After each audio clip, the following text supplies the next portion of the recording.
that Gunther lost his first match against Chad Gable. As well as that, we have got Riddle and Drew McIntyre. They're doing a bit of a tag team thing at the moment. So I know that we're going to get more on that front as well. And I know that we're doing, I think, something around Bray, but I don't think tonight is going to be the same as what we saw. My voice as well is just a little bit sore. It should warm up. But obviously it was a big weekend. We did AEW last night, and then we did a massive boxing event on Saturday. Of course, there's been a lot of emotion and everything at the end of last week because of Bray. So you might have to bear with my voice. It's certainly feeling the effects of a very busy few days. But yeah, as I said, I hope everyone is well. And we've got plenty to look forward to. Let's put it that way. I want to jump over to WWE because I haven't had a chance to have a look yet. So we'll jump over there and see what they've got lined up. And whilst that is warming up, we'll say hello to a few people. Kian, hello. Hope you have a good stream. How was your weekend? My weekend was all right, thank you. It was all right, all things considering. All things considering the news at the end of last week that we went into the weekend with, but a big boxing stream on Saturday, AEW, and as I said during those streams, it was really good to have a distraction, and actually that was kind of the message that I think a lot of people were saying and sending back was a lot of people kind of felt that way. It was really good to have a distraction. We are obviously going to have to kind of face it again a little bit tonight, where we are going over to Raw, and as we said, you know, I think there's going to be oh hello, TMZ have reported something. So TMZ has more on the death of Bray Wyatt. He was hospitalized a week earlier for a heart issue. The morning of his passing, he was advised to continue wearing an external heart defibrillator, which is designed to treat sudden cardiac arrests. He later went to take a nap and never woke up. Police found the defibrillator in his car. Unbelievably sad. So defibrillator, that's one of those machines that shocks you, isn't it? It's one of those, you know, clear, gives you a shock. So it seems like they were aware that this threat was there, that this could have happened, but yeah, just really sad. So here we go. A cardiac life vest designed to be worn underneath your clothes 24 hours a day, 7 days a week. They're usually given if the heart is weak and are worn until you qualify for an internal cardiac defibrillator, an ICD. I think there's a player called Christian Eriksen who plays for Man United. I think he got a ICD. I'm pretty sure there's a few footballers that have had some ICDs. It can obviously be, you know, it can obviously be kind of career ending. I mean, you've got a machine inside of you that can restart your heart when needed. Like, you don't mess around with that kind of stuff. So, but I know there are players that are playing with them. As I said, Christian Eriksen is someone that I think's got an ICD. Your cardiac life vest will beep for a few seconds if it senses an abnormal heart rhythm. Well, I don't think we got that far with Bray, to be honest. It seems like they were looking at just giving him an external one at this stage, and it doesn't look like he was wearing it at the time. We got some other news as well. So AEW, CM Punk. CM Punk said, right, you want a distraction? I'll give you a distraction. CM Punk landed at Heathrow All In on Saturday morning. No one from AEW was there to greet him with a car service or take him to the hotel. Punk texted a number that he was given by AEW for the driver, and it just bounced back. Punk decided to buy a train ticket and find his own way to a hotel. In the process, he got lost, and some fans had to help Punk on his way. Oh my God, is this true? is this true? Like, he landed and there was just nothing there for him, no support or anything, and he had to try and find his way, and he ended up getting lost in London. You tell me that's a film that you don't need to see. CM Punk lost in London. Lost in London with CM Punk. Amazing. Oh my God. And that is amazing. That is amazing. Yeah, no, I'm still waiting for this thing to load. I wanted to have a look at the I'm waiting to find out what the card is tonight. That's what I'm doing. But I'm getting a little bit distracted by some other stories that are making me laugh. Thank you, Bray Wyatt, at the top of WWE. WWE now previews a Falls Count Anywhere match between Becky and Zoey, a match between Gable and Kaiser, and the New Day battle with Viking Raiders. So we have got New Day Viking Raiders tonight. Ciampa clashes. So Tommaso Ciampa clashes with Bronson Reed tonight. Gable against Ludwig Kaiser. We've also got Becky and Zoey in a Falls Count Anywhere match. And I think that's pretty much it. I think that's pretty much everything we've got on the preview. But as we said, you know, there's going to be some support, remembrance for Bray as well. We said goodbye, or we remembered on SmackDown. I expect there to be something again here for Bray. I think what we saw though on SmackDown, the tone of SmackDown was very interesting, and I think a few people felt that it wasn't quite right. A few people felt that it was a little bit too jovial, in the sense of we had a little something at the start, and we had links to his, you know, matches and moments, and then we had a little something at the end. Outside of that, it was just a pretty normal SmackDown. Like, you could be forgiven for tuning in and thinking it was just a normal show, because they were the crowd seemed quite up for it. Like, the crowd were, like, you know, cheering away and making noise, and like just felt like a normal show. We were just getting normal matches. There wasn't really anyone wearing any Bray shirts, or it was just, I don't know, like, the tone is one that has been debated as to whether it was reflective enough, if like did enough to remember.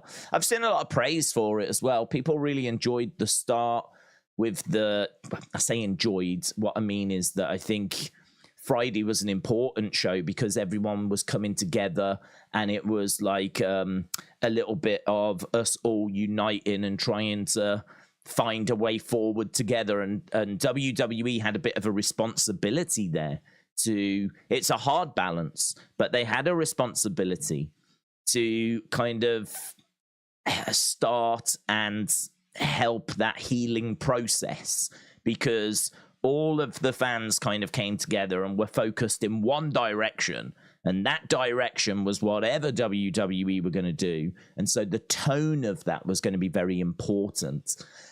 And yeah, there's a little bit of debate around whether they got that quite right. But to be perfectly truthful, I think whatever they did, there would be debates around whether they got that right or not, because you don't want it to be too sad, because you want to use it as an opportunity to kind of lift the mood, right? So I totally agree that you don't want it to just be, you know, just non-stop down, doom and gloom, people crying.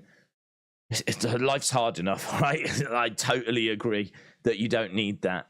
But equally, I would say that my criticism, if you will, would be that we got a really good touching start with the rocking chair and Rowan and the 10-bell salute, and then we got the lantern in the ring and the image on screen, and that was really nice. But outside of that, all we got were tweets that you can find on social media yourself, and I think a lot of them people have already seen, right? I think if you are a big wrestling fan, you probably have been reading what the wrestlers have been saying already, and you've probably already gauged the reaction of what wrestlers have been saying and what people have been saying already. So I don't think there was really anything to get from that, if you will, right? I think you're just being shown probably something you've already seen.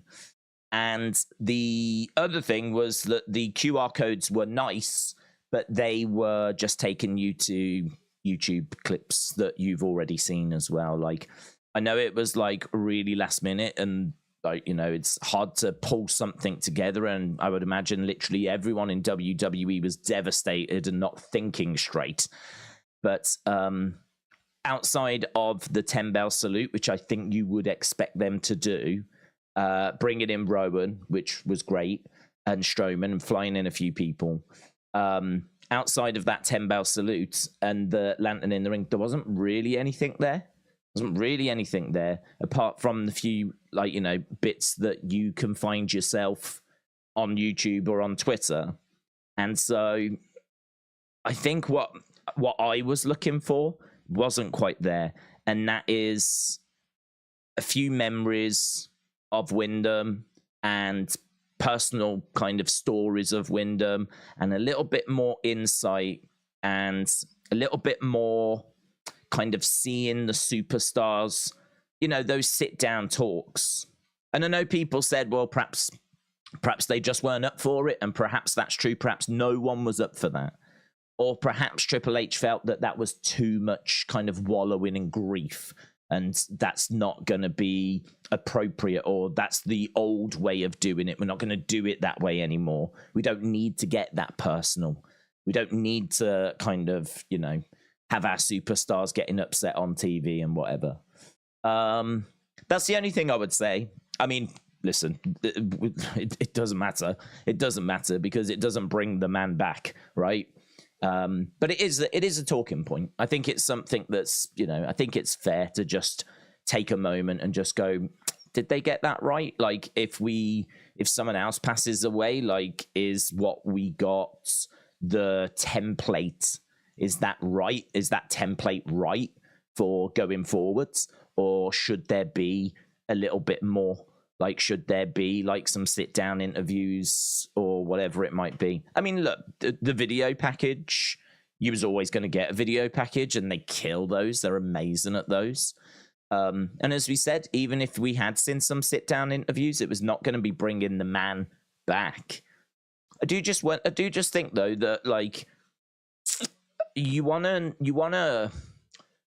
when it comes to this situation, and there's so much hurt, you want to know that you are not alone in feeling the way that you are feeling, right?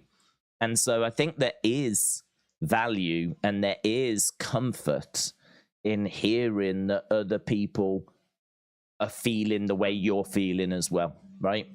Because I think that's something that I think this community provides for people. I think that you can jump onto this stream, or you can jump onto streams like this, and you can see that people are feeling the way you're feeling, or, you know, finding it hard to wrap, because I'm still finding it hard to get my head around. I mean, I've been doing videos and bits today and watching Bray interviews, and, you know, there's moments where he talks and I just can't believe that he's gone. I mean, I saw a clip of him when he came back on SmackDown last year, and he said the quote of, you know, I'm going to do fantastic things whilst I'm here. I'm going to do incredible things. And it's like, that was only late last year. And we know kind of what happens, and we know that, yeah, okay, we get like the pitch black match, and, you know, but it's crazy. It's crazy to think no more Firefly Funhouse. It's crazy to think no more Fiend. It's crazy to think like no more of like Bray Wyatt, just like his creativity, you know? He's been someone that we've spoken about so much, that it is hard to get your head around it. It's really, really hard to get your head around it. So I think this is where WWE just sort of not just seemingly moving on with the show, like the show goes on type thing, it sort of feels like I'm not quite ready to do that yet. I'm not quite ready to do it. And that's just sort of how I felt on Friday. I'm just being honest. I don't think the tone was quite right. Well, I'll tell you what this isn't, though. And I'd hate for people to think that this is, oh, let's have a good moan, right? Let's have a moan-a-thon, right? I'm not moaning. I'm just saying that for me, the tone wasn't quite right. I wasn't quite ready to just watch a pretty much a normal show, apart from the start and the ending. I wasn't quite ready to watch a normal show. I wanted that reflection. I wanted to hear, I don't know if you saw the Seth clip where Seth put like a 4-minute video out on social media, and it was amazing. I mean, it was amazing because like he's trying to find the words and he can't quite find the words, and you can think. I just think there is comfort in looking at like that clip and thinking, yeah, I feel you, man. I feel that. I feel like that. Like not being able to find the words, not being able to wrap your head around it, and be able to look at someone else that's kind of displaying that and think, yeah, I'm with you there. I mean, clearly Seth is feeling it more because he knew the man and competed with the man. I'm not saying that I'm feeling it the same way Seth's feeling it. And I'm sure that you lot are feeling it different to other people that are feeling it, but you get my point. So I don't know. I think that Friday was the one, to be honest. I'm not really looking for much tonight. I think I'm at the point now where I can move on, if you know what I mean. Like I can watch a bit of a normal show tonight. Like if tonight was very similar, like we get a graphic, we get a video package, we get, I don't know, a few QR code links or whatever it might be. I think for tonight, that would be okay. Like, I wouldn't really have a problem with that for tonight. I think Friday was the one. Because that we've had a couple of days for it to sink in, I mean, we've done a couple of streams that have been a fantastic distraction, but I think Friday was the one that needed to just give a little more than what it did. But as we said, it's a real balancing act. There's a lot of kids that watch WWE. There's a lot of people that really struggle with mental health, that are struggling with depression as it is. You don't want to wallow in it. So what might serve me and what I might be looking for, it's not what others need. So it is hard. So I don't know. Just a few thoughts that I had from Friday's show. And as we said, for me personally, the tone of tonight, I'm not so worried about. This is the one where it's been a few days gone by. The shock of it is definitely sunk in. I would imagine most people have probably got, at least started to get their heads around it. I don't think people will be totally over it. Right, let's go Raw. I don't think anyone's like that. I don't think anyone's in that boat. But I don't think people are feeling quite the same way they were on Friday, because that initial shock was quite sharp, and I don't think there's people that feel quite that same. There might be some, of course, that for them Bray was everything, and the pain is quite intense, and I'm sure you've seen people, the people that kind of name their social media after him, and have got tattoos of him. I mean, there's people that have Bray tattoos. There's people that are really, all in on Bray Wyatt. That is their guy. They're not really WWE fans, wrestling fans. They're Bray Wyatt fans. For them, I would imagine they're struggling still. But as I said, like tonight, I don't think the tone matters quite as much for me. It was more Friday that mattered. So we are. I don't want to say moving on, but we're trying. Let's put it that way. We're trying. And the weekend was a welcome distraction. Right, let's get to a couple of these comments. Richard Martinez, shout out to you, my friends. Again, I'm going to drink a bit of water, actually. My voice is... obviously, we've done a lot of talking this weekend. I think we did around about, like, a near 8-hour stream. I don't know if that was AEW. I think it was AEW. and then about a 6-hour stream. So I think it's about 14 hours. So I think, don't worry about it. Like, I'm fine. It might just sound like, oh, it sounds a little serious. It's just my voice is a bit deeper because of talking so much. Richard Martinez said, Days, with them being the face of the Payback poster, how can you add the rest of the Judgment Day members to the Payback cards? It doesn't matter. You don't have to. The way that the posters work is that there will be a request for them to focus on a certain act. So it would suggest that the Judgment Day have got something going on at the moment that we want to focus on, and they do, right? Because we've got Damian and Finn, and clearly they're at odds, and even though it's not all blown up yet, it may blow up by the time we get to Payback. So, you know, we can't focus on Bloodline. You could have gone for like a smattering, is that the word? Smattering. Could have gone for a smattering. Is that the words? Could have gone for a sprinkle of different superstars. You know, like for the Royal Rumble poster or WrestleMania, you have a few things. But to be honest, the department that make those posters, they're not aware of the storylines that are coming. They won't have been told, right, we need these people because we're going to do this, and this, right? I think they're just given like a bit of a direction in regards to this is kind of what we want to focus on. We want to focus on Judgment Day. That's kind of a big story for us. Okay, we can do a poster with Judgment Day. We'll do something pretty cool. But it's not a case of like, oh, they're on the poster, let's try and shoehorn them all into a match.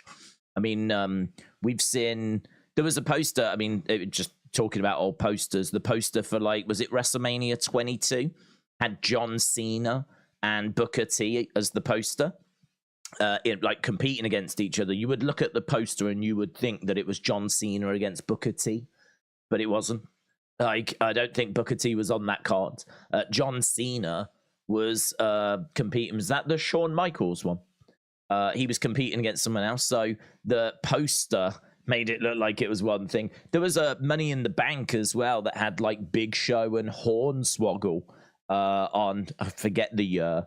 I'm not sure that they were there on that show either. So like there's a long history of the posters just being fairly random, to be honest. I really wouldn't look at the posters and use that as any sort of indication as to what's happening with the show. Sometimes they can be, because I think the way they work is that the marketing department are given either a bit of a direction of use these people, or they're given a bit of but not told why, or they kind of select them themselves and they'll just pick people that have got a big storyline going on at the moment, you know, because they don't tell them the stories because they don't want to ruin anything. I mean, they don't want to give anything away. And the marketing department is obviously, you know, kind of out of the way of creative. They are just kind of out there to churn out something, an image, just to promote the forthcoming events. And they'll go with whoever's hot at the moment, or if they've got an interesting kind of poster design, they'll go with that. But doesn't necessarily mean that that's actually going to lead to something. You know, we saw earlier this year there was lightning on the Royal Rumble poster, and there was a lot of people that were adamant that meant that the most electrifying man in sports entertainment was going to be there. And so there was a lot of thoughts that we was going to be seeing The Rock at the Royal Rumble, and of course we didn't. It was just there for design. So, you know, it's a dangerous game to read too much into the posters. It's a dangerous game to read too much into the posters. I look at that Judgment Day poster as being a really cool image, and I look at that poster as being reflective of one of the biggest storylines we're telling at the moment. and nothing more than that, to be honest. So yeah, I wouldn't read so much into it. But it's a really good question, Richard. Really good question. It's one that we've kind of touched on a few times, and I do think back to Extreme Rules, where you had a bit of like a Bray Wyatt compound feel in the background of that poster, and that had like a bit of a firefly and a bit of there was a lantern hanging up, and I remember people were getting quite excited about that. The only thing I would say is that I do think that would have been requested, because the return of Bray Wyatt, which was at Extreme Rules, was a big White Rabbit campaign. That was a big marketing campaign designed to promote the return of Bray. So I would say that was a bit of an exception, because we was doing so much stuff to tease the return of Bray. We were doing things on TikTok. We were doing QR codes. We were doing putting flyers on people's car windscreen wipers that had like coordinates. We were doing like YouTube videos and like loads of things WWE were putting out to promote the return of Bray, that I could totally see them picking up the phone to the marketing department saying, we need a bit of a Bray Wyatt compound feel in the background. Can you plant that there for us? So there is, there's always a bit of an exception to every rule, and I would say that was a bit of an exception to the rule. By and large, your Royal Rumble poster just as like your top stars put on, your WrestleMania poster just as your top stars put on, and the Judgment Day poster is really nice. I feel like I should show it because we've spoke about it so much now. I feel like we should show it. I will see if I can get my hands on it, because it does look really cool. I will try and find it now. Judgment Day. Do I want to search that? No, Payback. Let's have a look at Payback. Payback 2023. What year are we in? Can't think straight. It is a really cool poster. This is the kind of design that they use for the chairs as well. So when you actually go and you like sit in the front row, you get a chair that tends to have the poster put onto it. So this will be the design not just for the poster, but for a few things, including the chair that you get to take away with you if you are sat in the front row. Or I think it's the first few rows, actually. There, that's it. There is... Yeah. I was going to say, I've seen another one that's got just a little splash of purple in there. I think it's actually just underneath where it says Payback. There's a little bit of purple. It really makes it pop when you've got like a little bit of purple in there. It looks really, really good. Looks really good with the little splash of purple. I really like this image anyway. It's a good image. No, it's a good image. It's a decent poster. So, yeah. What are we going to do with Judgment Day? That's something else we're going to have to keep an eye on tonight. Judgment Day and the ever-evolving drama. So, yeah, Richard, really, really good question, dude. Blame Darius. Shout out to you, said, I feel like SmackDown promo was premeditated. He was out of character, thanking the fans, as if he knew how ill he was. Hang in there, days. I don't know. I don't know. I genuinely don't know. I don't know if he knew last year that there was a problem and that this could be... I don't know. Yeah. I haven't actually thought about that. If he, we haven't really had the details as to... Because he only wrestled once. And I think a lot of people, that was a big criticism of Bray, was people were saying, like, why is he not wrestling more? And we were saying, like, well, it could be his knee, because he had his knee in a brace. And obviously he's been out in the ring for a while. So it's going to take him a while to, like, get going, And I still feel all of that. I still think I'm still satisfied with that. I was never someone that was down on him not wrestling more or not wrestling in 2022. I was okay with that. I love White Rabbit, and then we followed the story of Uncle Howdy, and we were trying to follow the story of Bray being at odds with Howdy, and then Howdy kind of bringing Bray around, and Bray remembering who he was and reveling in who he is, and the feud with LA Knight as we were building to the Royal Rumble. And we know that he was doing house show matches and dark matches to try and, you know, get back into that rhythm. And I was more than happy to give him that time. I suppose you could look at it now and think like, did he know? Like, was there a concern that like something wasn't right, and that's why we only got the one match? But then he was getting ready for a match at WrestleMania as well, wasn't he? And obviously we'd already started a feud with Bobby, so it looked like he was obviously getting ready for WrestleMania. I think the fact that we had started that WrestleMania feuds and it got interrupted suggests to me that obviously things took a turn for the worse. I mean, I think he caught COVID, and I think he did have underlying heart issues.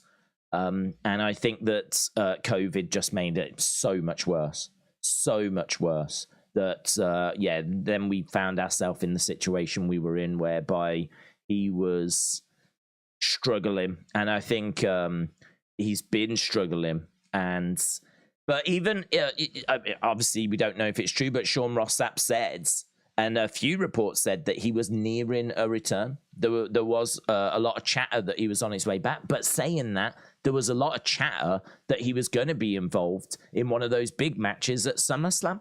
So it's so hard to know what to believe. It's so hard to know exactly where the truth is. It will all come out eventually. It will all come out eventually. We will find out that there's too many people that are, interested in it. There's too many people that are going to be looking for those answers for that to not come out. So the timeline of it is going to be very interesting. And as we saw, there was a little glimpse into that timeline earlier where we did start to see a bit of more information come out about the defibrillator thing, which, if you are just joining us, Bray apparently was given an external defibrillator to wear, so because of his weak heart, and apparently when he did pass, he wasn't wearing it. It was found in his car, so we are getting details, and I think those details will continue to come out. So yeah, I don't know, I didn't really consider that, like, even last year he may have known about his weak heart. He may have known that there was heart issues and there was problems, and then maybe this year he gets COVID, those problems become worse, and we end up where we end up. But I mean, for me, it's just that's speculation in it. I don't know. But those details will emerge.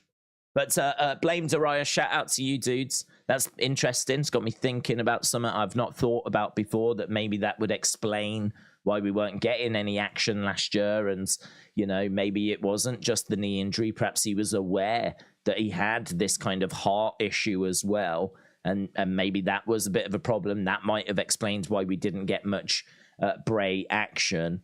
And then, as we said, 2023, he gets COVID. That situation gets worse. I genuinely think the belief was that he was making on the road to recovery. He was making amends, and he was going to find his way back. But I mean, if you are told by a doctor that you're going to need to wear an external defibrillator, right? Something like you put it over you wear it, and it's an external thing, so it's not surgery or anything, as far as I understand. Like, that wouldn't say to me that you're in a good place to return to wrestling. I don't know. Maybe it does to you, but to me, that sort of suggests that, like, your heart is so weak that at any moment it can have a heart attack. And if it does, you need to wear this contraption to restart your heart, right? That would suggest to me that we were not anywhere near a return. How the hell are you going to clear someone whose heart can stop at any minute? How are you going to clear them to compete in the ring? So, you know, that is an interesting development today, that bit of information, because maybe we weren't as close to the return as what we thought. Maybe there was not going to be a return. Perhaps if he was returning, he was going to have to return to say goodbye, because how do you clear someone whose heart is so weak it can go into a heart attack at any moment? Like, but again, I feel like we can dwell on this, we can focus on this, but until we get more facts, until we get more information, it's hard to say, isn't it? It's hard to say. But again, great comment, Blame Darius, making me think about things that in a way that I've not thought before. So appreciate it, buds. Appreciate it. Mitchell, shout out to you. Said, buds, first off, what was your score for All In? Yeah, okay, so All In, I would give it about a 6.5, 6.75. It's a tricky one because I know a lot of people went to the show. I know there was a lot of excitement for the show, and I know that there was some really good scores for the show. I've had a chance to have a look over the past, I don't know, when did it finish? Like 20 hours ago, something like that. I've had a chance to have a look and see what people thought of it. I've seen one of the scores 9 out of 10. I've seen 8 out of 10. I've seen a lot of excitement online. A lot of people really enjoyed it. And I thought the vast majority of it was just okay. I thought that CM Punk Samoa Joe was the best match. I really enjoyed that match. I thought we were off to a banger. I would say that like the Bray news was maybe not had me in the right frame of mind, but I can't say that it's that because of the fact that CM Punk Samoa Joe was so good and I was so into it, and I would give it like a 4.25. And if someone really wanted to twist my arm and go like a 4.5, I would be willing to go there, but my gut feeling is 4.25. So that was so good, and I enjoyed it so much that sort of suggests to me that the rest of the show just couldn't maintain that level for me. I think that what does hurt the show, and I don't think it hurts the live crowd, but I think it hurts us at home, is the CM Punk news. If you was at the show, you may have been keeping up with stuff on your phone, right? I know that Wembley's got a bit rubbish Wi-Fi though, so I don't know if it was going to be possible, but maybe you was keeping up with stuff on your mobile phone or not. I honestly don't know. But what I can tell you is that watching at home, the news about CM Punk and Jack Perry broke moments after CM Punk's match. In fact, can't even remember if it was during his match. I think it was after his match. I think it was just after. I think it was during the second match. And that went off like a bomb, right? It went off big because that is potentially gonna see CM Punk get suspended again. You don't know what it means for like next week's show. You don't know what it means, like what kind of, the news came out that CM Punk had choked out Jack Perry because of Jack Perry's comments, right? And I'm sure you've seen the clip again of Jack Perry saying it's real glass, like cry me a river, right? He says that during the show down the camera, and apparently that upset CM Punk. And then there was an altercation backstage. Apparently Punk chokes Jack Perry, and there's an investigation, all this kind of stuff. This news coming through could mean that CM Punk is done with AEW, right? And that he gets suspended. And because this is not his first rodeo, you are thinking this could be the end for CM Punk. This could be the end of the line. This could be it for him. That is a massive distraction to have, not after the show, but during the show. Like, you are looking for details. As far as we know, there's a mass brawl. There could be a mass brawl. We could have the Elite that have jumped in again backstage. Like, you could have Team Punk, Team Elite all kicking off. Like, him choking out Jack Perry could have been the starting point for something, you know? It feels backstage like they're always on the edge to me. Like, it always feels like it's on the verge of just kicking off backstage. And something like Jack Perry getting choked out by CM Punk feels like that could be the spark that just burns the whole thing to the ground, right? That is a big distraction to have during a show, right? Imagine watching WrestleMania and finding out that, like, Roman Reigns has backstage choked someone out, right? He's gone and choked out, I don't know, Grayson Waller or something. And like, how are you going to focus on flipping Brock versus Omos if you've got that news that, like, you know, there's a serious, legitimate incident that's happened backstage? So I actually don't think it was the Bray news that was having an effect. I think it was very much the CM Punk news that was having an effect. I think that second match with Bullet Club Golds is fine. I think Takeshita getting the pin is interesting, decent. It's a bit of a surprise. Wasn't expecting that. So I like that. The match itself didn't feel as good as the CM Punk Samoa Joe match, but I do concede that the news about CM Punk had dropped, and I had more than one eye on Twitter. And what I found then was the rest of the show, I couldn't, there wasn't that match that brought me right back into it. There was moments, but by the end of the night, my favorite match was still CM Punk Samoa Joe. That was still my favorite match. And I think the main event is embarrassing, right? I think it's embarrassing. There was a tweet that I retweeted that said, could you imagine The Rock and Stone Cold crying, or do you remember The Rock and Stone Cold crying over whether they were best friends or not? Like, they are really trying to dig into that relationship, right? Which I don't mind, but this relationship's all of like a couple of months old. Like, had they have been friends for years and years and years, perhaps it would mean a bit more, right? But, like, they haven't. They've been friends for a few months. And so this turmoil of, shall I use the ring? Shan't I use the ring? Shall I hit him with a chair? Shan't I hit him with a chair? Roderick Strong running down, trying to get Adam Cole to, you know, turn on MJF. Then he goes back again. Then he comes back again. Referees up, referees down. Matches ended in a draw. Now it's being restarted. I mean, this thing was so overbooked. So overbooked. And so many times we kept going to the same thing of Willie, won't he, Willie, won't. I don't care. I don't care. I don't care if he is or if he isn't. For a show of that magnitude, I want to see Bret Hart Stone Cold. I want to see The Rock against Stone Cold. I want to see Hulk against Andre. I want to see a big, juicy main event with two of the biggest stars colliding to try and figure out who the man is. Who's the man? Who's the leader of this company? This kind of schoolyard drama. This kind of embarrassing.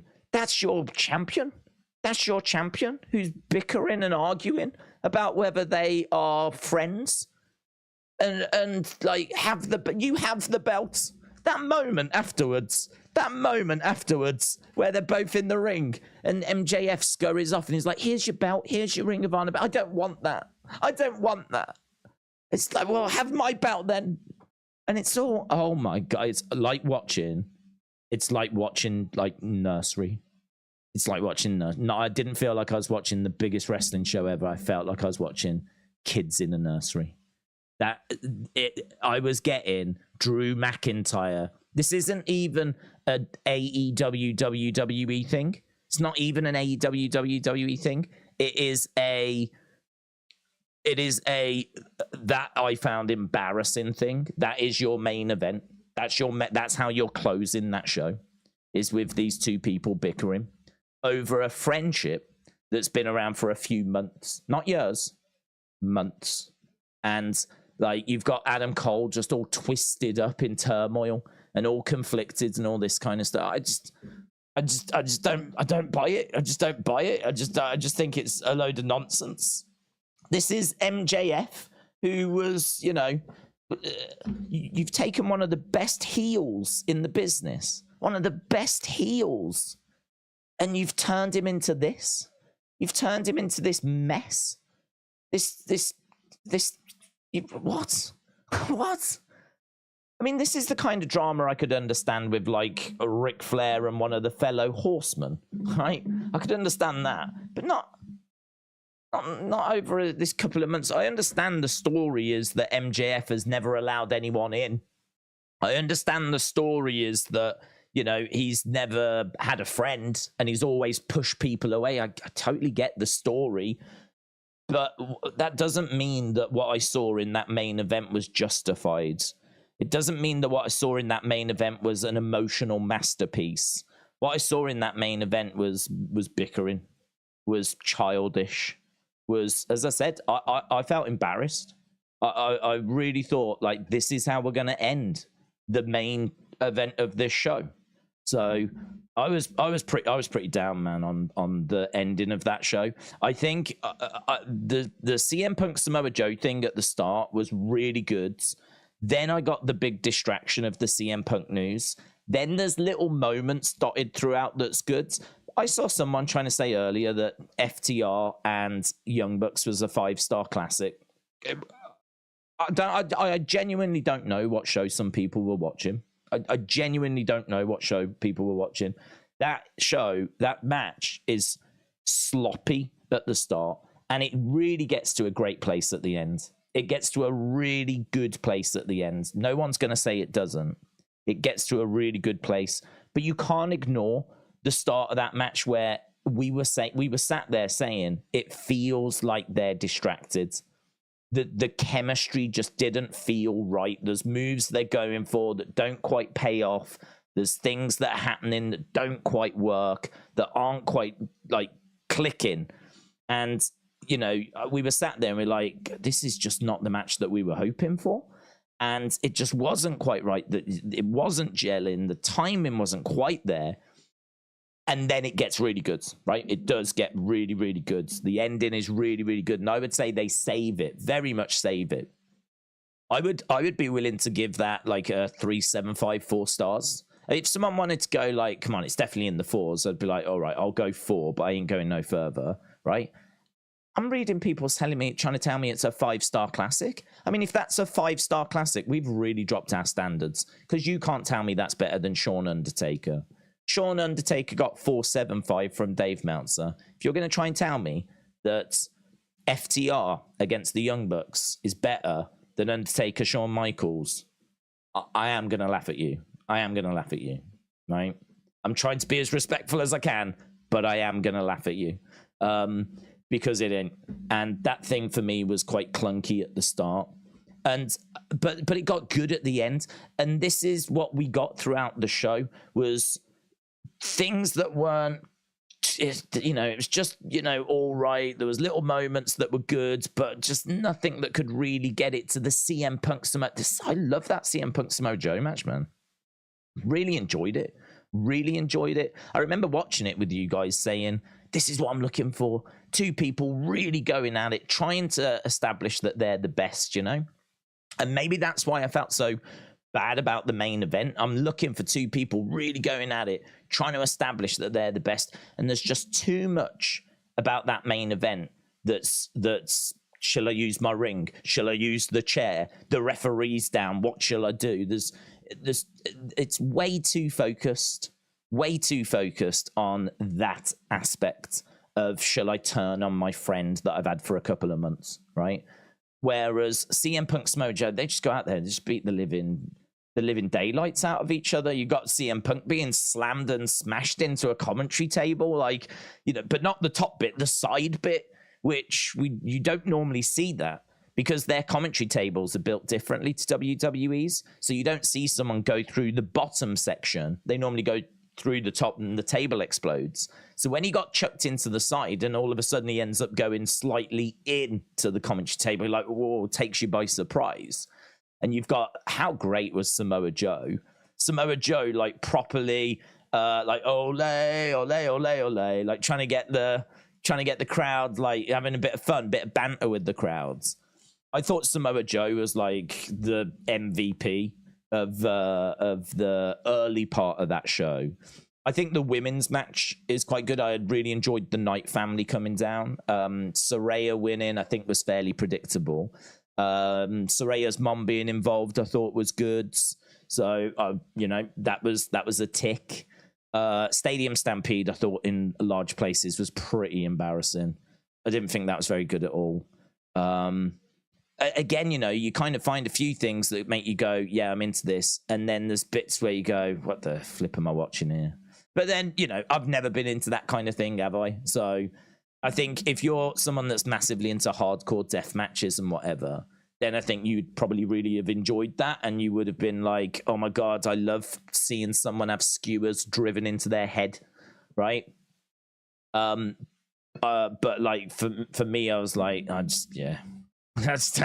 don't need this. This isn't really, something that I care for. But I knew it was going to be that, I was excited to see how they were going to use Wembley, and they didn't really use it that much. It was tricky though, because you've got to keep the action in front of the live fans. And we got a little bit of them going to the Royal Box. So, a couple of them went to the Royal Box. And I remember saying, like, doesn't really look very good, does it? Considering that's meant to be the Royal Box. I thought it would look a bit cooler than that. But really, outside of that, there wasn't really too much of going around Wembley. It was largely around the ringside area. I thought for that match, Eddie Kingston was the VIP. Eddie Kingston's the one for me that really gets it. I think you get a lot of, right, it's time for the skewer spot now. Right, it's time for the let's get the broken glass in a bucket spot now. Right, it's time for the let's, do this suplex off the top in a table spot now. I feel like it's just, there's lots of spots in there. It's like, it's time for this now. It's time for Sue now. Let's bring Sue out. Let's bring the car over and let's bring Sue out, shall we? There was just loads of these little moments that are clearly there by design. The only one person that I'm watching that I genuinely believe is just trying to murder the other team, not worry so much about spots, is Eddie Kingston. Eddie Kingston's the only one I'm watching that, you see so many people online going, has someone told Eddie Kingston this is a match? And it's like, yeah, that's exactly how it's meant to be. That's how everyone should be. Eddie Kingston shouldn't stand out because he's the only one that looks like he's like properly trying to kill the other people. Like, Eddie Kingston does stand out for that reason, because everyone else looks like they're right. Time for this spot now. Time for that spot now. Time to do this now. But again, you know what you expect from a Stadium Stampedes. I know what to expect from a Stadium Stampedes.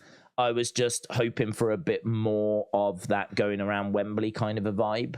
And I know that I'm like being really critical of stuff, but the reason why I'm being critical is because even I've still settled on an okay score.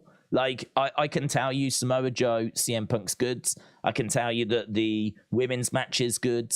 I can tell you that I like Takeshita picking up the victory. I thought that was good. As I said, I like the Knight family being involved. Thought that was good.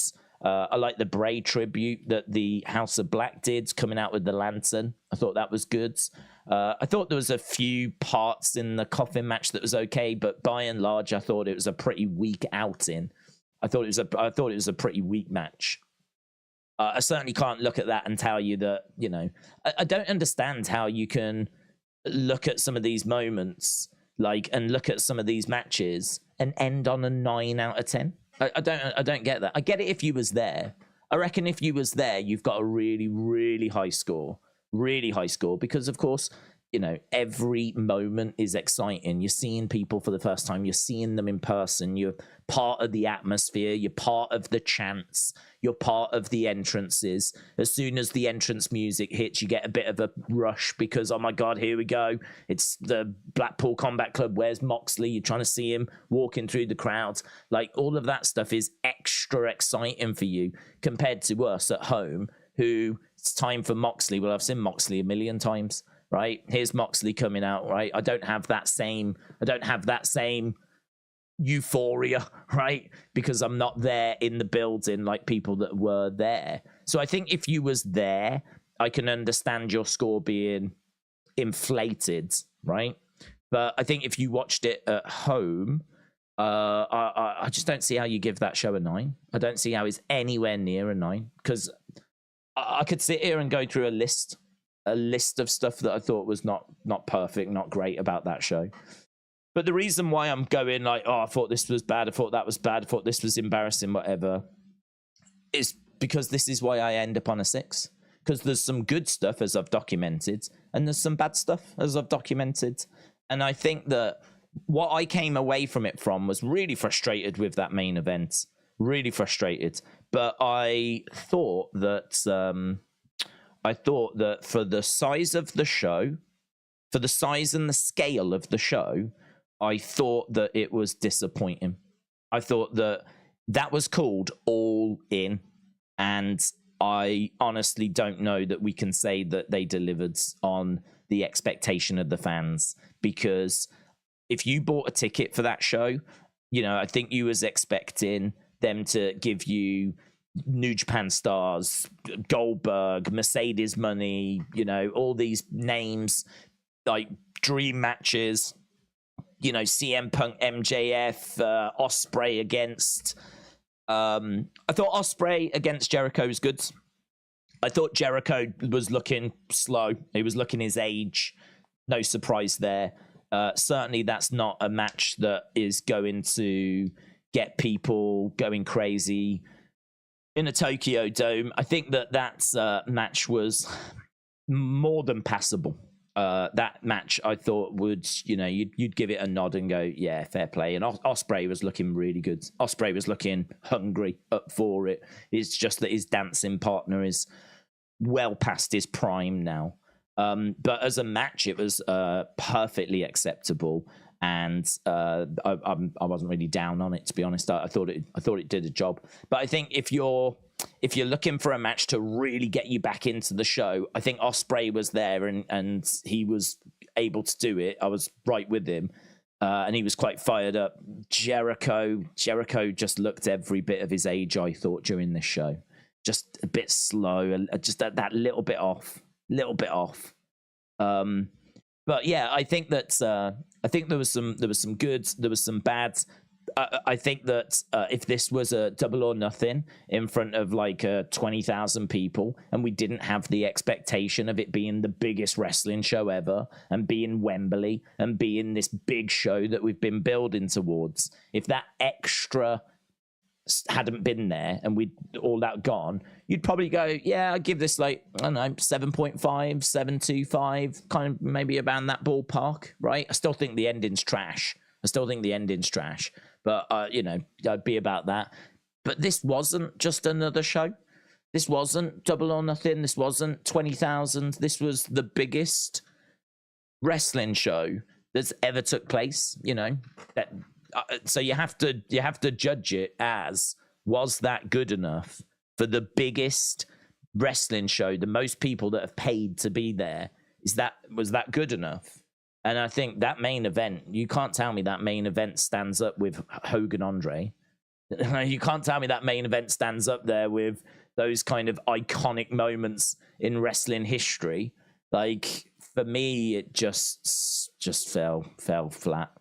I think it started off really well. I think there's moments that are dotted throughout. I've ended up on like a 6.5, but yeah, I didn't want to like focus on it during the stream last night, because I couldn't tell, because I knew that I wasn't feeling it, but I couldn't tell if it was because of the CM Punk news or the Bray situation, or I think we'd been streaming for like 7 hours. I was trying to think, like, am I a bit tired?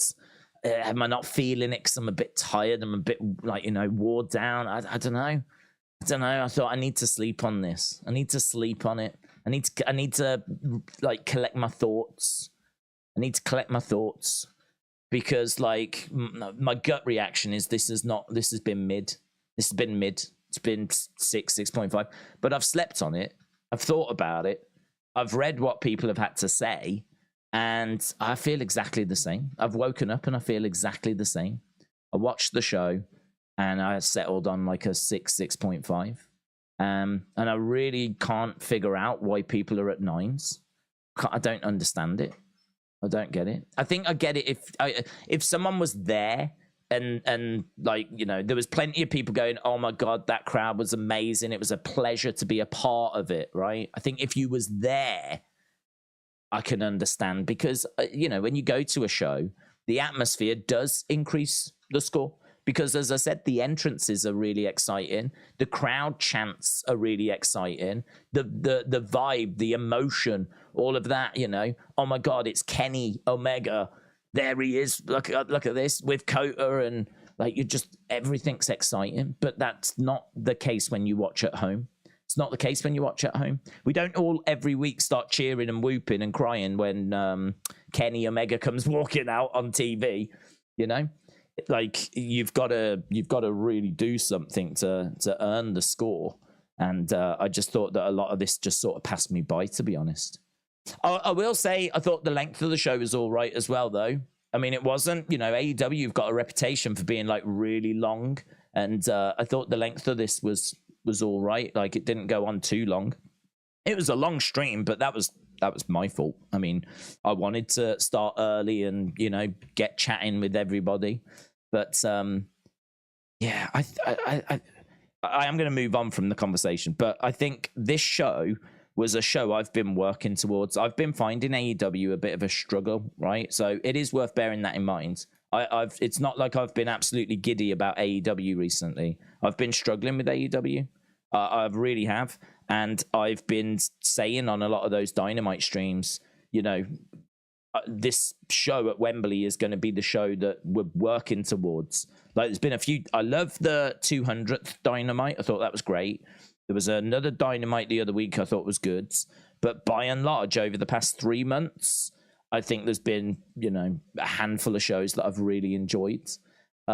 So I've been like really waiting for this Wembley show to be like, let's get to Wembley and this is where we're going to go. But, you know, where there was no surprises.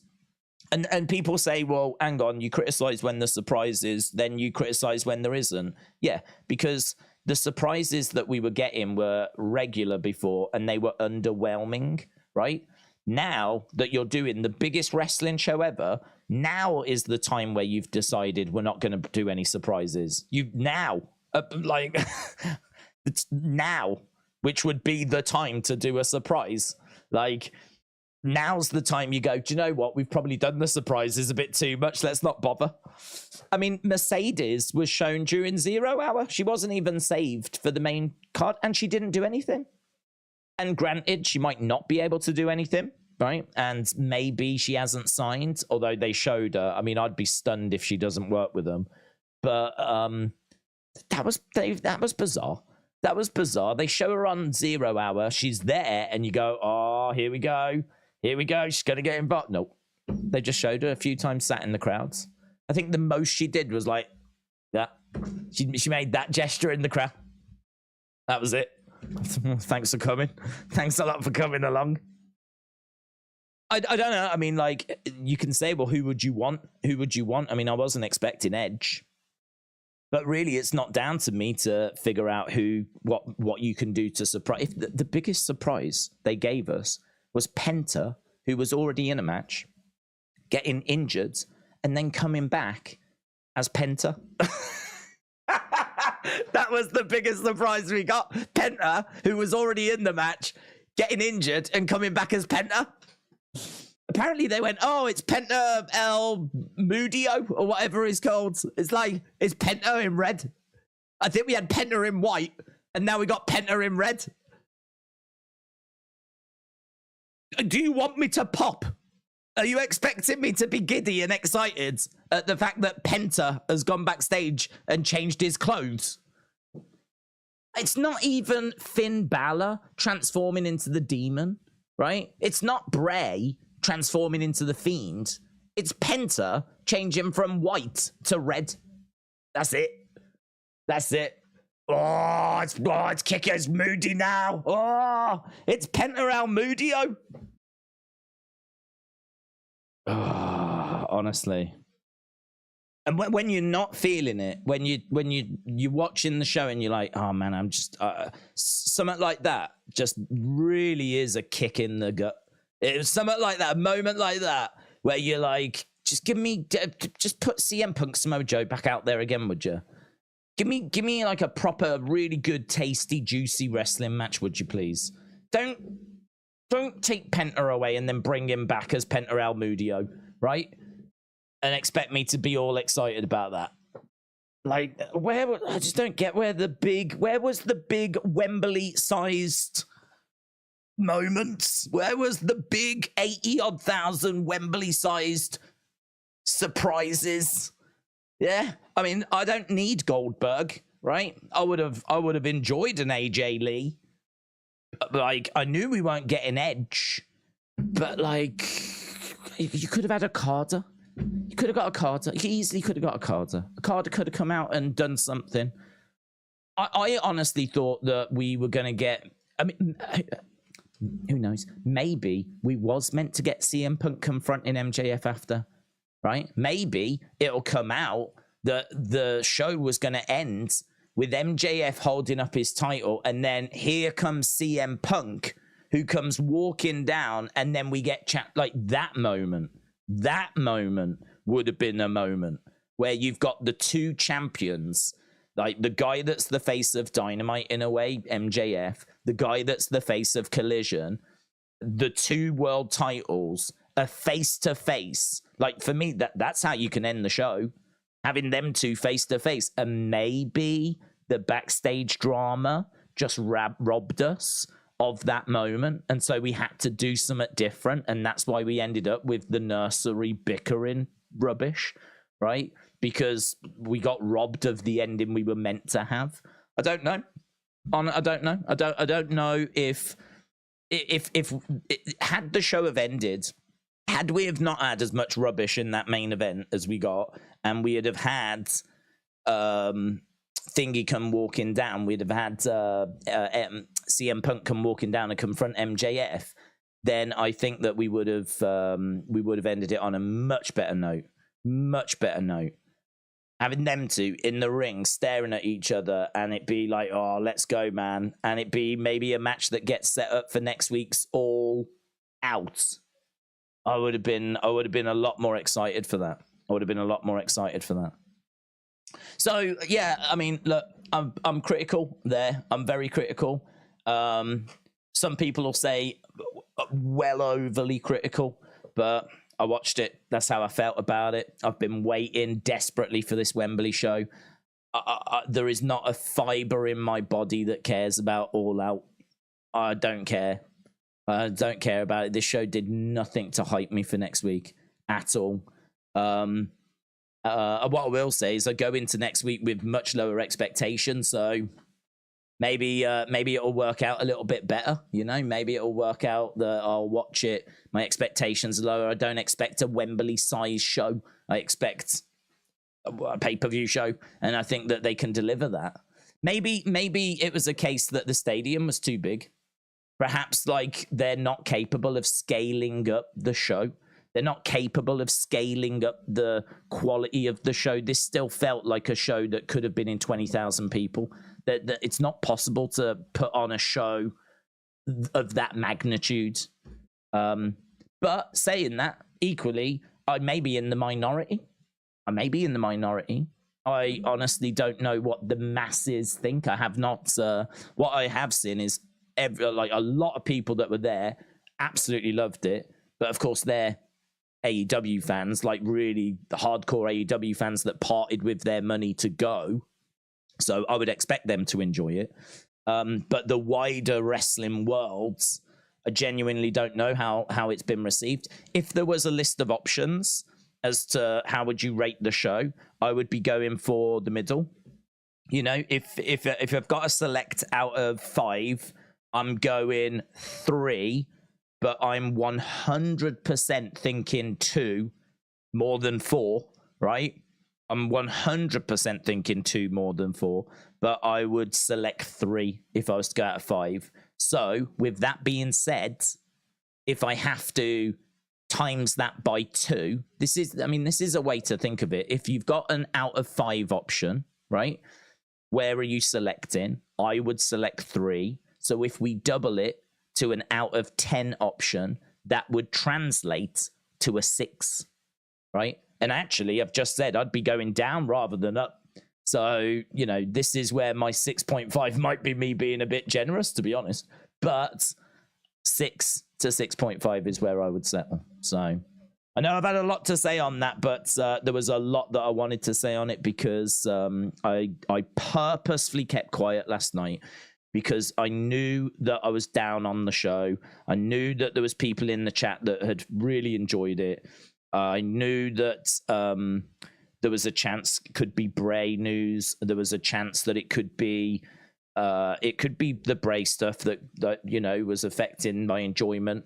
It could be the CM Punk distraction that was affecting my enjoyment. It could be that we'd done a long stream on Saturday, and so I was, not feeling the freshest on Sunday. That could be affecting my enjoyment. So I really wanted to take that extra time just to really think about it, which I have today. I have thought about it. And as I said, I've kind of settled in that kind of middle ground. But I can't see. I'm struggling I cannot see how this show is getting the crazy love. I cannot see how a journalist can score this 9 out of 10. I can't see it. That would imply that the vast majority of matches, like near enough all the matches, are like close to 5-star range. Can't see it. Just can't see it. There was CM Punk Samoa Joe was my favorite match, and that to me is like a 4.25. None of the matches, in my opinion, were better than that one, and that means that nothing gets close to a 5. So how can this show be rated a 9? Don't see it. And I must admit, it bugs me. It bugs me because I'm like, what has someone seen that I just have not seen? But I think this comes back to a universal truth in the words of Elias, right? And that is that we all enjoy different things. I feel like I've just watched a Hungarian throat singing contest, right? And I ain't massively into Hungarian throat singing. So, of course, I'm going to have watched it and gone, there was something there. It was all right. If you like that kind of thing. If you're into Hungarian throat singing, I'm pretty sure you've got something from it, right? Turns out there's a lot of Hungarian throat singing fans in the world that did get something from it. But, I'm a man that enjoys a little bit of pop, a little bit of hip hop, right? A little bit of dance music. I do dabble in a bit of world music, right? And I enjoy that. There's some good stuff coming out of Africa, right? At the moment. And I'm someone that I'm not massively into Hungarian throat singing. So this is where, I think wrestling can be to different tastes. And I think that's fine. And I will hold my hands up and say, and I think, I can't hide it. I wouldn't even want to hide it. I haven't tried to hide it. I think if you've been joining us on a Wednesday, you'll know that I have been struggling with the Dynamites. You'll know that. You'll know that the Dynamites have not been hitting for me. And there's been sections and segments that have been good, but overall the shows have just been passable, right? As we've been building to Wembley. And I feel like Wembley was a giant Dynamite. That's what Wembley was to me. It was a giant episode of Dynamite where I had some goods, I had some bads, and I had some stuff in the middle. And for Wembley, for 80,000, for the biggest show ever, my expectation was a lot higher. But there's people that love Dynamite. So, Mitchell said, I can't handle another tribute show for Bray. I love and respect him, and I can't handle another Dark Cloud show. I didn't feel that the one on Friday was like a Dark Cloud show. We said at the start, I think that they kept it quite light, actually, all things considered. It kind of felt like the majority of SmackDown was just a normal SmackDown, I think that you'll get the same here. I don't actually know if it'll start with a 10-bell salute and all that kind of stuff. I think it will, because Raw has got different superstars that are going to want to pay their respects. And actually, I don't know if you saw, but Seth Rollins said that he wanted to go and Becky wanted to go, and a lot of people wanted to go to SmackDown to be on that stage. But Alexa was the one that said the flight options for her were not very good, so that she couldn't get the flight. Seth said that he would have to leave his family to go, and he said that he is reminded of a conversation he had with Wyndham.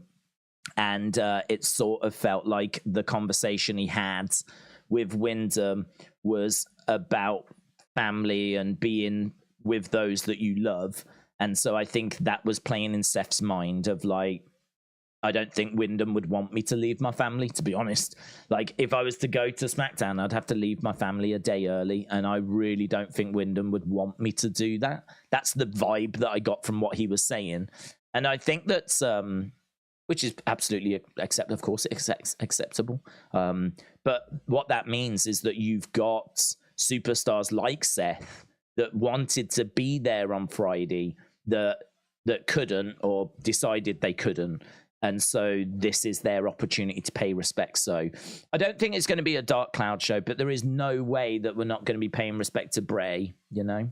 There's no way we're going to be not paying respects to Bray. So yeah, it'll be all right. The official preview is quite bouncy. The official preview is quite positive. So I think it's going to be largely the show we were meant to get, but certainly there'll be some Bray stuff in there. But Mitchell, shout out to you, dudes. Matthew said, did you see the reports saying Cena is coming back for 7 weeks? I did. If true, who do you think he will feud with? I hope it's Gunther. Oh, I hope it's Gunther as well.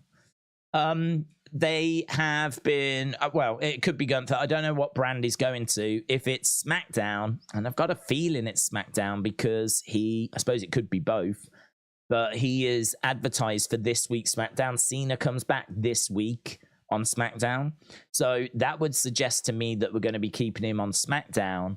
And that would suggest to me that it's going to be potentially Grayson Waller, or maybe we're not quite done with Austin Theory. I feel like we probably are done with Austin Theory, but I would be looking at Grayson Waller. Grayson Waller's been put in there with some big names.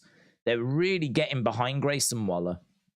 So I think that I think it's going to be SmackDown at a guess, and I think I'd be looking at Grayson Waller or maybe Austin Theory, but I think we're done with Theory, as we said. But I did see that news. Yeah, that's going to be really positive for a lot of people.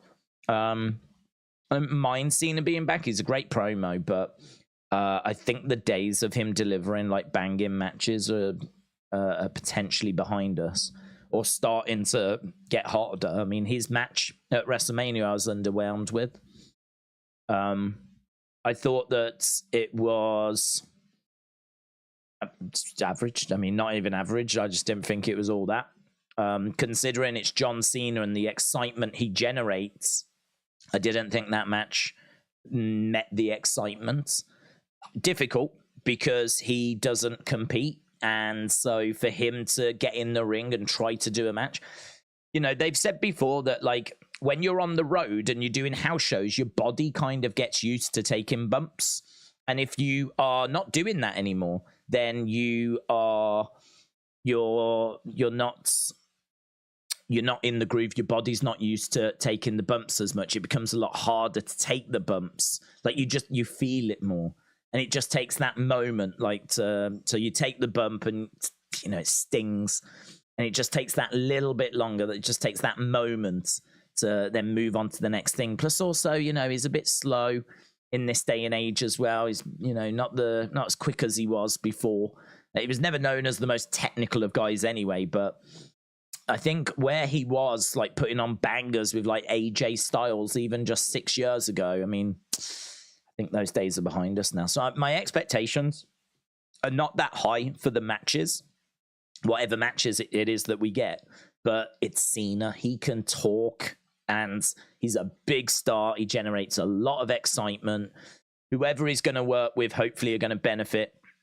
he's very much the past few years been in putting people over modes. You know, he was kind of putting over Theory, trying to, you know, work with Theory. I thought he killed him on the mic, though.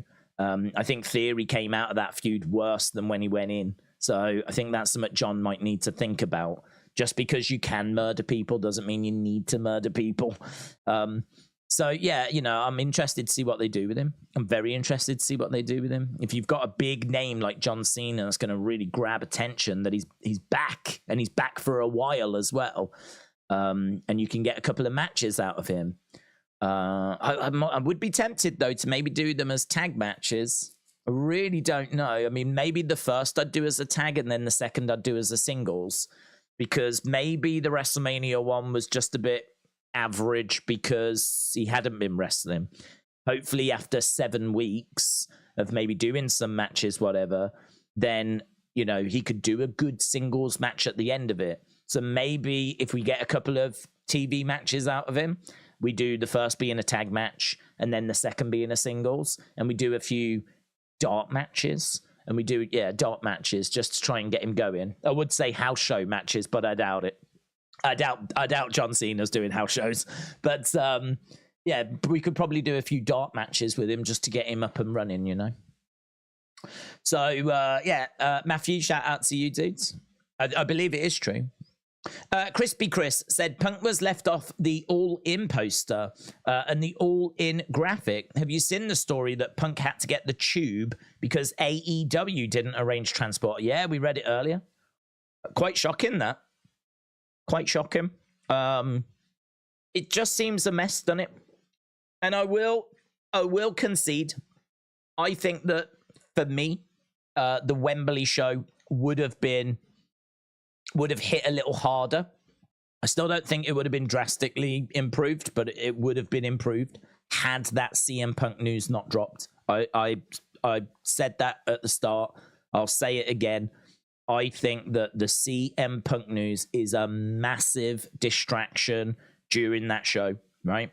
Because I think that first match is fantastic. I think the second match is good. I think that it didn't quite get to the same level as the first match. And I will concede that I had at least one eye on Twitter looking at the drama of what was happening with CM Punk. So I completely agree that the CM Punk drama took away from what we were being shown on TV. And it's got to stop. It's got to stop. I mean, I've defended CM Punk because I think that the EVPs were to blame the first time. I think CM Punk definitely takes his share of the blame, but I also think you know what you get with CM Punk. He's someone that will speak his mind. He is someone that is going to tell it like it is. And I think that he is outspoken, never shies away from a confrontation, but you know all that when you bring him in. And I think that, you know, you've really got to cross the T's, dot the I's with CM Punk. You know, it's inexcusable for him to land and not have AEW.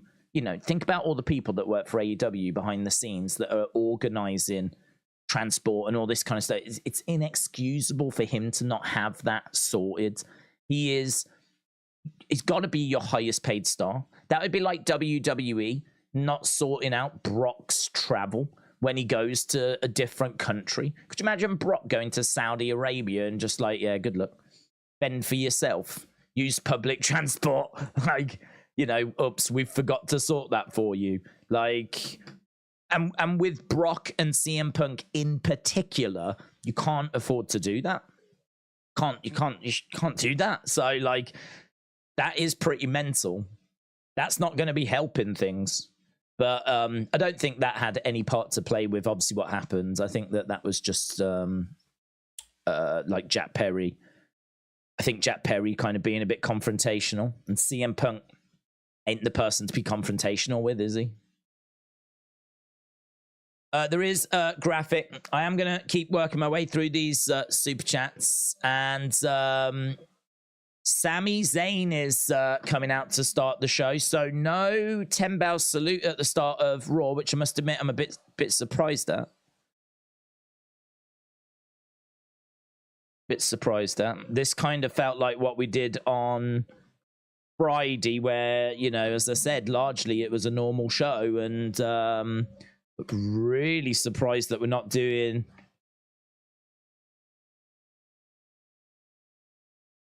Really surprised we're not doing a 10-bow salute here for these superstars and these fans to pay their respects.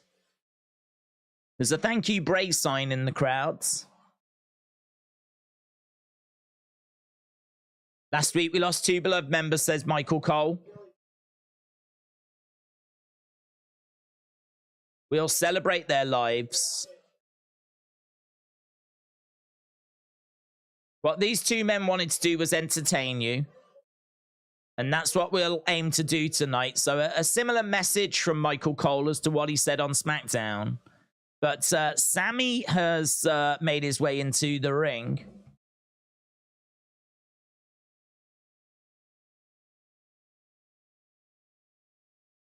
We're just going straight into a match here. Okay.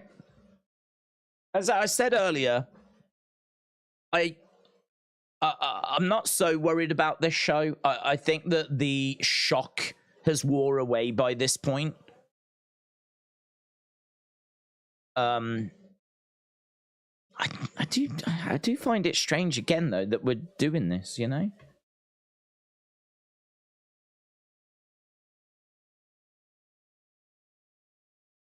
Right. Yeah, Crispy Chris, shout out to you. Matt, shout out to you, my friends. House and home. House, structure and system. Home, harmony and cohesion of occupants. Tony has built a great house, solid and complex, but the home is weak. Too much sibling rivalry and no stern father figure. That's very interesting. I mean, this is a big problem that they've got, because the fallout before resulted in CM Punk and the Elite being suspended, and I would say that definitely stalled their momentum. Definitely was a factor for them going from consistently getting to 1 million in the ratings to then that kind of settling down because some of their biggest stars were absent, where the ratings now have largely flatlined to the 850,000 mark.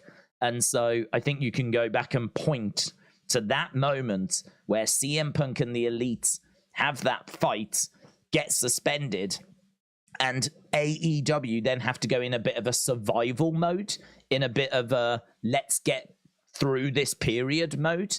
You know, they have to put the belt on Moxley, and that wasn't the plan, and he carried the belt fine. But, and, you know, the shows were still providing fun moments, and they were doing their best, but it was all of a sudden a lot harder for them to get to that 1 million mark in the ratings. And since then, we've seen it really settle at like the 850 mark. If CM Punk's about to get suspended again, if this investigation is going to find that he is wrong again, what is that going to do to Collision? You're going to take CM Punk off Collision. What is that going to do to Collision on Saturday? I mean, Collision is fighting tooth and nail to get ratings anyway with CM Punk. Saturday is a horrible time slot. And now all of a sudden you're going to find yourself without CM Punk. What's that going to do to that Saturday show? This is such a big problem that Tony has got to sort. I think it massively distracted from the Wembley show. I don't think I was alone in that. It was it was the talking point. We were constantly checking on updates from Fightful. Constantly, like Sean Rossap, what's he saying?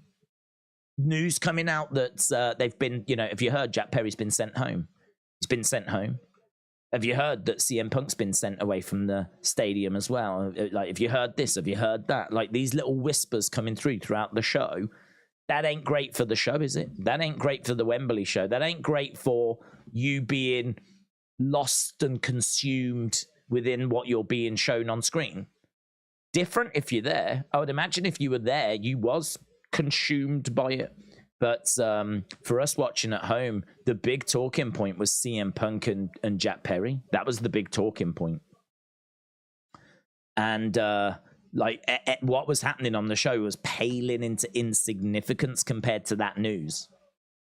So it's a massive problem, Matt. You're absolutely right. I like how you've worded it there as well. You know, they've built a house, but they've not yet built a home. Springboard's sort of like a moonsault by Sammy to the outside. Sammy against Damian Priest is what we've got. Obviously, we've been seeing Sammy and KO and Cody battling with Judgment Day. I'd imagine the main event of this week's show is probably going to be Sammy, KO, and Cody against Judgment Day. That seems to be, somehow we end up finding our way to that match most weeks. So Sammy really going for it here. I think Sammy trying to bring his A game here. We're seeing Sammy do moonsaults, springboard moonsaults. We just saw him go up top. We're seeing kicks coming in from Damian Priest. So, yeah, Matt, shout out to you. Sorry, I was a bit late getting to the super chat. We've been stuck in some juicy conversations in the build towards this week's Raw. I will say, though, I'm very grateful for that Wembley show, because could you imagine if we didn't have it and then we had to just focus on the Bray news? At least we got some, you know, at least we got CM Punk drama to talk about. We got Jack Perry drama. We got a show to review. We got a main event to, like, you know, talk about. That I don't know. Again, I don't know if it divided opinion. I mean, I've seen people like lavishing praise on the main event of the Wembley show. I just know how I feel, and it's an interesting one, because I think there are people that are all over that scale, you know. But it's what I do know is that I'd imagine everyone agrees it was a very welcome distraction. Defcon Prime said, people loving Wembley reminds me of customers defending a bad album their favorite group made at a CD store I managed. Yeah, I mean, I just don't know. I really genuinely understand if you was there. If you was there and you loved it, you don't need to justify anything to me. Not that you do anyway. But if you went to that show and you just are like, no, you're wrong, I absolutely loved it, it was amazing, I can understand why people would say that. Face first, Sammy going into the commentary table. Sammy planted by Damian Priest. First commercial break. Yeah, if you went there and you absolutely loved it and you're like, I can't see how it isn't a 9 out of 10. Like, I can't see how it isn't one of the greatest wrestling shows of all time. I get that. I've been to shows where I have been so engrossed in the action and I've just so enjoyed it. And then, you know, I've come out expecting like Twitter to be buzzing. NXT UK takeovers. I've gone to them and I've watched matches and I've just been like, God, they have left it all out there. They have left it all in the ring, man. It's like, I don't know what more they could have done. They've done everything. Like, what more could they have done? And I've come out and like the reaction has been like, yeah, it was all right. Yeah, it was all right. And you go, how was that just all right? How was that just all right? Like they did everything they could. But that is the live experience. Being there live, and you could make the argument that wrestling is a live form of entertainment. It translates very well to TV, of course it does. But yeah, you know, it's a live experience.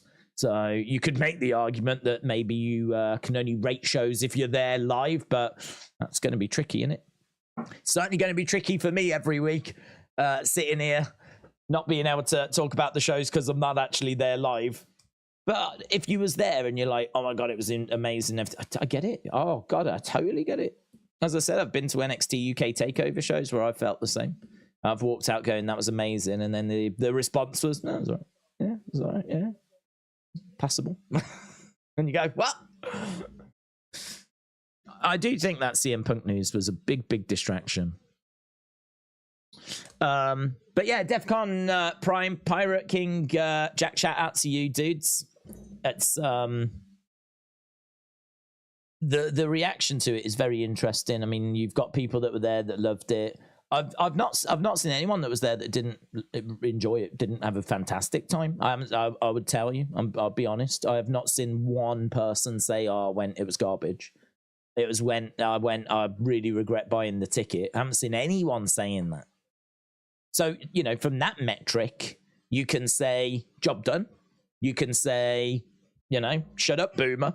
Shut up, boomer, because the audience that went lapped it up. And if they enjoyed it so much that they're willing to go again next year, then AEW obviously announced they're going to do it again next year. And so it could mean that they do another 80-odd thousand at Wembley again next year, you know?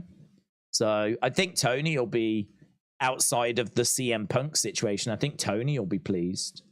But that CM Punk situation is certainly one he needs to sort out.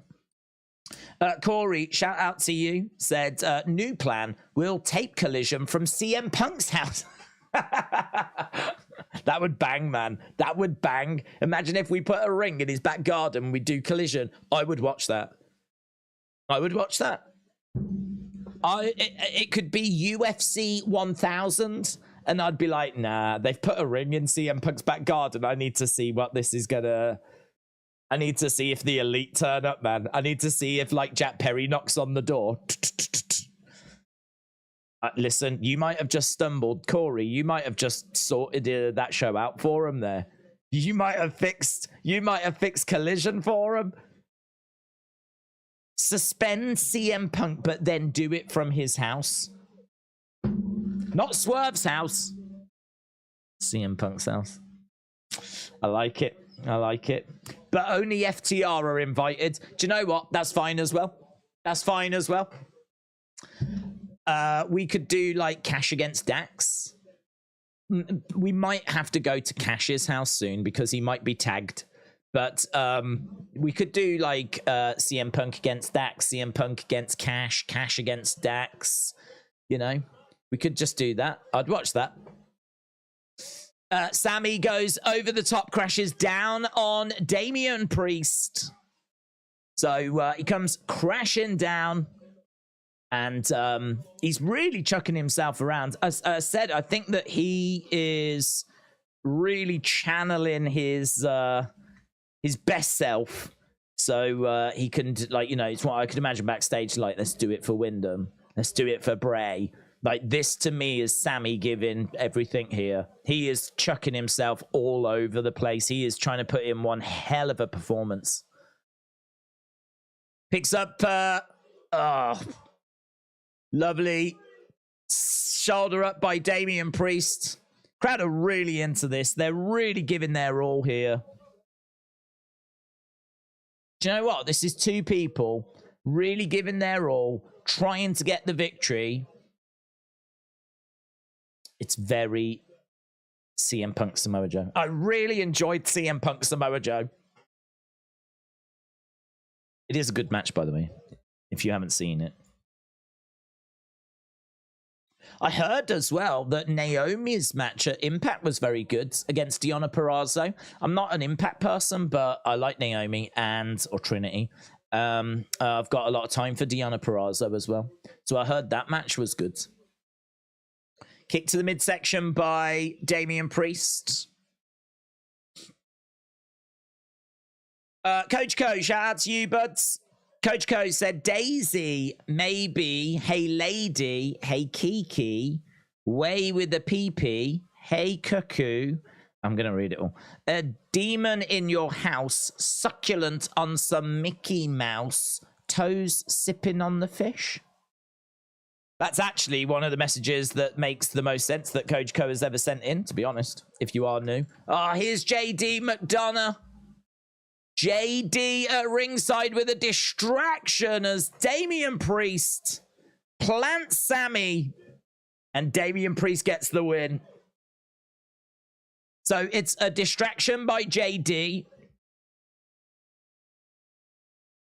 Distraction by JD. Actually, a little more than a distraction. He even grabs the leg of Sammy, and that picks up the win. But Damian Priest, he's not having JD at all, man. He shoves JD McDonough down. He just helped you out there, you boomer. Use your head. Is someone going to attack? Is Sammy going to attack him? Camera's quite close here on JD. Turns around. Kevin Owens in the ring. Sammy. These two unloading. Stunner. Stunner to JD. And Damian Priest is enjoying watching it as well. Armband that Kevin Owens has got on that says Wyndham. Hey, did we ever get Kevin Owens against Bray? Did we ever get Kevin Owens Bray?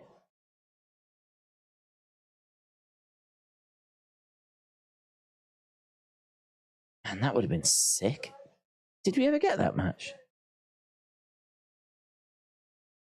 You must have. Why can't I remember it?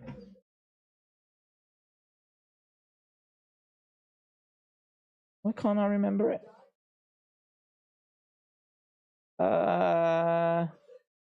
There is Kevin Owens against The Fiend in late 2020. It's a SmackDown match which has completely left my mind. Don't remember it. Don't remember it at all. October 9th, 2020, Fiend against Kevin Owens. Might have to go and watch that again. And by might have to, it's only 4 minutes long. It might just be highlights though, mightn't it? I tell you what, that would be one that I could do on members. We are doing a members watch along this week, but in the future, that's a match I would like to revisit. So we could maybe do that on members. That would be a good thing to do on member stream, actually, would be to think about certain matches and then like watch them on the member stream. Backstage, we got New Day, by the way, and we're seeing Viking Raiders with Cutie Pie Valhalla. New Day, Viking Raiders coming up tonight. So KO and Sammy attack JD. Yeah, they've got belts as well for your NFL teams. NFL season, I believe, starting relatively soon.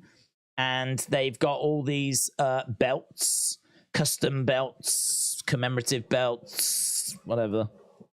For all the different NFL teams. NFL legacy titles. Are they to acknowledge, like, Super Bowl wins, or are they just for the teams? Your team. I'm guessing there's one for every team, regardless of whether they've won like the Super Bowl or not. I think I heard something about the Jacksonville Jaguars, because obviously that's the Khan's team. Did I hear that there's some drama there with them not doing a belt for the Jacksonville Jaguars? Jacksonville WWE. Oh, okay. WWE NFL partnership excludes Jacksonville Jaguars title for weird reason. Let me read this. WWE's war with AEW knows no limits in pettiness. WWE's multi-year partnership with the NFL is the latest example. WWE announced its first line of official licensed NFL legacy titles, which are listed on the NFL shop, fanatics.com, and WWE shop. If you are going to buy one, you can use the link in the description, and it does help the channel. It doesn't help you at all, but it does help the channel. Just, you know, if you're tempted. That's all. Thank you. Though the press release states the partnership is a multi-year licensing deal to create the NFL-inspired WWE Legacy title belts featuring the official colors of 32 teams, only 31 teams are currently listed on the online retailers. Who is the one missing team? The Jacksonville Jaguars. It doesn't take much detective work to summarize that this isn't a coincidence. The Jacksonville Jaguars are owned by the Khan family, which includes AEW owner Tony Khan. AEW's home base is Jacksonville's Daily Place, which was the site of an AEW programming throughout the pandemic. Right, but why have they not made the belt? WWE appears to have removed the Jacksonville Jaguars from its listing. A dose of pettiness in the war. WWE has dominated the war. AEW has seen its share of victories. AEW milestone, blah, blah, blah, blah, blah. The Jags being scrubbed website seems like open and shut case, but Fanatics support suggests the Jaguars title belt removal isn't due to it's not due to a wrestling war. Come on. Just because they're the only team that haven't got a WWE belt, it's not because of the Khans. Silly. What is it? But rather the popularity of the Jaguars belt. Okay. In response to a fan looking to purchase a Jaguars replica title belt, the Fanatics support replied, "Hey there, these sold faster than we could have imagined. Keep your eyes peeled for a restock in a few days." Yeah. Restock. Restock. Oh, they're just out of stock at the moment. Oh, yeah. Oh, God, they went so fast, these $549 Jacksonville Jaguars WWE belts. They sold the whole one that they made them. Okay, Riddle.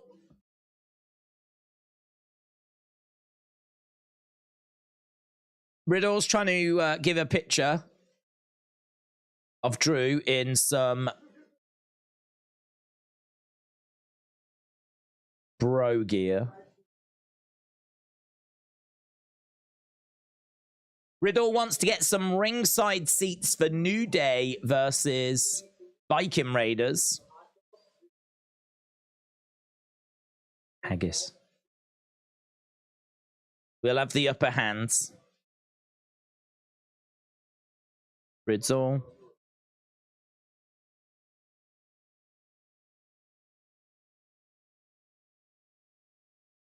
Okay. So they're going to be ringsides.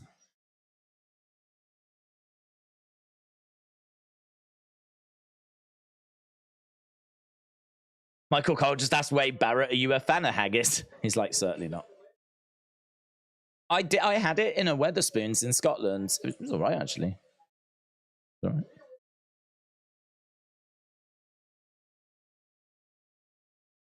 right. Raquel Rodriguez. So, yeah, they're sold out, unfortunately.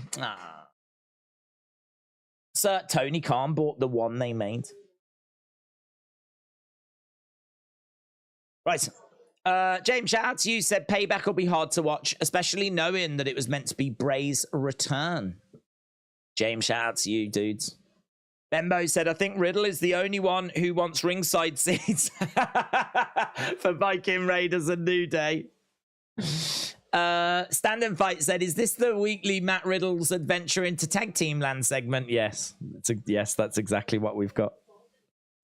Godfather, so shout out to you. Said, "Two in that CM Punk glass.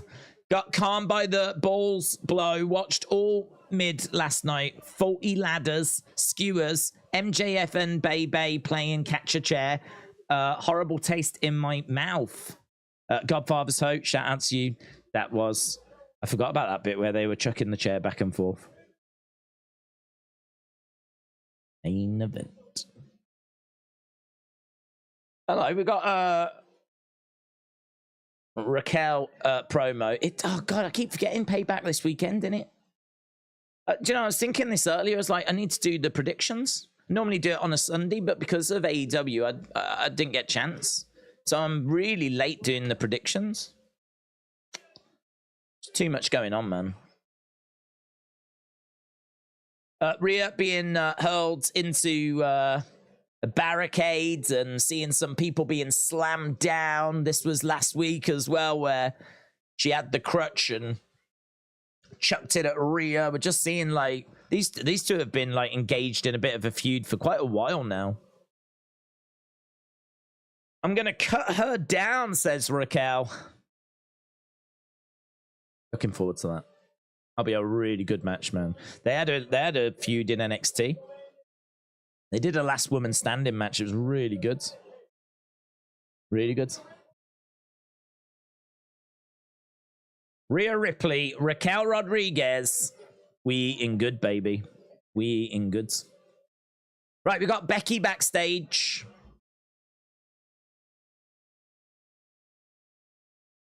Becky backstage, warming up.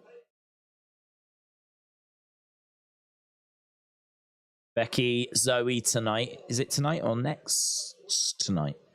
Tonight. Falls Count Anywhere match. Falls Count Anywhere. Becky Lynch. Zoey Stark. Commercial break. Right. Didn't think there was much in that segment, was there? Didn't feel like there was a great deal in that segment. We kind of went back, and all we got was like really the Riddle Drew thing and just a bit of backstage chitter chatter. Wasn't really much there, was there, to hang your hat on? Right. New Day versus Viking Raiders. If you sip a fishy fish, gill, only willy in it, and you'll be acting silly, Kaylee, hoo. Coach, out to you. Jonah said, if Punk isn't at all out, there'll be no crowd Sunday. I don't know. Honestly, I don't know what you do. If you're Tony Khan, I don't say it often, but I feel for him. Feel for Tony Khan, because what do? You've got someone who is either causing trouble or certainly attracting trouble. You've got to be seen to be doing something about it, right? There's so much criticism. So many people have said that this should have been sorted, that there should be someone backstage that's, you know, keeping an iron fist, that's keeping everyone in check, keeping everyone in line. Where is that person? So there's a lot of noise of people saying this is ridiculous. It's just the kids going crazy backstage. Like, where's the adults? Well, he's got to do something, hasn't he? Got to do something. I think we can't criticize him for not having some balls and dealing with the situation, but then criticize him if he does deal with the situation. He's in a rock and a hard place, Tony. Now he really is. He's in a really difficult position. I think if I was Tony, I'd be sitting down with CM Punk. And I'd be trying to figure out where he is mentally. I mean, I feel like this is something I would have done several times this year, right? Probably since he came back, probably in the past week, I've sat down with him, right? I feel like daily I'm sitting down with CM Punk, but I'm going to sit down with him to see mentally where he is. And I think I'd be saying to him, like, look, we're going to do an investigation. I don't know what the outcome of this investigation is going to be because I don't know the facts. I'm here to listen to what you want to tell me, but I need to listen to what Jack's telling me, and I need to get the full facts of the investigation. Now, because we've been in London and I got one Dynamite, I got a Collision, I got a Rampage, and then I've got another pay-per-view, right? This is not the best week for an investigation. We're going to do it, but this investigation will not be concluded by next weekend. So I'm going to bring you into the show. I'm going to have you compete, but we're just going to bring you in and take you out. And don't worry, we'll sort the transport this time. Right? So I'm going to do that. And there's going to be questions about this. We're still investigating, right? What happens after that? I don't know, because I don't know what the investigation looks like. But I want to get your thoughts as to where we are and see what he says. Because he might turn around and go, do you know what? Shove your all out. Shove your all out. Shove your Collision, right? Shove your company. Shove your whatever. I'm done, right? He could say that. You could say that, and then it's irrelevant, me trying to find a way forwards. But I would probably try and play it down the middle, whereby I'll try and use him for next week because he's too big of a star. And people would have bought tickets to see him next week. The fans will have bought tickets to see CM Punk. But equally, I've got to be seen to be doing something. So I'll just try and stretch out it's still under investigation. I don't feel like, it doesn't feel like it's explosive or like it's a situation where I need to suspend people whilst I'm investigating. It feels like it was an incident between these two people. Neither have been suspended, but we are obviously monitoring backstage. And so blah, blah, blah, blah, blah. I would probably try and go that way. Fans would be like, oh, you know, they'd lay into you. They'll lay into you whatever you do.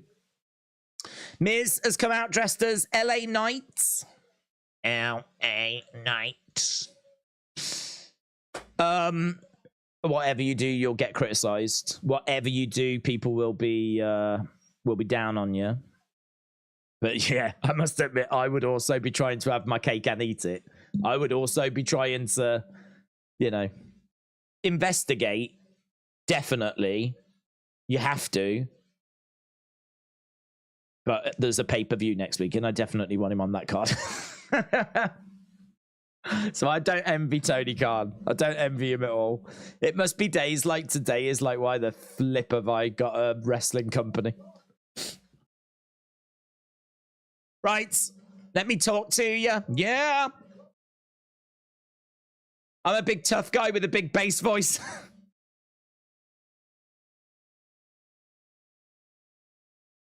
I'm a dangerous man, yeah.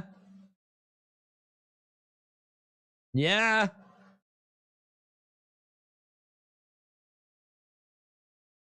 Yeah. I mean, what? I mean, yeah. I mean, what?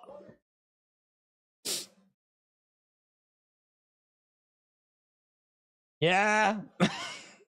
Yeah.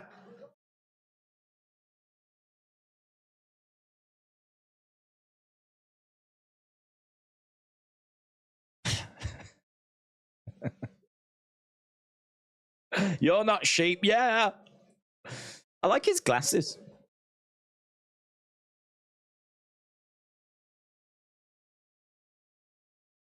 We need to earn your cheers. Right, I brought this bag out here.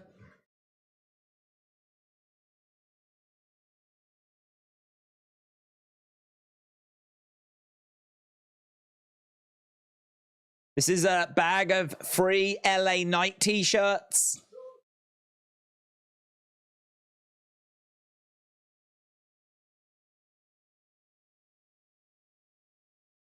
Give me a hell yeah.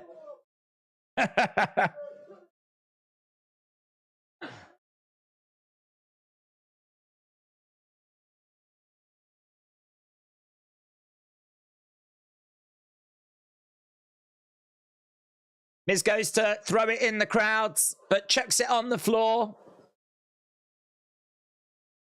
In all fairness, that's the most popular Miz has been for a long time, isn't it? Doing it whilst he was being LA Knight, that was probably the most over he's been. LA Knight chants. You are all so pathetic.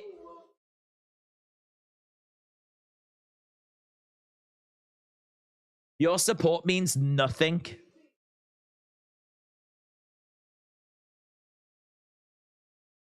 It's generic. It's vanilla. Anyone could be LA Knight.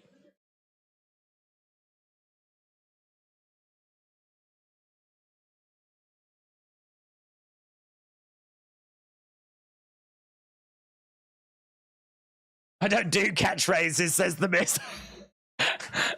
Awesome.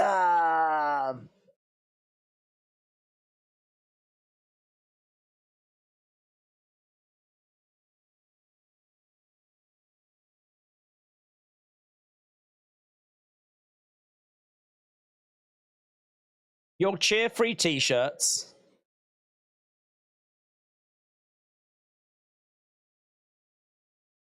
You don't cheer losers, and that's what LA Knight will be.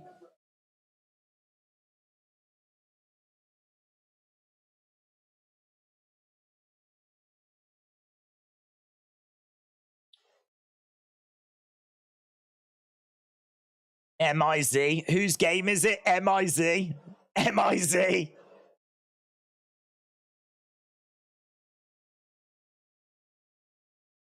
You gotta say, that's good from The Miz. It is a concern that the most entertaining he has been is when he's dressed up as LA Knight. That is a problem. That is a problem.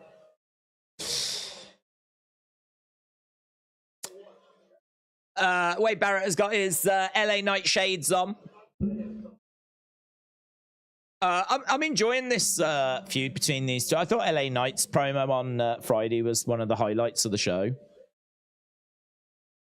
As I said earlier, I thought the tone wasn't quite right on Friday, but because I was looking for the superstars to give us a little insight into their feelings and to talk about, you know, some stories about Wyndham or some behind the scenes or what he, you know, some of their memories, you know, that's what I was looking for. Not just a SmackDown. I can watch a SmackDown any week, but I was looking for that. And really one of the only people that gave me that was LA Knight. He was one of the only people that did that. What I will say, though, is he was one of the only people I think that was given the platform to do that. I don't think really there was any real other opportunity. Someone might have been able to go up to Triple H and say, look, I really do want to say a few words. Seth's got a Wyndham armband on. It'll be interesting if Seth says any words. You can tell he's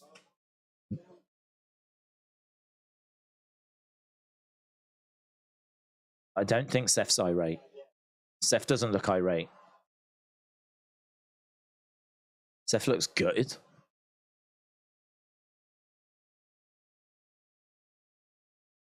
Here's New Day. Ricochet came over to Seth and just nodded, and Seth sort of nodded back, and he took a bit of a deep breath. He doesn't look irate at all. This is what I know. I said tonight's tone doesn't matter, and I still stand by that. It doesn't matter as much as Friday. Is it right that they are giving us Raw and that this is just Raw? This is just Raw. I mean, clearly you can see that Seth is hurting and that Seth is not in a good headspace there. He's sat backstage. He's got his Wyndham armband on. Michael Cole's talking about how he's irate. He ain't irate. He's devastated, like the rest of the WWE universe. He's devastated.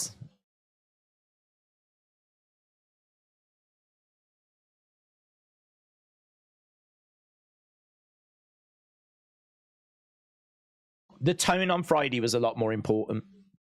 It was a lot more important. But it doesn't necessarily mean that it means that tonight we should just go straight 100 million miles in the direction of do a normal show. I think AEW is over, says Kian. It's done. They will not get to the point WWE is at now. WWE is a bigger platform. AEW done, question mark? I don't think they're done by any means. I mean, that show has received praise. I mean, I'm not lying to you when I said that, you know, for me, I would go middle of the pack, like 6 out of 10, right? 3 out of 5, 6 out of 10. That's around what I would score the show. But I could be in the minority. I really could. I really could. I'm not bothered if I am. I'm just honest about what I see and what I feel. But there's people out there that really enjoyed it. You know, I didn't have to tell you that I saw the review, but I saw a review. I think it's 411 Mania. Give it 9 out of 10. And I think a different review on there was 8 or 8.5. I can't remember, 8 or 8.5, right? But both of them were really high scores. And I saw lots of praise. I even saw one person like on Twitter like, suck it WWE, you could never put a show on like this. Like, people enjoying it so much, they were gloating about it. That's how much they enjoyed it. They were gloating about how much they enjoyed it. I mean, I must admit, I did look at that tweet and think, well, joke's on you, because WWE did do a show like this. It was called Clash at the Castle, right? It was Clash at the Castle, and that had a flipping weird ending as well. So yeah, I don't think they're done. I don't think they're done. I think they've got some problems to work out with CM Punk. I think that once Mercedes comes in, and I think she is coming in, I think that is going to spike interest. There really are not many out there that AEW can go and get. WWE have done a good job of locking big names down. There really ain't many out there that AEW can go and get that's going to really boost numbers. They're having to build their own stars, which in the long run is better for them anyway, right? But once they bring in Mercedes, that will be a boost. That will be a boost. And the problem that they've got now is that the Wembley show's done. The Wembley, the TV ratings have been pretty flat for AEW. The kind of backstage dramas have been, getting the headlines. They've been struggling to sell out like arenas. There's been plenty of pictures of empty sections. And it's no different to WWE. WWE have also, had their struggles, right, when it comes to trying to sell out arenas. So AEW aren't on their own, but the big shining light was Wembley, and that's gone now. That was yesterday. So what are we building towards next? They need to find that next light at the end of the tunnel that we're working towards, and they will. They'll find it. They'll find it. That light might not be a show. It might be Mercedes. It might be a Mercedes-Benz hurtling its way towards us, because when she arrives, it'll get a boost again. Then, so yeah, I can't say that it's done. Can't say that it's done by any means. I think plenty of people enjoyed the show, but I really don't. I'm very interested to see what the rating on Wednesday will be. I think there'll be a spike. There should be a spike. I mean, there really should be. But I didn't come out of that show like, oh my God, I can't wait for Dynamite. I did not come out of that show feeling that way at all. At all. At all. And I can't be alone. I can't be the only one that feels this way. Maybe I am. Perhaps I'm special. I think I am special. Right, Drew and Riddle have made their way down to the ring. Hello, Austin. How you doing, mate? I just saw Austin in the chat. Coach Co said, sipping on a fishing, really dated, acting silly. 15 Nikki computer, Yuri 22222222, let 15 and a lick with a poo blink. I've probably just set off some nuclear weapons in Russia. That's what that comment feels like. But Coach Co, shout out to you. I appreciate the support, my friend. I would suggest you get a bit of sleep. It does feel like you're a little bit sleep deprived. Maybe we all are this weekend. New Day versus Viking Raiders. Let's go. Let's go. Let's go, Valhalla. Let's go, baby cakes. Baby cakes, I just don't know. Did Austin say hello to me, even though I said hello to him? I don't think he did. Ellis Dub said, Drew and Riddle as a team feel like filler. It's clever. There's no charm to it. It feels like it's just... Oh, it's not clever. I did think that was strange. It's not clever. There's no charm to it. It feels like a means to an end. The end being a Drew heel turn. I agree. I agree. I don't think there's much chemistry there. I think they're trying to find the chemistry. I think they're trying to work at if they can get some chemistry. But it does very much feel like let's chuck these two together and hope for the best. Right, we're about to get underway with... They are at ringside. Riddle's got a pen and paper. So he's going to be taking some notes. Or maybe he's going to draw a picture. I don't know. Be very exciting to find out. Shots coming in by Xavier Woods. Starting us off with Eric. And, of course, they're wearing armbands for Bray. Hey, well, it's been such a horrific time for people passing away. There must be a booming industry for black armbands. The amount of black armbands that wrestlers have had to wear in recent years. Been too many losses.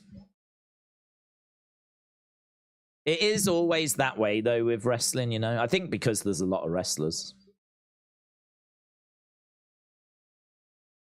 But we saw FTR, when they competed, they were wearing like 3 armbands. They had one for Brody. I think there was one for Terry Funk, and then they had one for Bray. I mean, we lost Terry Funk and Bray within like a day of each other. Around the houses, Eric looking for, he's got Xavier. Gonna say one last thing about the tone of the show, and then I am gonna shut up, right? Had Terry Funk have passed away and not Bray, this is the show I would expect. Terry is an absolute legend, deserves a video package, deserves a graphic, deserves mentions, but you could expect a normal Raw. For us to lose an active member of the roster and to just carry on, I just find it really bizarre. I find it bizarre. Certainly when I look at AEW and what they did for Brody when Brody passed and the kind of show they put on and the respect that show got from AEW. Like AEW, say what you want about them. When Brody passed away, the way they dealt with that, the way they kept quiet about the illness, the way that never came out, never leaked, the way that they did the tribute show for him, the way that they looked after -1, the family. You know, you could say maybe that, you know, they've used -1 on TV a bit much or whatever, or, you know, he's young and, you know, maybe, I don't know. I think it's been all right. I think it's been fine. I think they've done a great job of looking after him and, you know, giving him something to look forward to. Like, you're going to be on the show this week. See, he did quite a bit with the Dark Order, didn't he? You gotta say fair play for the way they handled all of that. The way they handled that, you would never criticize that stuff. I think they did brilliant. I do just look at this show and I'm like, Friday I came out of it just feeling like I don't think we did enough. I don't think the tone was right. And now tonight it's just Raw. It's Raw with some Bray armbands.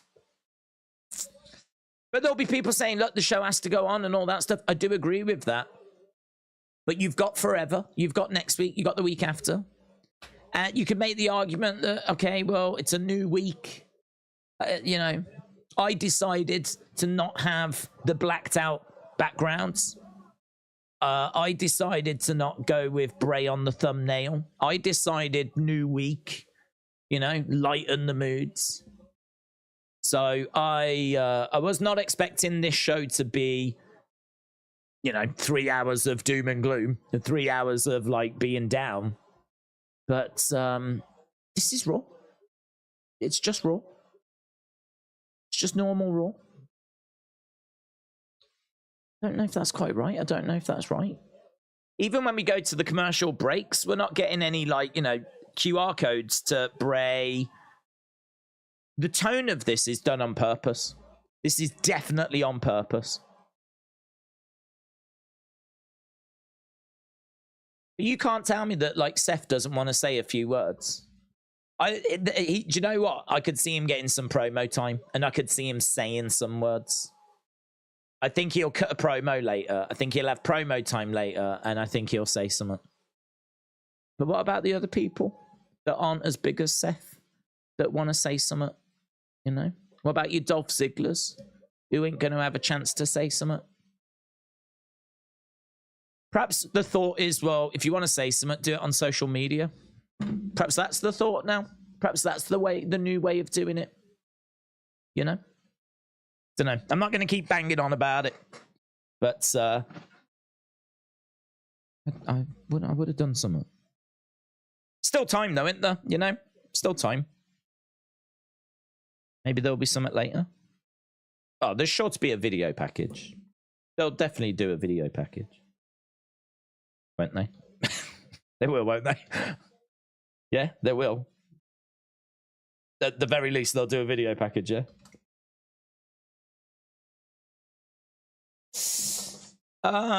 He deserves a true tribute show. Yeah, I think that as well. I think that, like, he's an active...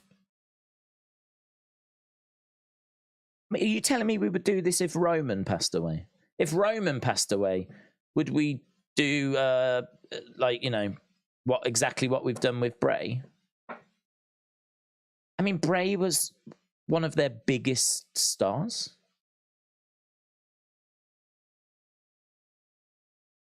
Weird, isn't it? It's just weird. I just can't get my head around it. Don't know.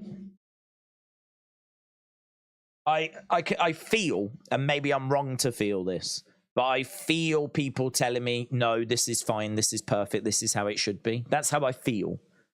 Feel people telling me this is the right tone because we need to move on. That's fine. If that's how people if that's what people think, that's fine. It's a difficult one. I said earlier, whatever you do, I think would be criticized. You know, if you go like really moody and down and dark and whatever, people will be like, nah, you needed to pick that up. You know, there's people, as I said earlier, there's people with depression that use wrestling as an escape. So you don't really want to be dragging, like, you know, their escape, you know, tough day at work, get back home, let's talk 3 hours about Bray and have people crying and everything, right? So I can sort of understand them wanting to avoid that. But then equally, what kind of message are you sending if you are seemingly ignoring it as well? This is a normal Raw. I can't stress that enough. This is a normal Raw with some armbands. To the point where Seth was gutted backstage and Michael Cole was like, he's furious. He is furious at Nakamura. No, he's not. No, he isn't. He isn't. He's pretty gutted at losing a very good friend. Should we call a spade a spade? Wow, look how angry he is. I have never seen him this angry. He looks close to tears. He's that angry. And I think the Wyndham armband must be like some sort of hidden message of how angry he is. I think you'll find.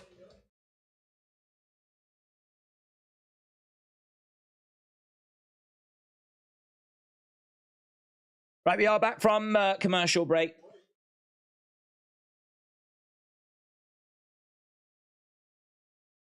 Got to send a tweet out to let people know we were live, so I'm just going to do that.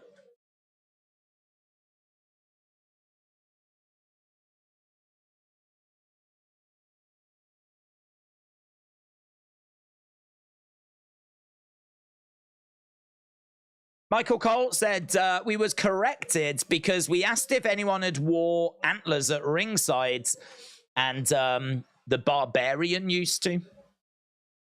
Random 2023 shout out for the Barbarian.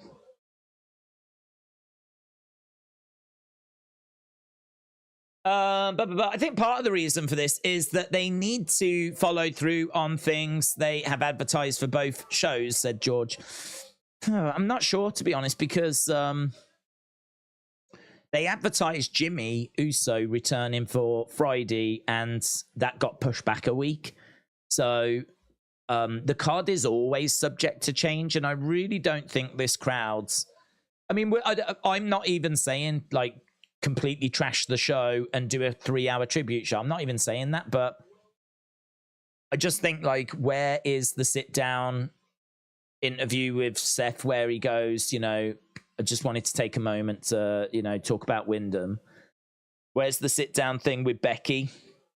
You know, these people have known Bray going back to, I don't know, I mean, maybe even 2009. I don't know when Seth first came in, but since Seth has been here, I mean, Bray joined developmental in 2009, and he's been a constant ever since. I know that he got released and was outside of the business for a little bit, and I know he's had his injuries, but by and large, since 2009, he's been a constant. Kofi Kingston, Xavier Woods, Seth, I mean, Sammy, Kevin. I mean, the list goes on. I ain't going to name everyone, but I could understand maybe some people that had only been around him a short time, maybe a Grayson Waller, right? Who maybe hasn't spent that much time with him, maybe not having much to say. I mean, they'd still pay respects, I'm sure. But I genuinely think that there has to be some serious hurt here. The messages online are of someone that it was loved, respected, who had an infectious laugh, who was always there if someone needed advice, who would be one of the first to welcome new people onto the roster. These aren't my words. These are the words off the superstars from their tweets. So they have to be feeling it.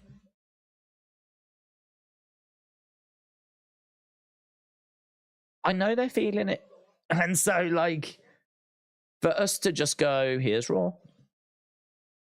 I wouldn't scrap the show, but I would just put in some of those thoughts. We haven't even been watching his best moments. We have not had even a video package yet.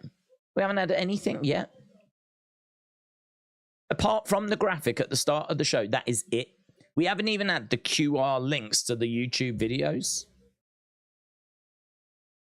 I'm so... I know I said I'd shut up about it, and I am going to shut up about it, but I'm not even saying trash the show, cut the matches, let's have 3 hours of mourning. But one of your wrestlers... worldwide news. It's on the BBC homepage, right? It made it onto the BBC homepage. It made it onto, proper news out. I'm sure it was on Fox. I'm sure it was on CNN. It was a big story. It was a main story. 36-year-old active wrestler passes away, and you wouldn't know it by watching this show. And that, I can't say that that's right. Can't say that that's right. It's right that we're not doom and gloom, but I'll leave it up to you to make your own decision, and I'm going to shut up about it now. Because even I'm thinking I've gone on about it too much. Right, we're still underway with New Day and Viking Raiders. Big fan of Viking Raiders. In comes Xavier. He's in there with Ivar in between the legs. Big shot, Ivar goes down. Kick coming in by Xavier. Around the houses. Russian leg sweep. Kip up there by Xavier. He charges over, collides into Ivar. Xavier going over to the other side. Big boot there by Xavier. Rolling. Lovely. 1, 2. And kick out. Wrestle with Andy. Hello. Sorry, I have seen you make a few comments. So I keep meaning to get to your comments, but... just been a bit all over the show here. Do you think a separate tribute show on the network would be a good idea? Yes, I do, actually. I think that's a very good idea. I think that would have explained everything, wouldn't it? If we'd have sat here and they had advertised that, our superstars want to say a few words, but we are here to entertain as well. So we've made the decision to do a special tribute show. It's going to be on the WWE network. It's going to be on Peacock. And that's where our superstars are going to have the opportunity to, send their condolences and share their memories. I don't know, maybe they'll do like a match in there as well. I mean, they did LA Knight, Finn Balor. That was, as was pointed out by the chat, it was a bit of a weird one, to be honest, but I suppose with the people available, it's probably the one that makes the most sense. Because ideally, I think you would have gone Randy Orton. I think Randy was, for me, Bray's biggest foe.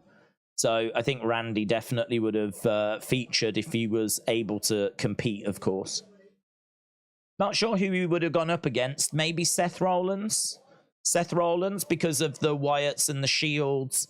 And Seth is who Bray won the Universal title from. Obviously, they had that Hell in a Cell, infamous Hell in a Cell match as well. He crossed paths with Roman a few times as well, in all fairness. You know?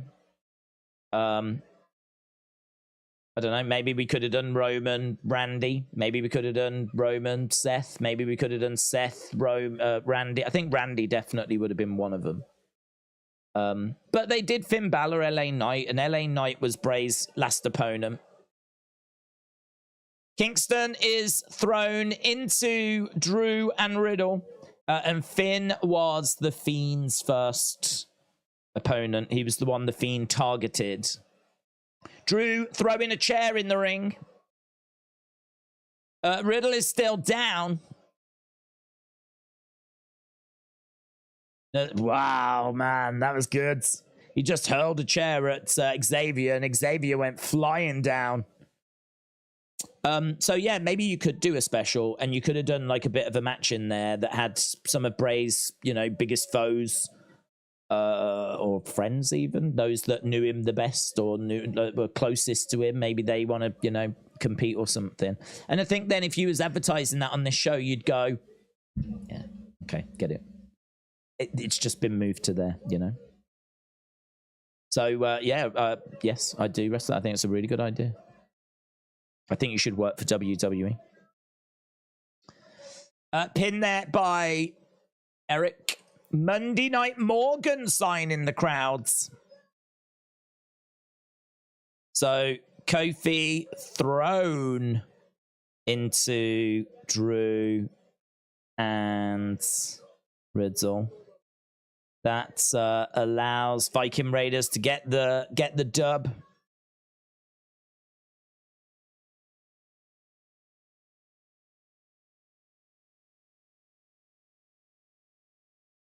So, Kofi chucked into Drew and Riddle. So, I don't quite know where we are with this. Are we in a triple threat type situation?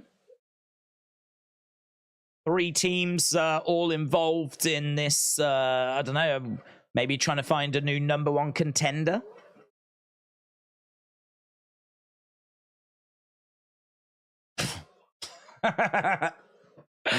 Valhalla.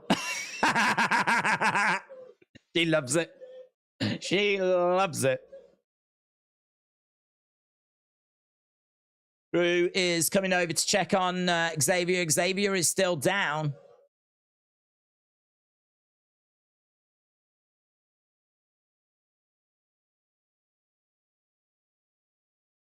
Drew's annoyed. He chucks the chair back in the ring. We're backstage with Finn and Damien. We've got to get on the same page, says Finn.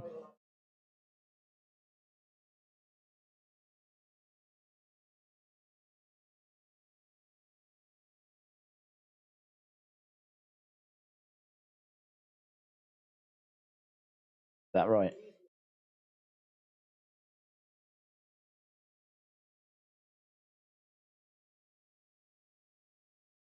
I don't care about your friend JD.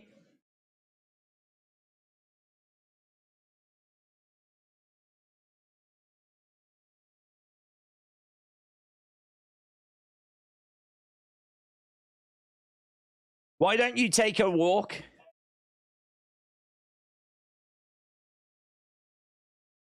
Rhea having to get between these two.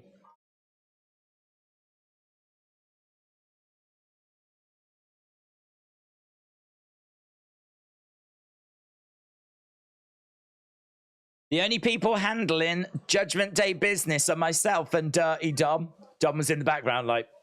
And then as soon as she said his name, he was like, Finn Priest, you can make it right at Payback.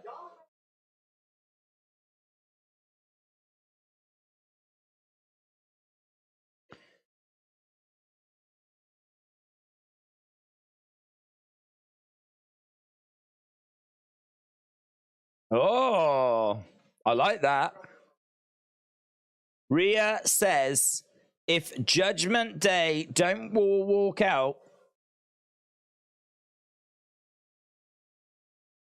with golds after Payback, there'll be changes. Tribute to Bray Wyatt coming up next. I'm guessing this will be the video package. If they do put some like messages in from the superstars. Fair play. Rhea says if JD don't all walk out with gold after Payback, there'll be changes. Right, we're at commercial break. I would try to honor him by putting on the best show I could, but as you can see, that's not happening, said Oblongbox. TBH said, as far as Finn Balor, Damian Priest dynamic, who's going to turn on who? Do you think something has to give, and soon? Well, yeah, Payback. I mean, word on the street is that it could be Damian that leaves and it gets replaced by JD. I mean, maybe they're thinking Damian with the briefcase, and perhaps they're thinking he's grown and he's ready to go back on his own. It is funny, actually, if you think about Damian before Judgment Day, and now think where he is now. He is in a better place now. Even with that loss to Bad Bunny, is in a better place now. He's having his matches are more engaging. I feel like he's properly grown into the main roster. He's always had a good look. He's always had a great voice, deep booming voice for promos. I think he's got the look.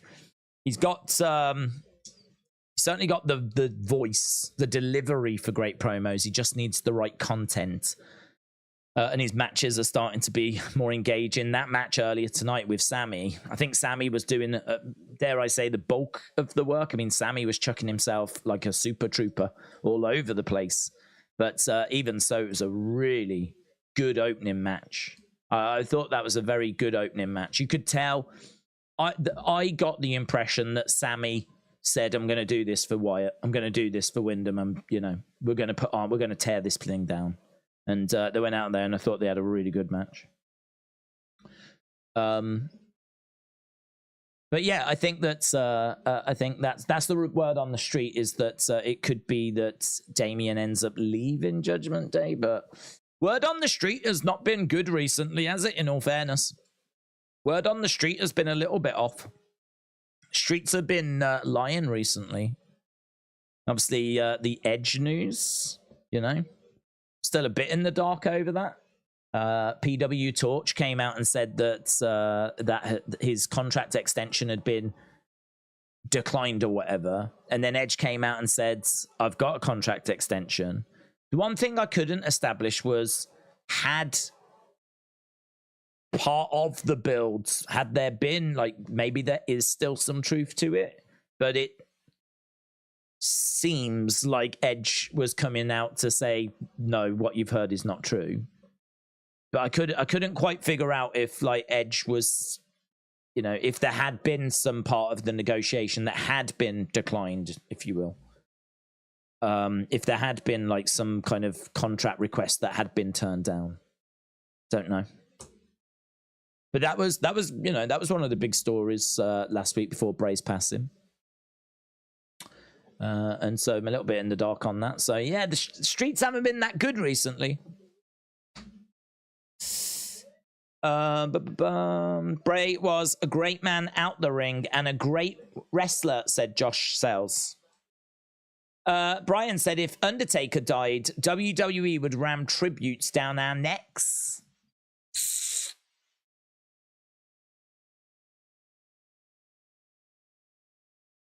Well, this is the tribute part of the show.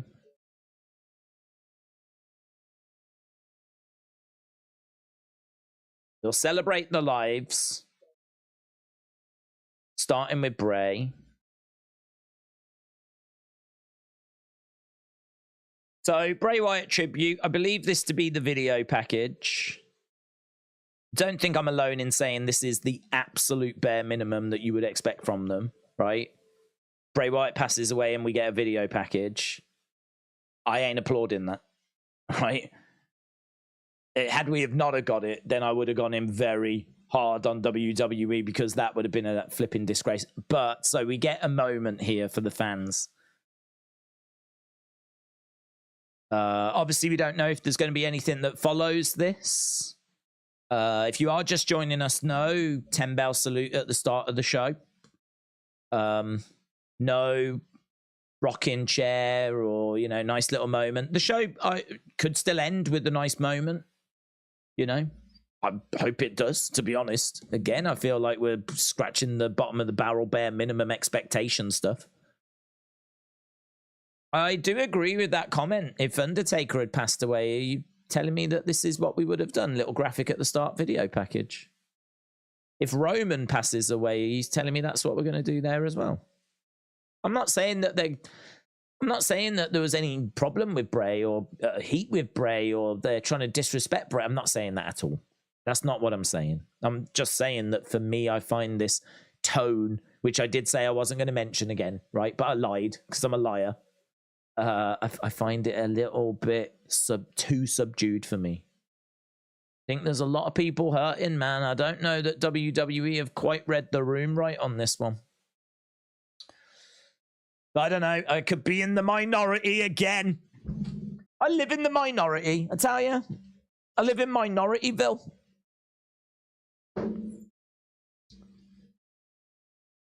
Oh, God, that was cool, wasn't it? Do you remember that? Do you remember that? I forgot about that.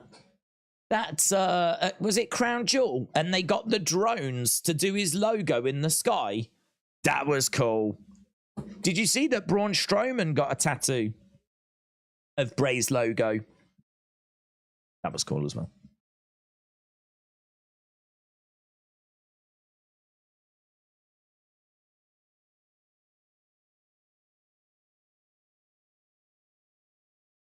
Welcome back, friend sign.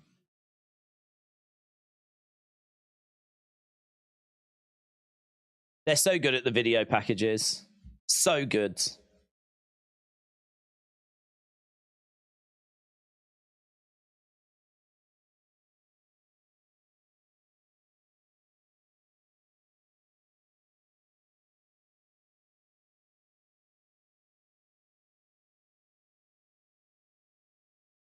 Just pictures of him with JoJo and his kids.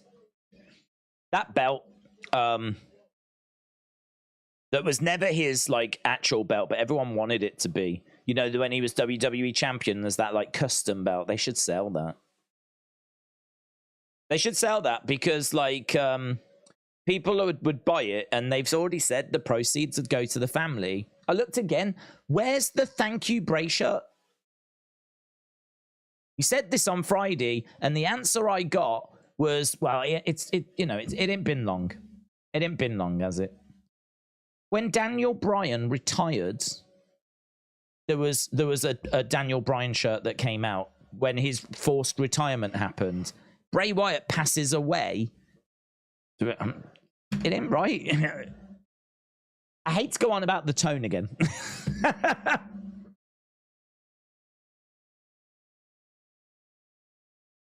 Fireflies in the arena and a thank you, Bray chant.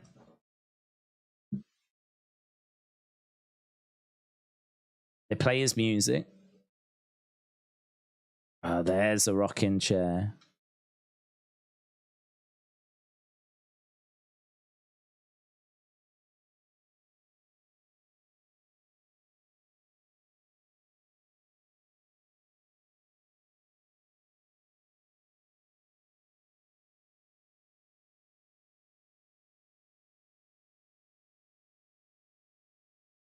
So we've just got a spotlight on a rocking chair as it fades to black. And that's the end of the segment.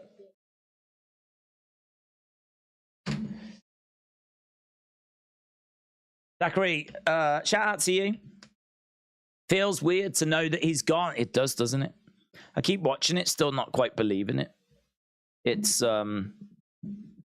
It is a really difficult one to process. It's funny because like we deal with this on a, sadly, as I said, a fairly regular basis. You know, we've had to deal with like people passing away, and I'm not the sort of person that really, when a stranger, someone that I don't know, passes away, pretty good at like dealing with it. Pretty good at like, I don't know. I mean, like, I pay my respects. I certainly feel like a loss, and I feel sorry, but I'm quite good at like not, you know, you see people online that are just absolutely heartbroken, and they're still even now coming out with tweets like, "I'm not okay. I'm still can't get my head around it," right? And I believe they are feeling that way. I've always been very good with that, and I think I'm doing all right with the Bray one as well, to be honest. I think all things considered, you know, we had a laugh over the weekend with the boxing. We had, you know, we watched and had a laugh with AEW, and now we're here, and yeah, I think we're, you know, all things considered, we've done well with it, considering how big he was in my life, with like the amount of videos I've made and theories and stuff like that, you know. So I've had people going, "Oh, you all right?" All this kind of stuff. Yeah, I'm absolutely fine, right? I'm absolutely fine. I'm fine. But it's I do find myself watching those kind of video packages, and I think like, yeah, do you know what? It might not have even sunk in. I still might not actually have got my head around it, you know. We're not going to see the Funhouse, the Fiends. We're not going to see, and all of that's irrelevant because a father has lost a son. You know, JoJo's lost a partner, and most of all, kids have lost a father, right? So me sitting here going, "We ain't going to get a Funhouse. Who gives a flip?" But you know, you do look at that video package, and you can't help but think like, that's all gone now. That's all the past now. There's every show that happened, we would sit here going, "What do you think the chances are Bray will show up? Do you think Bray will show up? Do you think Bray will show up?" Every backstage segment, I look for puppets. Even on this show, subconsciously, I always am looking back. But so even I've said this on Friday, even the way that I watch the show, Bray Wyatt changed the way that I watch the show. Normally, before, I'd just, you know, watch it, whatever, and listen to it, watch bits, whatever. Now, you have to be that extra aware. You have to give it that extra level of attention, because there could be a QR code that flashes up on screen. There could be a puppet in the background that everyone's gonna, you know, "Oh my God, did you just see that puppet? Oh my God, did you just see this?" You know? I mean, it's a good and a bad thing, because there's obviously been so many occasions where things have been read into that turn out to be nothing. The schools that everyone was like, you know, banging on about, that was meant to be leading towards the return of Bray, you know, and you know, the lightning on the Royal Rumble poster. There was even, I remember last year, someone that was saying that there was like some red and black stripes on the SummerSlam poster last year, and they were like, "That's the same as the Fiend's attire," and so, you know, this must mean that the Fiend's coming back at SummerSlam. Like, don't get me wrong, it's been good and bad, because now it means that even things that aren't there are being read into. But yeah, even the way you watch wrestling is just next level. Like, you've got to really be dialed in. All the little subtle little things now, all the subtle little, anything that happens is now a talking point, because before it didn't mean anything, and we knew it, you know, it didn't mean anything. Now it might mean something because of Bray. So it's weird. It's really weird to think that, I don't know, maybe we don't have to be as attentive to the background anymore. We are back to the show, and Kofi is telling Drew not to worry about what's happened.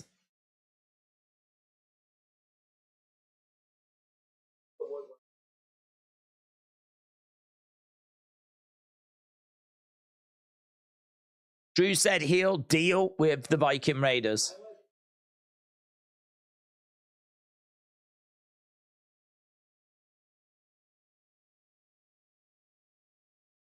Kofi watches on. Right, here's Imperium. It's going to be time for the Gunther and Chad segment. Jake says, bring Uncle Howdy back when the time is right. Yeah. Don't know what you do with Howdy.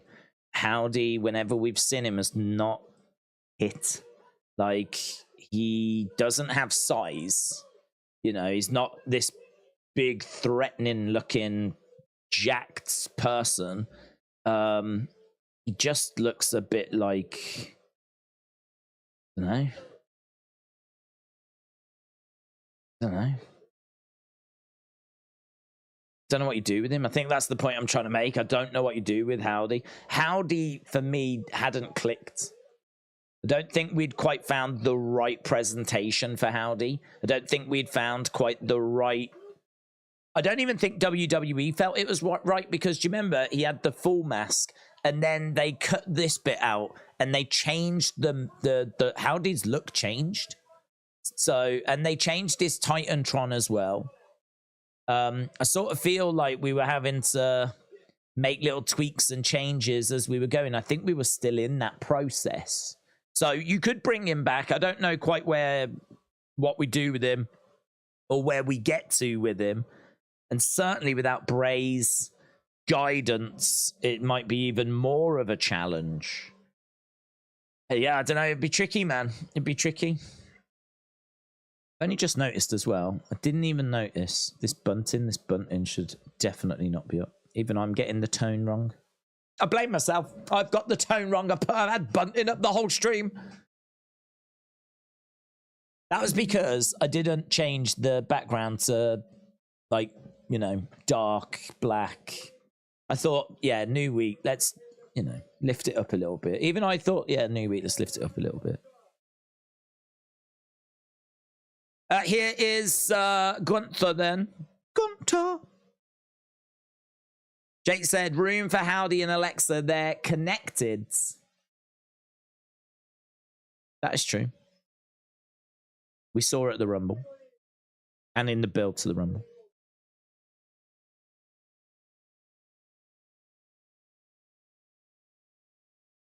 In reality, Chad has won nothing. Because I'm still standing here, Intercontinental Heavyweight Champion.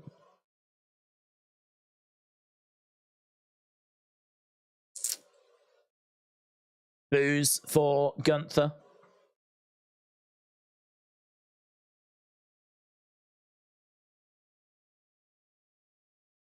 I think there are Gunther chants as well, though.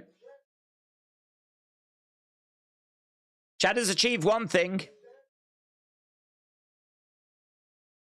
Is peeing me off. Chad has achieved one thing, and that is peeing me off. Now Chad Gable has got my attention. Now Chad Gable has got my focus.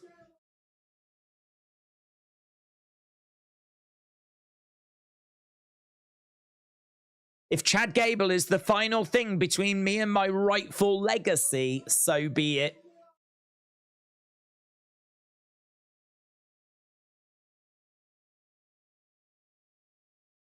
Yeah, I'll tell you what, Gunther's arrived and he's woke this thing up. Gunther's arrived.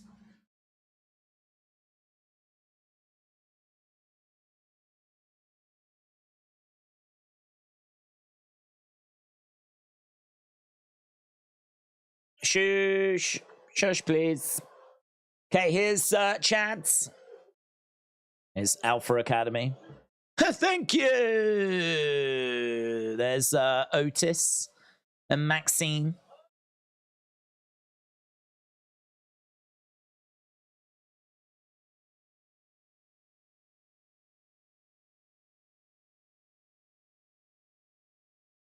She was trying to recruit Otis for Maximum Male Models, wasn't she? That all seems to have just fallen apart. I don't know where they are.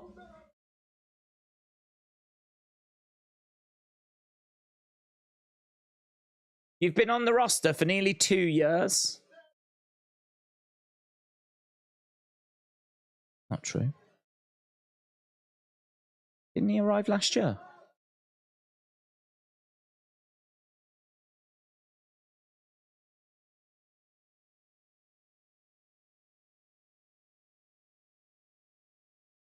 Okay, so Chad's come down.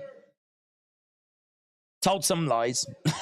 I think it's told lies anyway.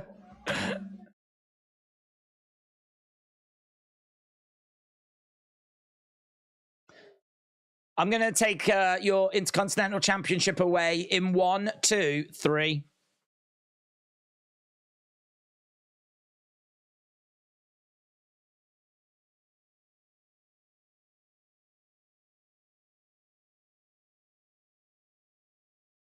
Master Gable is going to cut you up Memphis style.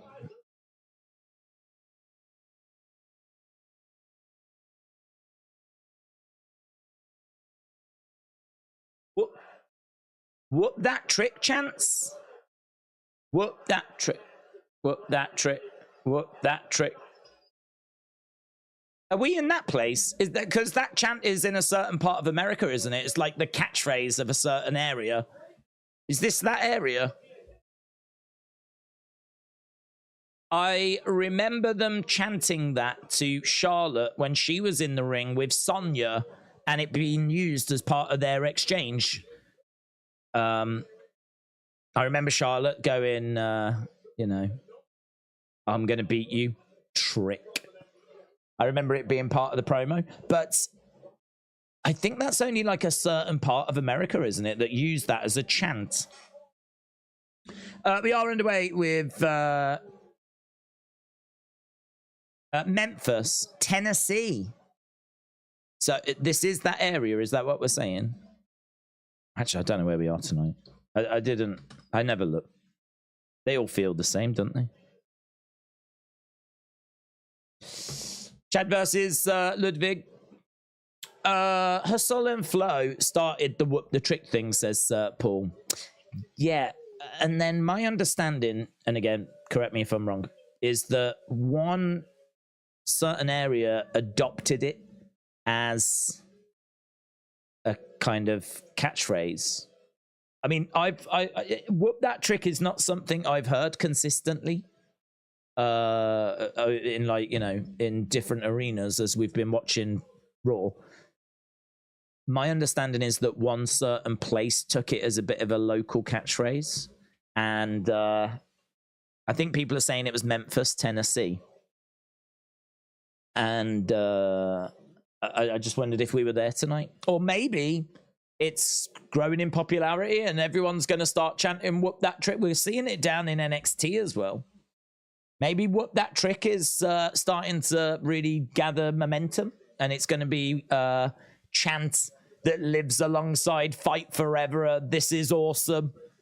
Fight Forever. This is awesome. What? Yeah.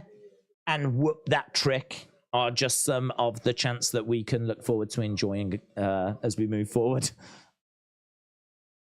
And also, hey Bailey, I want to know, are you going to be my girl? Never forget. Logan said, I can't watch the main event tonight. I've got school in the morning. I always hate the first day of school. Is it the first day of school? Are they back already? Damn. Always hated that when I was younger as well. I mean, that's summer over, isn't it? That's summer over. That is summer done. It's actually been a really fun summer this year. Really enjoyed this summer. Been a lot of cricket, which I've enjoyed. How the wrestling's been okay, hasn't it? Wrestling's been okay. We've been doing like Usos, Roman. AEW have been doing MJF and Adam Cole. You know, there's been some stories that have been going on. Judgment Day have been facing Sammy, Kevin, and Cody every week. So, you know, there's been a few things. I don't know if there's been any kind of really big, juicy storyline, you know, big summer. Do you know who did one of the very best kind of summer storylines? The Simpsons. Who shot Mr. Burns? I remember that like being like, who did shoot Mr. Burns? We need that. We need one of those mysteries. We need a mystery. I want a mystery. I want a mystery in wrestling. This is what Bray would have been good at. A mystery. I want a whodunit type mystery where we have like several people that could have done something and we have to like try and work out the clues. That's the kind of summer storyline I like. Do you remember down in NXT 2018? It was like who attacked Aleister Black, and there was like several people that it could be, and then it turned out to be Johnny Gargano, and I think Nikki Cross knew that it was John. She went up to Aleister and whispered in his ear that she had seen who it was, and it turned out to be Johnny Gargano. Spoiler. You do go back and watch it. Spoiler. I want one of them. I want one of those stories. Who did it? Who done it? Who attacked Vince McMahon? I mean, honestly, it could be a list of millions. Millions. Could be one of millions of people. Who attacked Adam Pearce?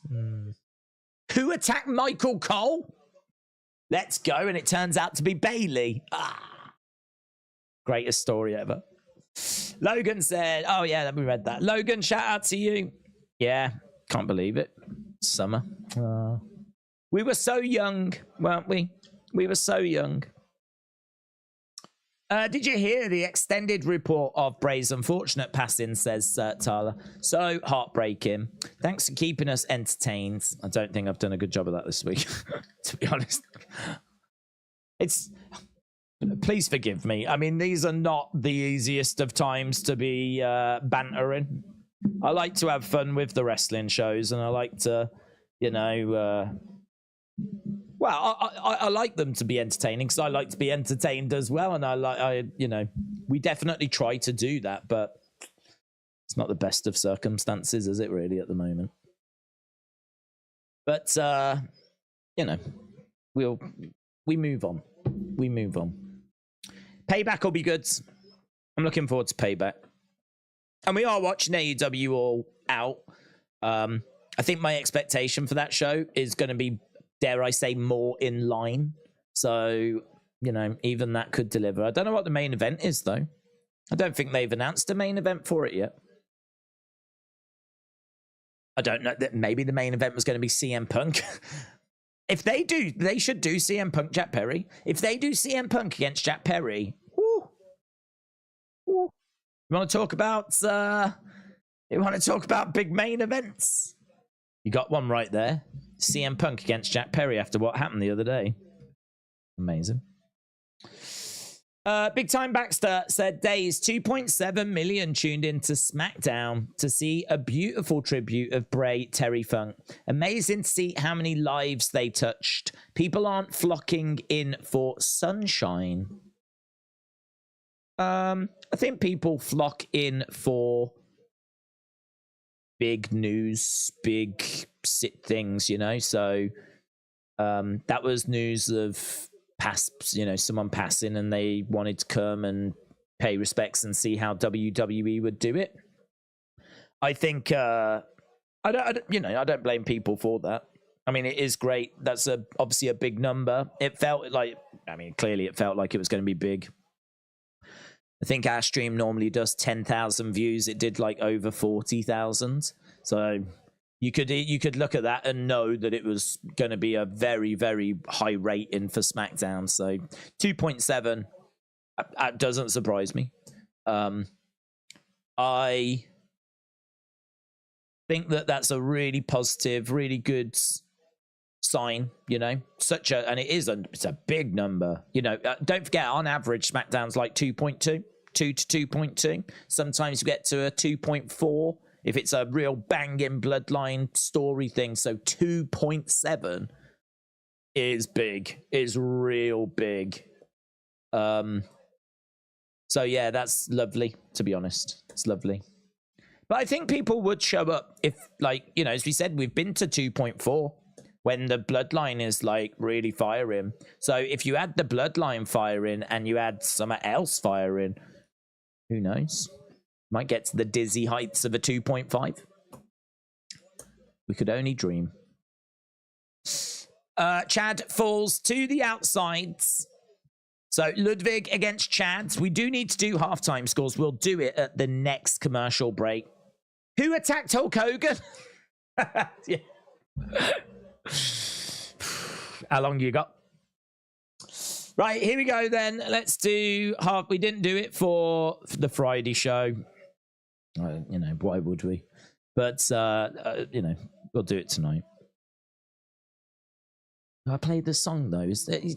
Yeah, I'll play it. Halftime scores, everybody. It's the halftime. Just know scores. that I'm not this. I really want this to know jolly. your halftime scores. Put it in the I don't feel like this right now. Halftime scores, everybody. It's the halftime scores. In fact, are you happy? It's the halftime scores. I've even took the sound off because I don't think it's reflective of how I'm feeling, to be honest. So he can dance around like a muppet. I hate that guy. I really hate that guy. So smug at the end. There we go. 7 said future compilations. WWE AEW fan said 5. Melanie said 6. Big Time said 7. Carter said 7.3. Trini with a 7. Let him in. Thank you, Bray said 6.5. Arborus with an 8. James said Impact did that same thing. Who shot Johnny Bravo? I could be into that story. I could be into that story. Was that this summer? Was that this year? I promise, if it was this year, I genuinely don't know. In fact, I didn't know that story had happened at all. But that's the kind of whodunit thing that can be quite fun. If I was booking, I'd definitely want some like a mystery. Bit of a mystery whodunit. Doesn't have to be like a shooting. I don't know. It'd be like someone's broken into Seth's house and trashed it. That, you know, that could be interesting. And then, like, you know, you could see inside Seth's house and maybe there's a few things written, like spray painted on the wall, and like we're trying to figure out, like, who would write that? Whose handwriting is like that? And some of the, like, you know, you're looking for clues and everything. Oh, God, that would be good, man. If someone from WWE is watching, do that. Not now, you've missed it. Summer's over. You can't do it in the winter, it'd suck. You have to do it next summer now. Jordan said 6.59. Terry said 6.5. Trey said 5.5. Stone 9540 said 5.5. Chaos Theory said 6.5. Sonny says 6. Paul said 6. Who attacked Humpty Dumpty? Finally, someone is asking the big questions. Stuttering Steve says, I'm not happy. It's the halftime score. 7. Josh says, cops are back at the bank. Breaking news. Paul said 6. Mr. Quake said, thanks for the memories, Bray. Legend Killer said 6. Oh, thank you, said Finley. 6.5 said Phase Coasters. Richard, shout out to you. Don't have to apologize for being quiet. I think, you know, there's no expectations on, I think, anything right now. Apart from WWE, I've got big expectations on them. I think I've said the word tone more times on this stream than I've ever said any other word in my life. Belly to Belly by Chads. A year or two ago, it was Taya Valkyrie. She got sent to prison. That's when she went to NXT, is it? Isn't she in a relationship with him? Sounds like they're in a... Who shot JR, said Mr. Quake. Who took Daisy's beanie? Oh, listen, that would do very well on these streams. Very well. What are your thoughts on the Payback card? Do you know what? I have not done my predictions, and I actually couldn't even tell you too much of the Payback cards. I will have a look. Payback Cup. Oh, more matches than I thought, you know. 6 matches. Becky against Trish in a steel cage. I said the other day, I still get a little excited for steel cage matches. Not as much as I did when I was young, because you got Hell in a Cell, Elimination Chamber, all that now. But back in the day, a steel cage match, I think of the blue bars. I think of Hogan. I think of Bret and Owen. Like, a cage match was really special. It was really, really special. So I do still get a little flutter when I know a cage match is coming up. Like a cage match. You like a cage match? Becky Trish? Yeah. Seth against Shinsuke? Yes. I'm so pleased that Shinsuke is getting his opportunity. Yes. And could he win it? No. But I'd like to see it. Rhea against Raquel? Yes. I really enjoyed them down in NXT. Yes. Ray against Austin Theory? No. I'm not really feeling that. Theory is just so cold. I really like him. He's absolutely a star for the future. But I think it would have been fine to have watched John Cena when he was a prototype and gone, do you know what? He looks great. He's one for the future, but I ain't feeling this.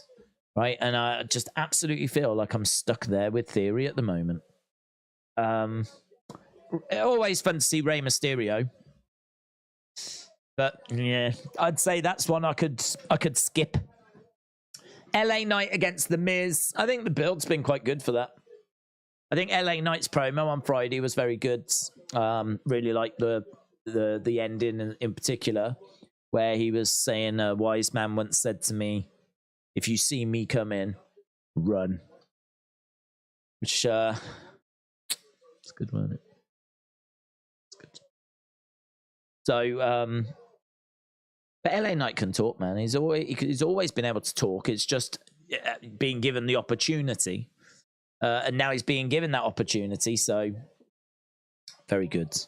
And Miz, I thought, was really good today. Actually, that was a highlight of this show. Miz doing his, making out that basically LA Knight's just a stone cold ripoff. That was entertaining. So the build for that's been good. So yeah, I'm down for that. Kevin Owens and Sammy against Judgment Day for the Undisputed Tag Team Championships. I can't be the only one, can I? Can't be the only one. Again. I know the titles are on the line this time, and I know that there's a whole story of are they going to turn on each other and whatever, but I'm feeling a bit burnt out there.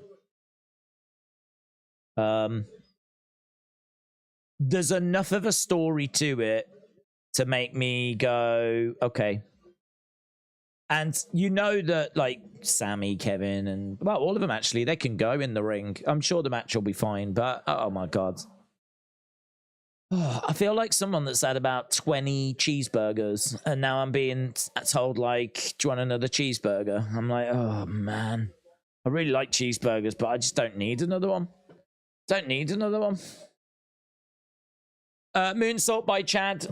So, yeah, I would say the card overall, 4 of the 6 I am really into. 2 of them I could do without.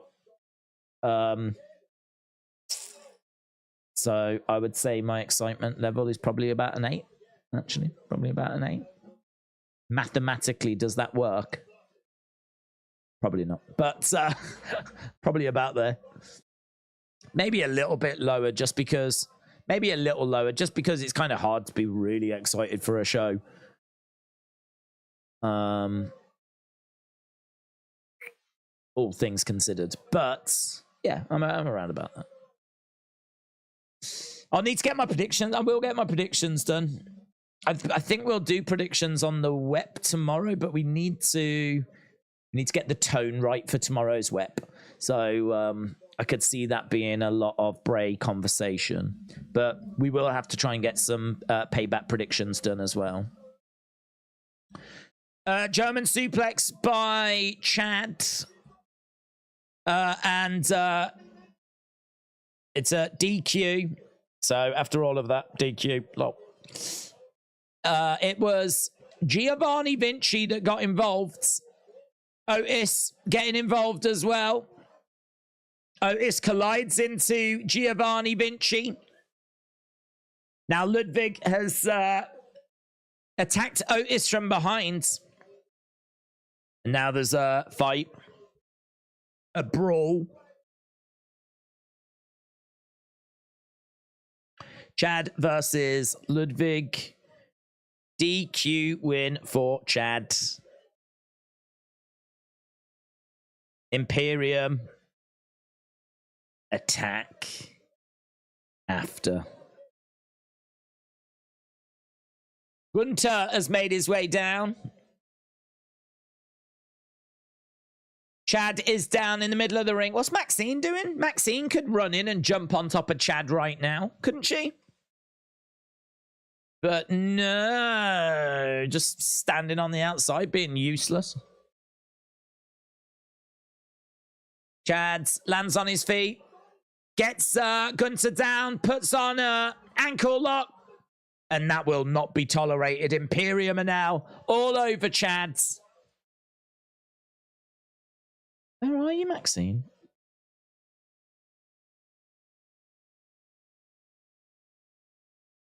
Powerbomb to Chad's. I would definitely be having words with this woman. Where the flip was you? I'm sorry. Did you not want to break a nail getting in the ring or something? All the training I've given you. All the flipping training. Do you remember when, like, Valhalla was coming after you? Who was the one that trained you? Who was the one that got you ready to defend yourself? Hey? Backstage with Seth.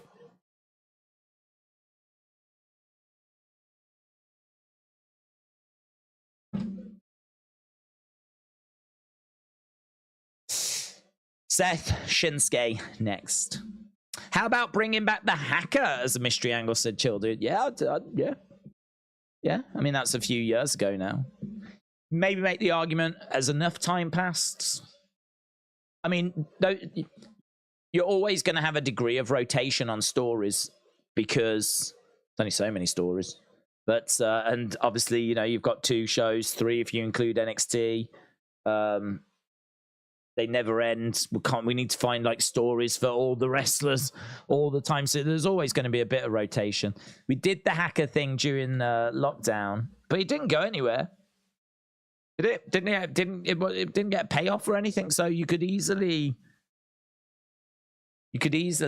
have someone do it again. Maybe even say they were inspired by what they had seen a few years ago or something, you know. Or maybe it could be the same person. But I think people know that person, I think Mustafa Ali said it was him. I think he did. I know that we dropped the Hacker thing and we did Retribution instead. I think, I'm trying to recall, I think Mustafa Ali did say that it was him at some point. He did confirm that he had been the Hacker.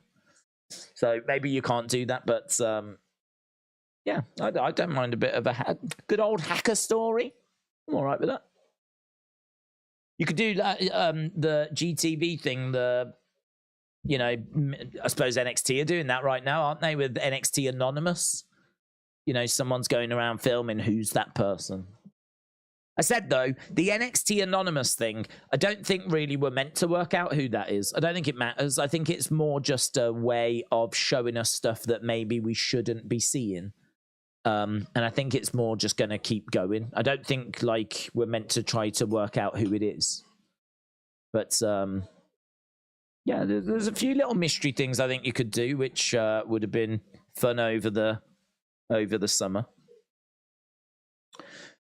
Big time. So do you think WWE could use AEW talent to freshen the roster like Wardlow, Miro, Acclaimed, Jamie? Yes, they could. Could you imagine the Acclaimed? It'd be really good. Miro. I don't know. Jamie Hayter. Oh my God, yes. Miro is tricky because we've got big guy. I mean, you've got Bronson Reed. How's Miro drastically different to a Bronson Reed? You know? Jamie Hayter has definitely got a little something about her that makes her stand out. She's got that sort of Japanese trained, really credible in the ring. Big star power. There's a little bit of Charlotte Flair in there, which might not show itself, but you know, like when she makes her way out and she's got her entrance jacket and she like throws it back, throws her arms back, like she really, I am that person. I am her. Like, you know how Carmelo is him. Like Jamie is basically her. And like, you know, she throws her arms back and everything. She's really credible as well. So smooth, great moveset in the ring. I'm a big fan of Jamie Hayter. I'd go far as to say she might be my favorite female wrestler at the moment, but I do love Asuka. Oh my God, Jamie Hayter against Asuka. Oh my God. Imagine that match.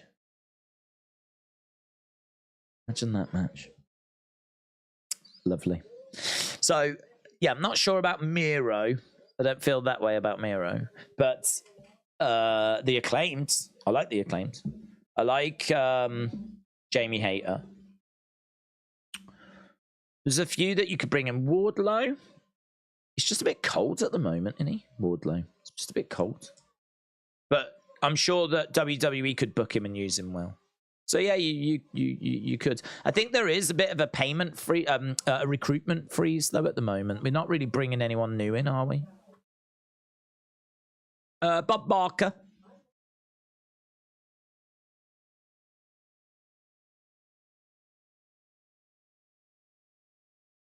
He was one of the best guest hosts. I couldn't have told you what his game show was, though. I thought it was Jeopardy. Yeah, he was brilliant.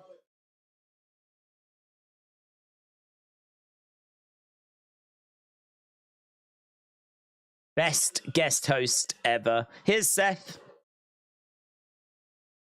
Dun, dun, dun.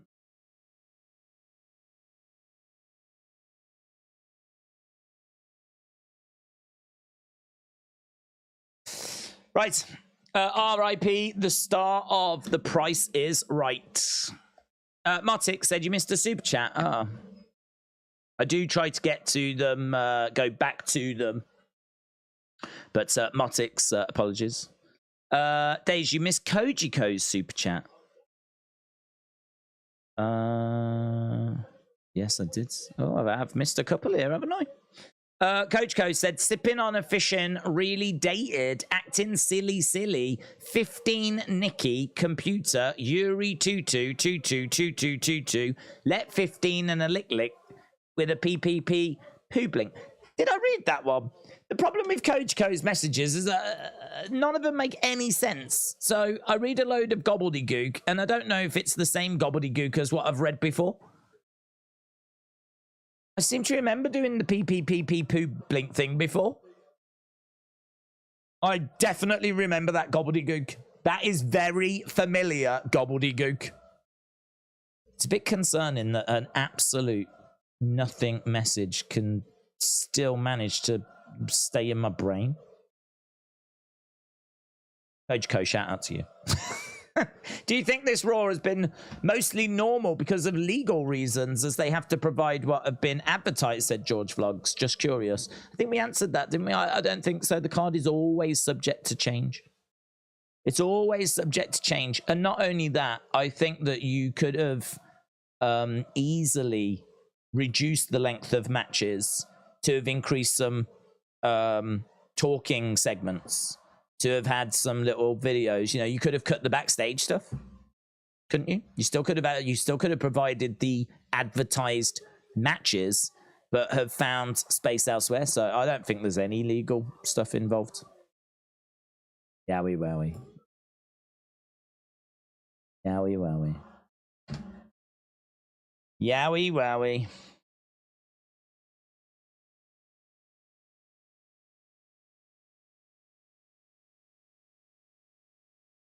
I happen to be a visionary, a revolutionary. Motix said Bray Wyatt reportedly died in his sleep, was not wearing the doctor recommended defibrillator. Yeah. I wonder why. I wonder, was it denial? Did he just forget?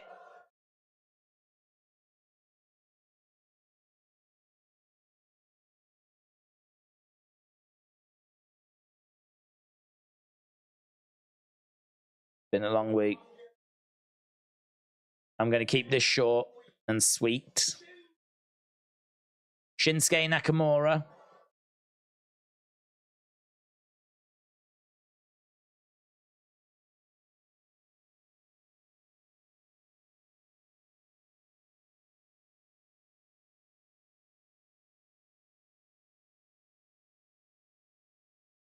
Give me what I want.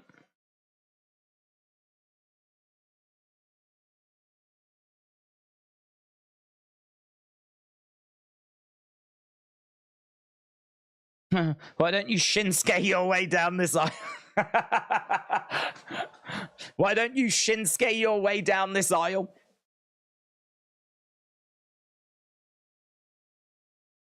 We got to whoop that trick. Seth said it's been a long week. We're going to keep this short and sweet. Shinsuke, why don't you Shinsuke your way down this aisle?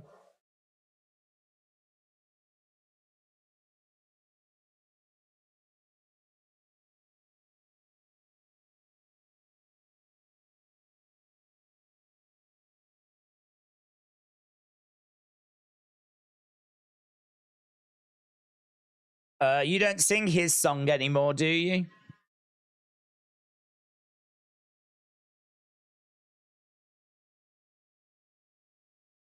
Shinsuke's not going to show.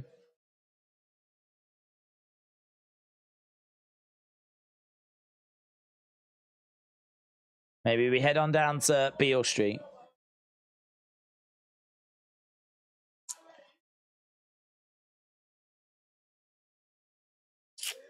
I'll let you guys sing my song all night long. That's like my version of hell, to be honest.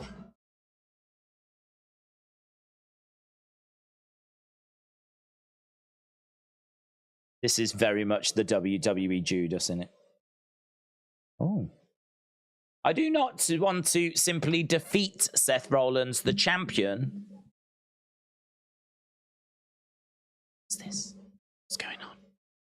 Shinsuke. I want to dismantle Seth, the man. He's got a gi on.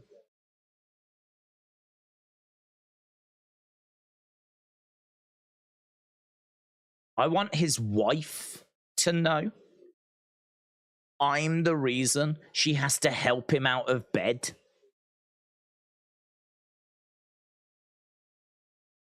I'm the reason he won't be able to walk his daughter down the aisle. This is such a better way of presenting Shinsuke.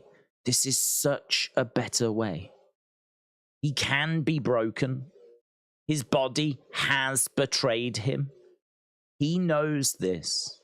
So I am going to destroy his back and put him out of his misery. He has no honor. He has no code. He has no future.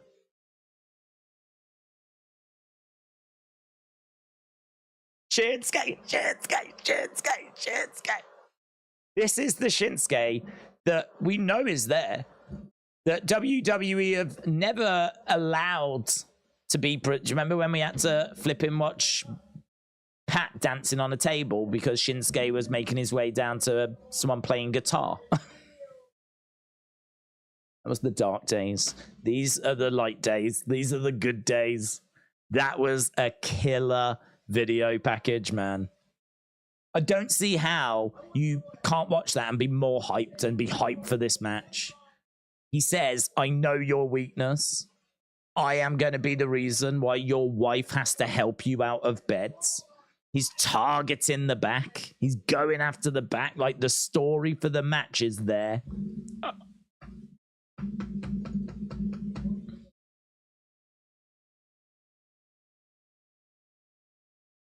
A month ago, Shinsuke, I would have given you the shirt off my back.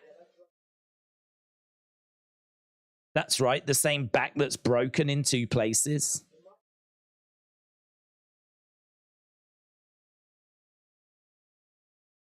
But my broken back didn't stand in the way of me becoming world heavyweight champion. And it won't stand in the way of me beating your ass this Saturday at Payback.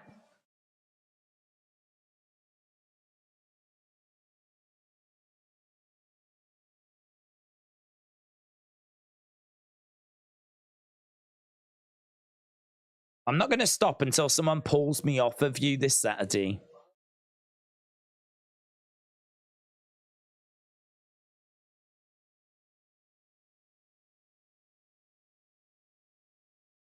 Who's going to win this? I feel like Shinsuke needs it. If you're not going to pull the trigger on Shinsuke now, when are you? Shinsuke from behind! Shinsuke from behind!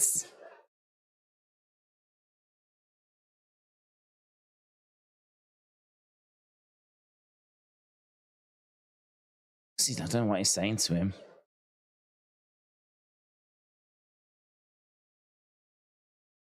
Look at Shinsuke in, like, casual Shinsuke attire. It's cool, isn't it?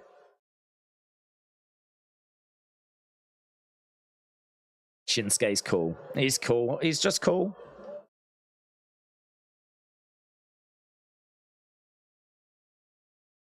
That's a pretty crazy attire.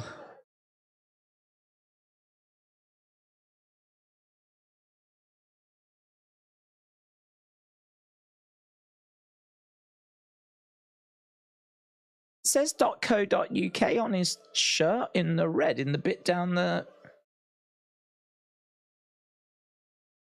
I would imagine that shirt is like a designer shirt. But I could see it had like a website written on it. It says .co.uk. I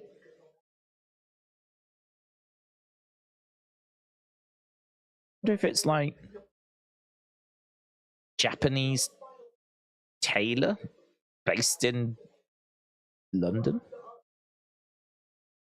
I don't know. Sammy and Kevin. Good segment. Good segment.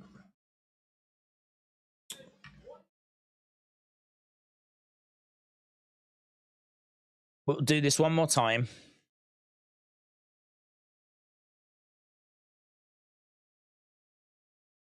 You explain to them how it's going to go down. The rules won't be in your favor. We're sick of this.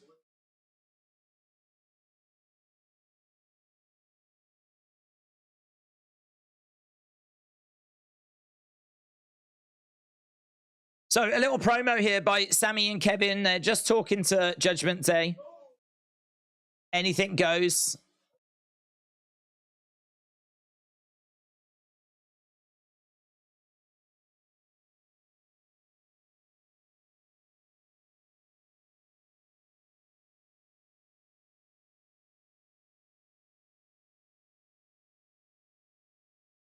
We are ending this.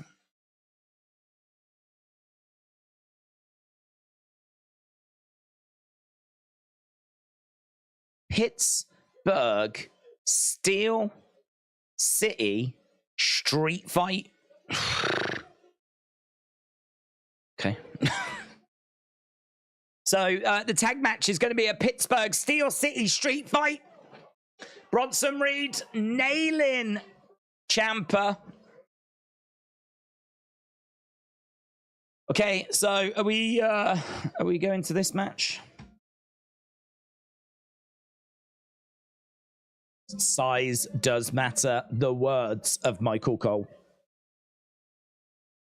Ciampa versus Bronson Reed. Bronson Reed is back, said Lone Star Friends. Do you think Chad versus Gunther should be at Payback?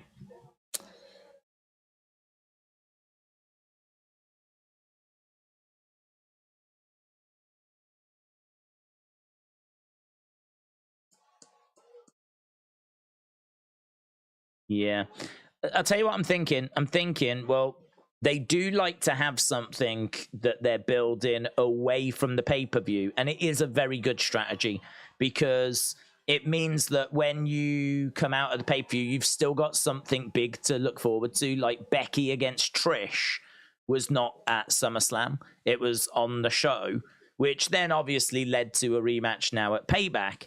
But it was still a big match that was being built in the background. And obviously Becky was disappointed at not being at SummerSlam. But it's a new creative strategy that I think is a good idea. The TV shows are important.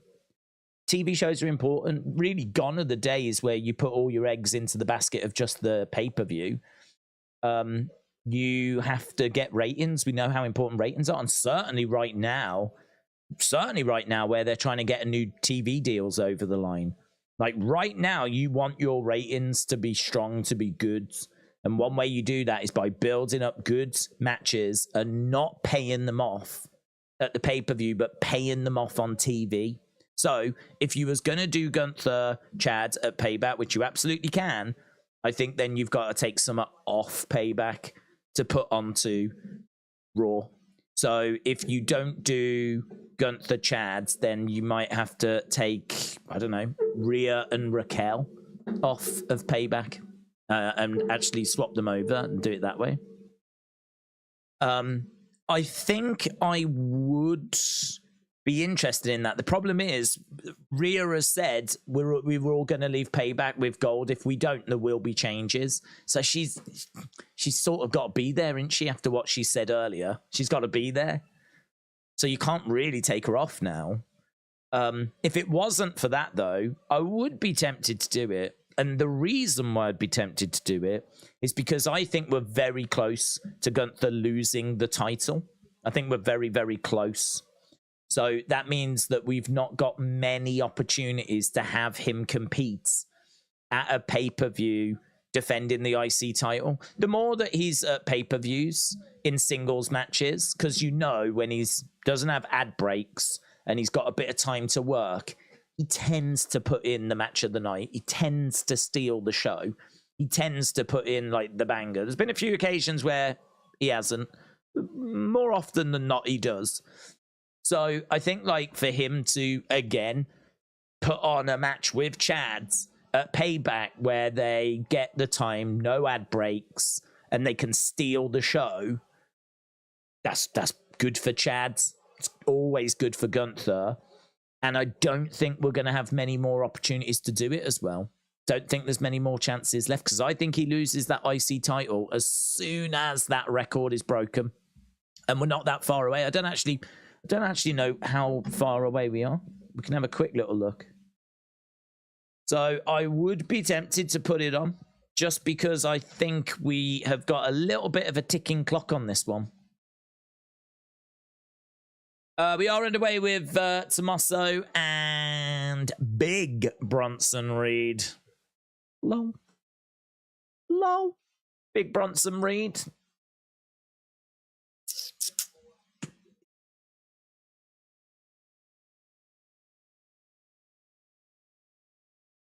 There's normally a little link. Oh, there it is. Right. Gunther.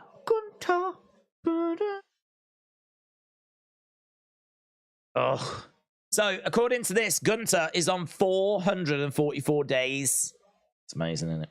444. The Honky Tonk Man, 453. That means next Monday.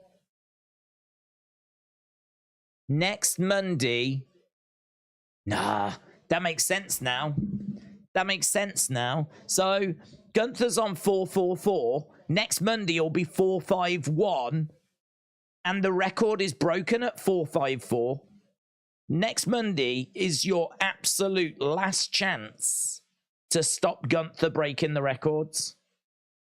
Now, you could make the argument of, does it really matter if it's Saturday or Monday? As you know, does it really make a difference? But technically, Monday is your last chance because he at SmackDown.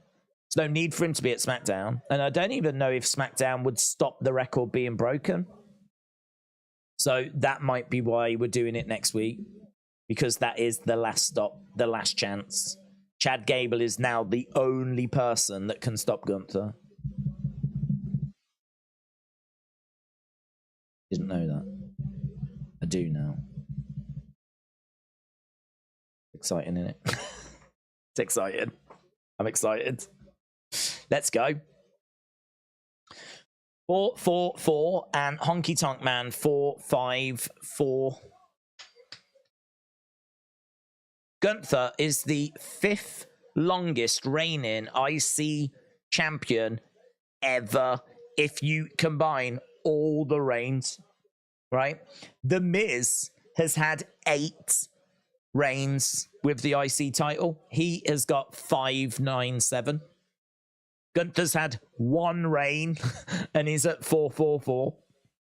He's the 5th longest. He's the 2nd longest for single reigns, 1 reign. Just behind Honky Tonk Man. But if you combine all the reigns, he still comes out at 5th. It's amazing. Amazing. It's a bit of a jump up to the top 3. He should beat Honky Tonk Man, of course. Then he'll go 4th. And the other ones are a little bit ahead, so who knows? He might get the IC title again in his career, though, and he could end up being number 1. Pedro Morales is number 1. 2 reigns as IC champion, 619 days combined. Impressive. Tommaso getting back in the ring. Right, we have got 47 minutes to go. 47 minutes to go. Ciampa is back over in the corner, charging over. Knee strike there by Ciampa. 1, 2. Kick out. How would you feel if they just fall short to make a story out of it?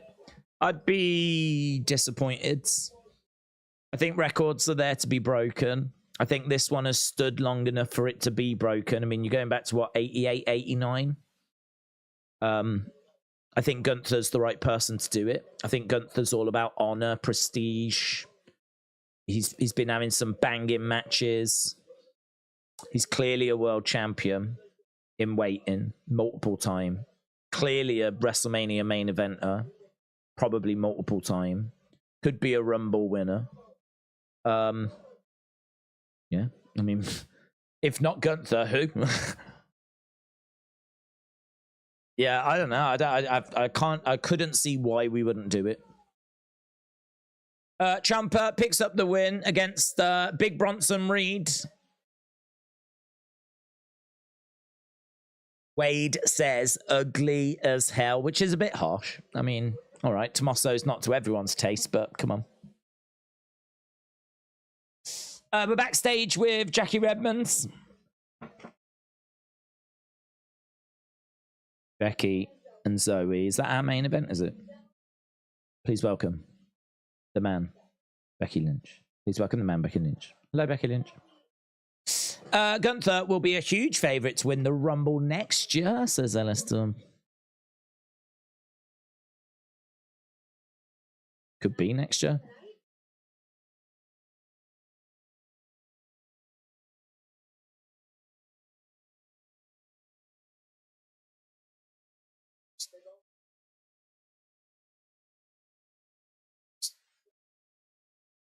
She's had a lot of thoughts about whooping Zoey all around the arena.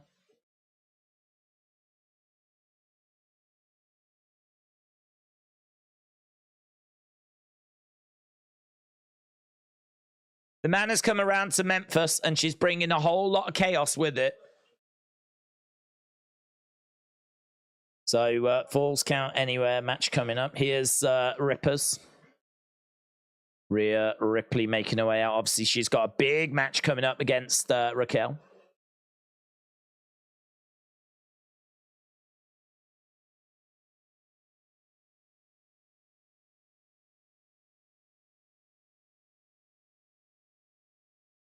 I like her new hair.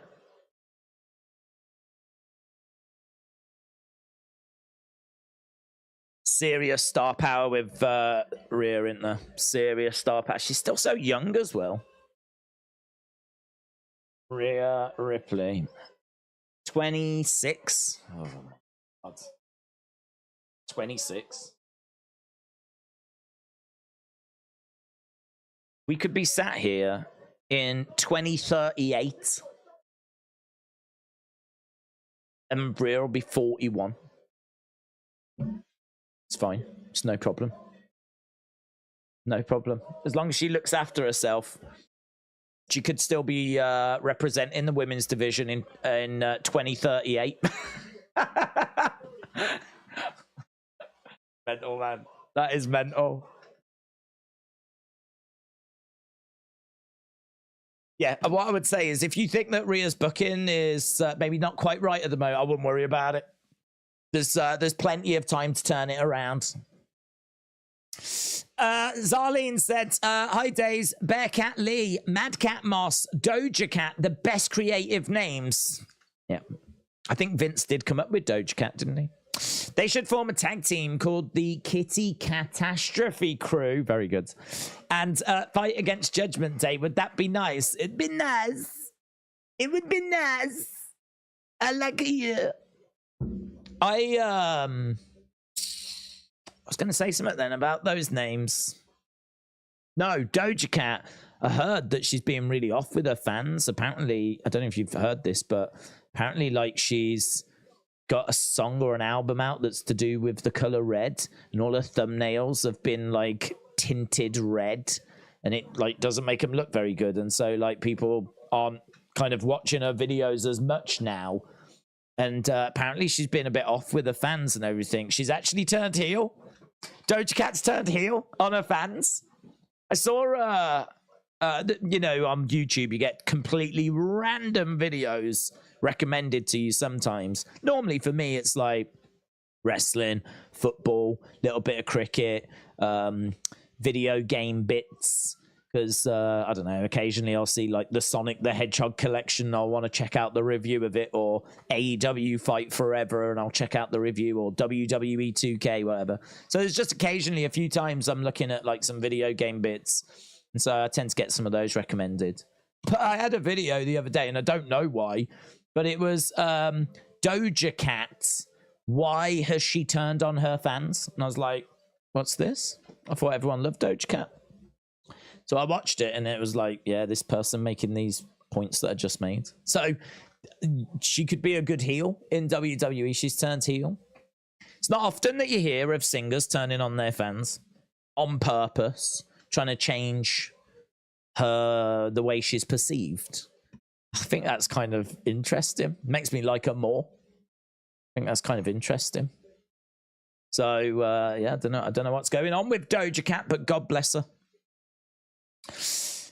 Days, best tribute of the night was Seth with a Yowie Wowie and the Fiend side plates on the belt. Oh, I didn't see the Fiend side plates on the belt. That's good. That's nice. Yeah, I didn't see that. I noticed the Yowie Wowie, which I thought was a lovely touch. Part of me, you know, really does wonder if...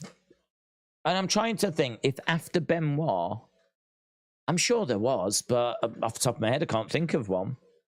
But after Benoit, did we stop doing tribute shows? I'm not even looking for a tribute show, but it's just, you know what I mean? We've had a video package, and all right, they were kind enough to put a rocking chair in a spotlight. Thanks. I mean, did that on SmackDown. Do you know how she did on SmackDown? 10-bell salute. Would have been nice. But I just think the tone of the show tonight's not quite right. But I agree that from Seth was a nice little touch. But it sort of feels like, I feel like Seth would want to say more. And I feel like other people would want to say more. Sort of comes across a bit like, not that we're not bothered, but like, you know, got Payback to build, you know. We'd love to say something about Bray. You know, we are going to miss him, but it is Payback this Saturday.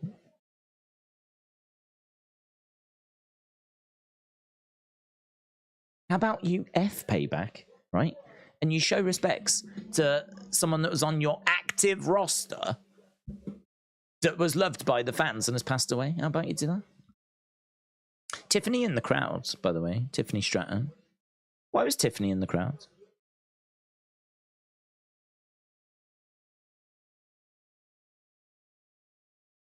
NXT Women's Champ. Tiffany Stratton.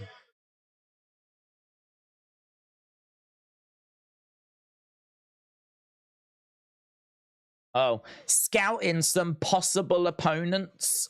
Scouting some possible opponents.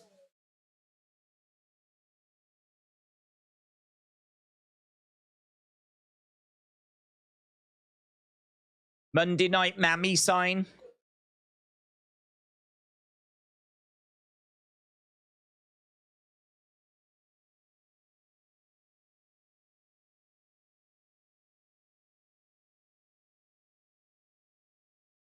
So it's a Raquel promo right now.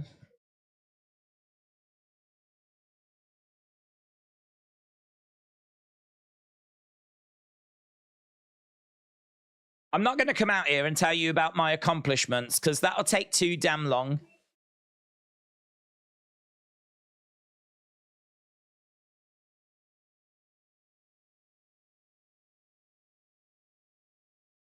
This championship around my waist proves everything, says Rhea.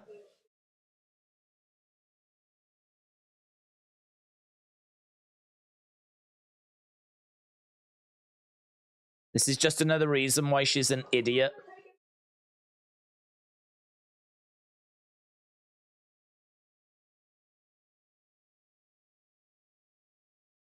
She's big. She's accomplished the fact she's big. She's tough. She's a bit strong. But she's not Rhea bloody Ripley. She's big. She's tough. But she's not Rhea bloody Ripley.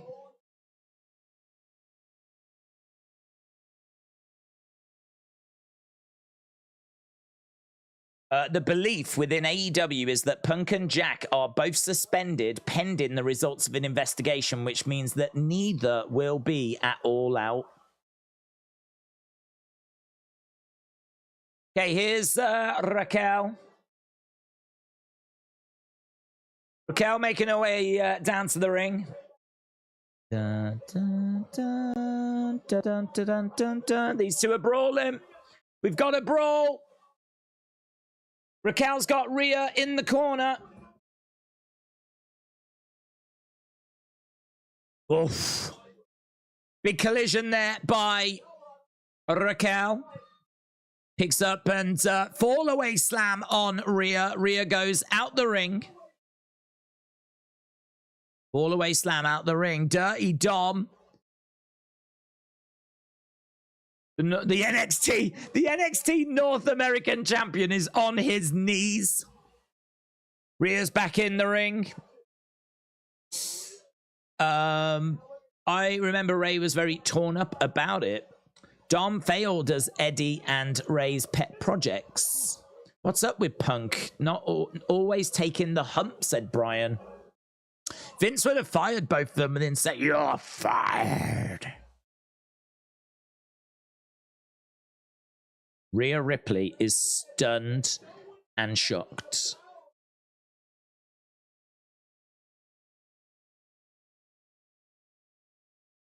Big mistake, says Rhea. That was a brutal clothesline from Raquel. It was beautiful. You messed up now, said Dom.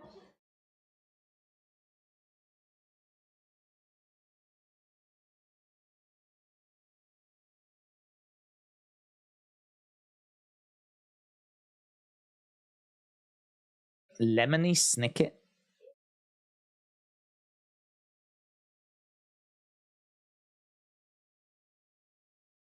So Trish says, you will leave Summer Becky for me, won't you? And so it's like, don't even worry about it. You can have a little bit. Becky Lynch, Zoey. Balls count anywhere.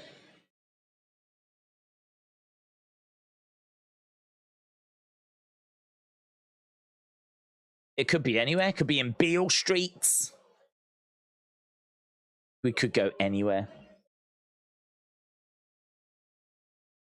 I'm sick of Trish and Becky. They need to end it at SummerSlam, said J-Love. Is Trish sticking around after this Becky feuds? Don't know. Don't know. I mean, she got drafted. And I remember at the time that word was that she was sticking around for a little run over the summer.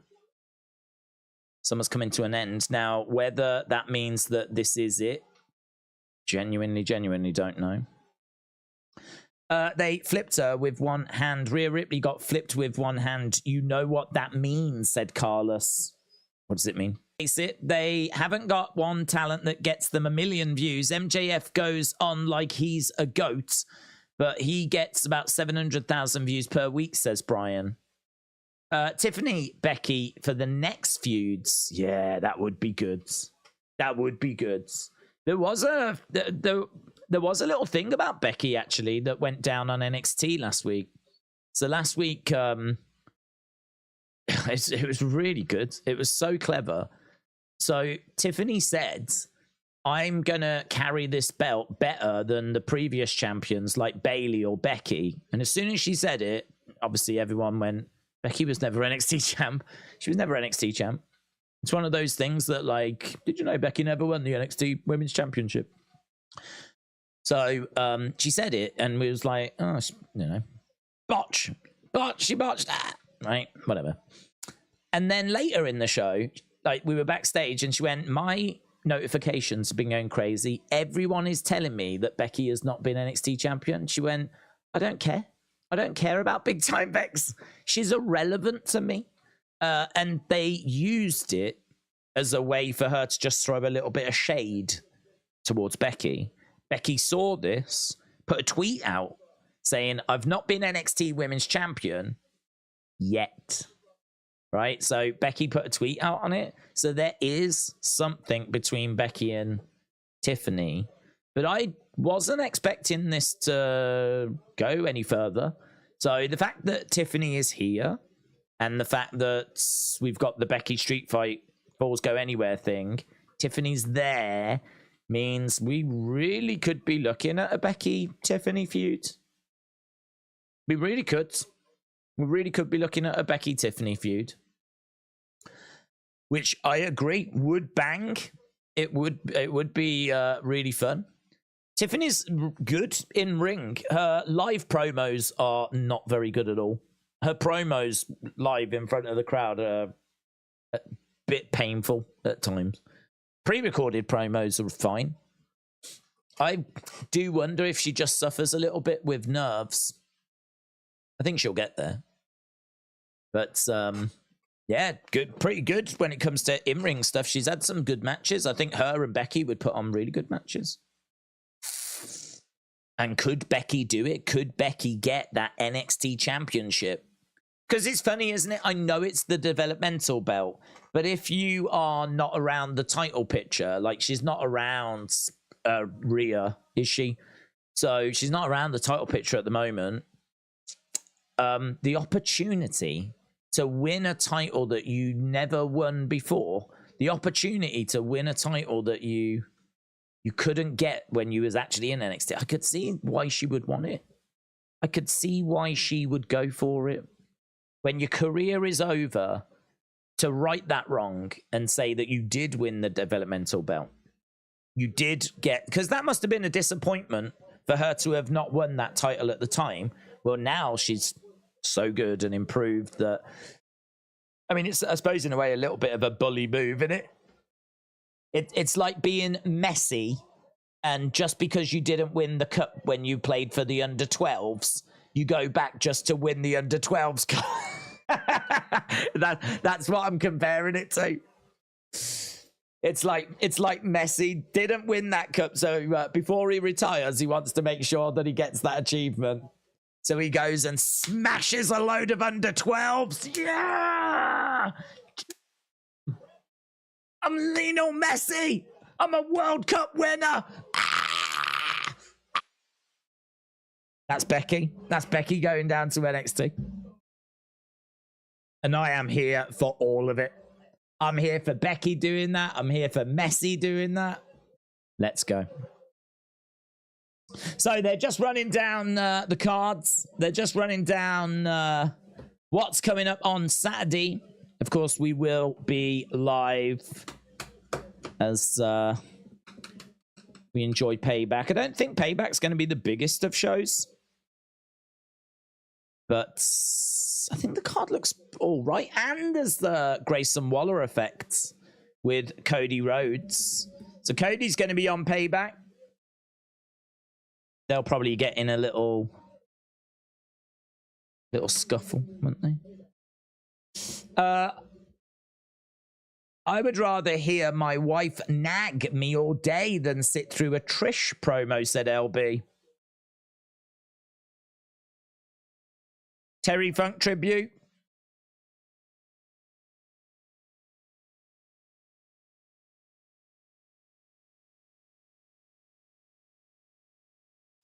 That's what Messi is already doing in the MLA because the MLS wasn't built for guys like him. Yeah. Yeah. He's killing it, isn't he? He's killing it over there.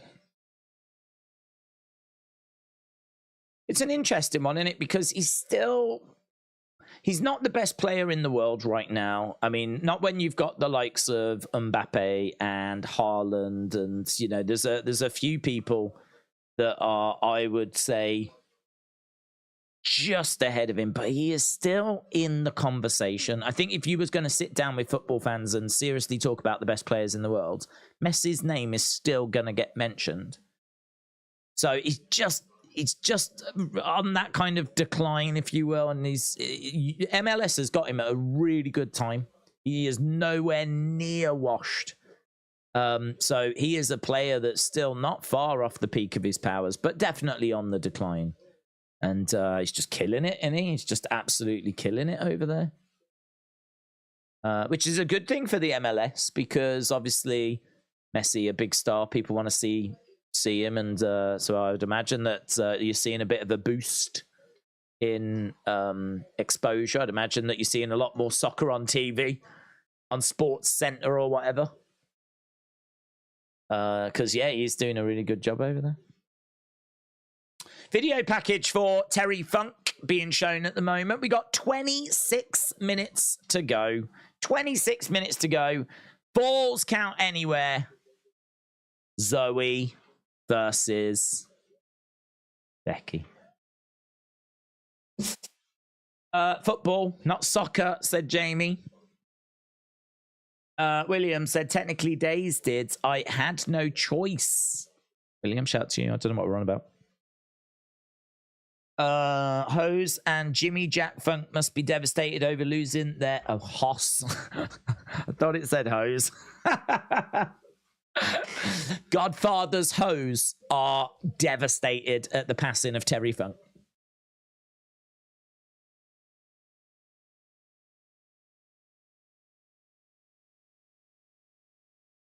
Hardcore legend.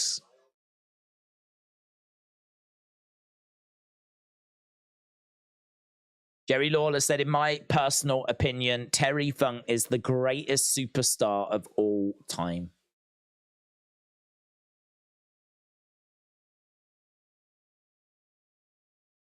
There is, I think it was Brenton, actually, that's obviously joins the community a lot. He was watching the Jim Cornette video on Terry Funk. It's brilliant. I learned stuff on there that I didn't know about Terry Funk.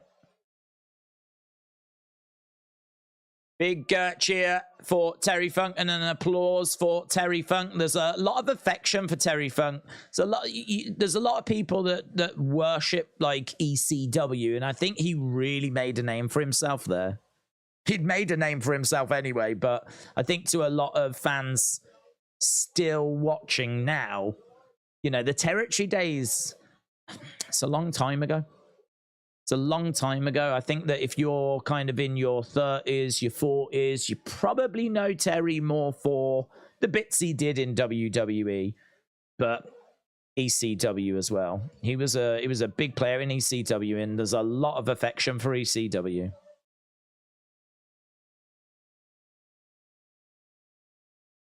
This is a match that'll be right up Terry Funk's alley. Just like the incredible hardcore tag team match that we enjoyed on SmackDown. Becky versus Zoey. I want to know if Bex has got anything Bray. I would imagine she's got an armband.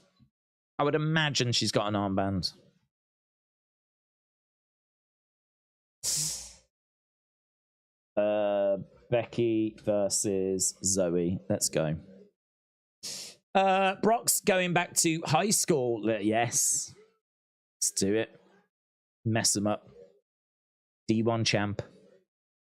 If you haven't heard Mick Foley read his letter to Terry Funk, you really should. It's on YouTube. It's a tearjerker. Oh, no, I have not.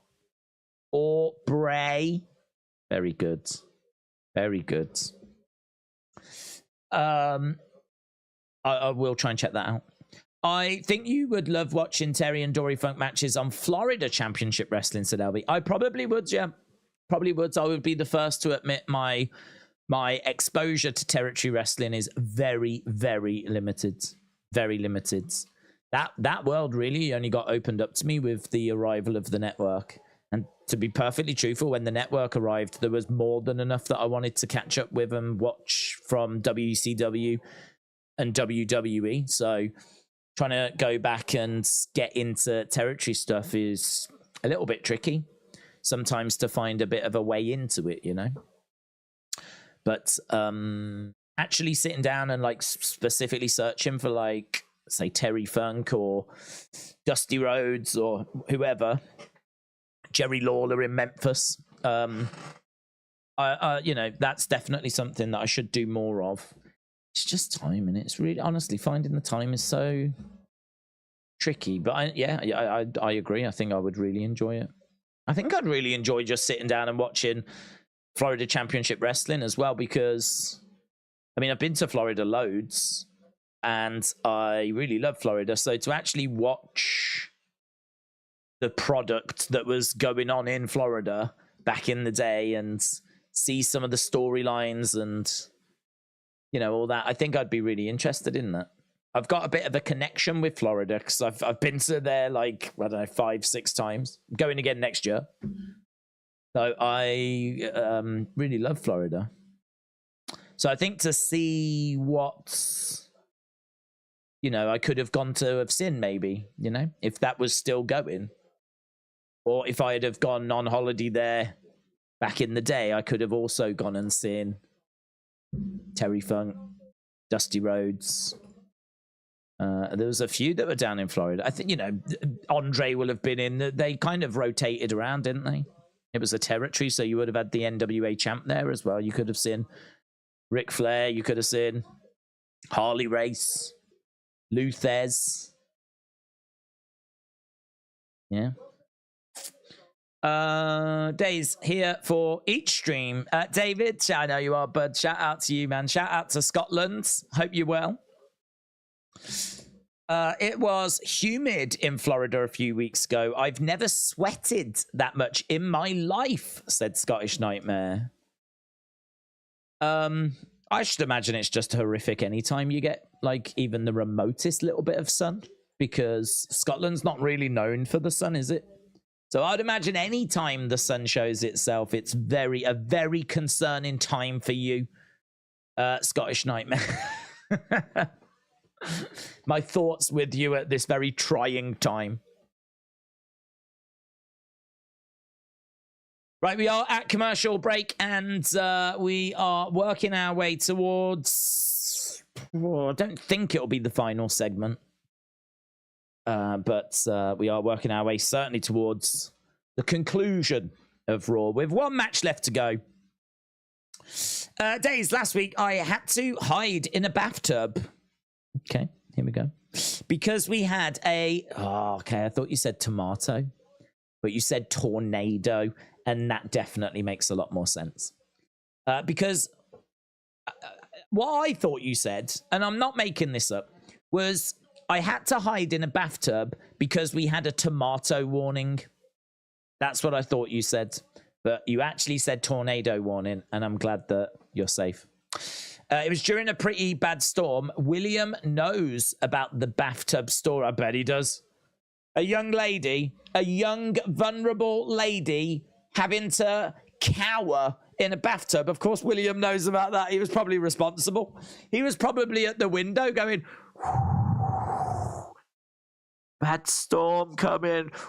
Whoa. That's a cow going past the window. Get in the bathtub.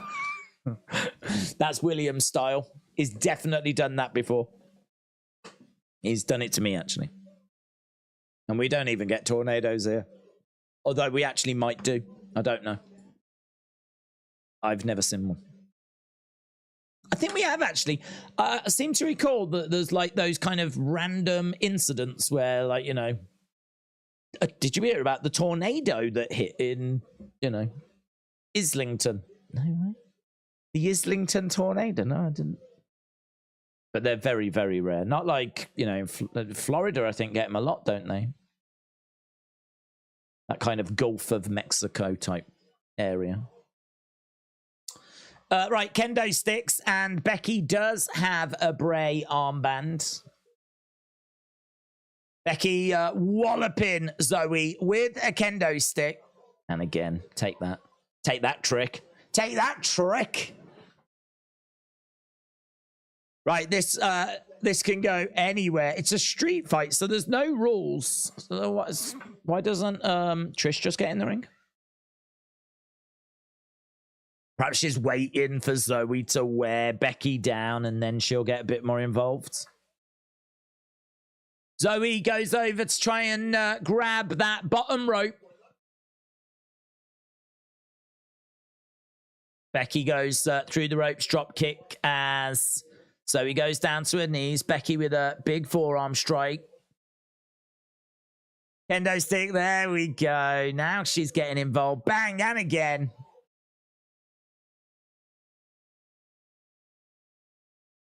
Zoey picking up Becky. Kick coming in there by Becky. Becky climbing up. Shot coming in by Becky. Becky is perched crossbody. Down goes Trish and Zoey. 1, 2. Shoulder up.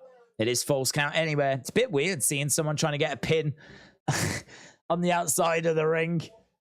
We've seen it before, of course. I mean, false count anywhere is false count anywhere, but so not used to it. Again, wallop. Into the ring step. Zoey getting back into this. Zoey going for a cover. 1, 2. Love how she pushes the head over when she pins them. Don't look at me. Don't look at me. You're not on my level. You don't deserve to look at me. False count anywhere stipulation where The Fiend first won the Universal Championship from Seth Rollins at Crown Jewel. Jadam, shout out to you. Missile dropkick by Zoey. 1, 2. Oh. Thought we were going to end early there. There we go. Done. Thanks for watching. See you next time. I've got friends and family in Florida. Prayers. Is there a situation in Florida? I haven't heard. So she chucked a steel chair in. Oof.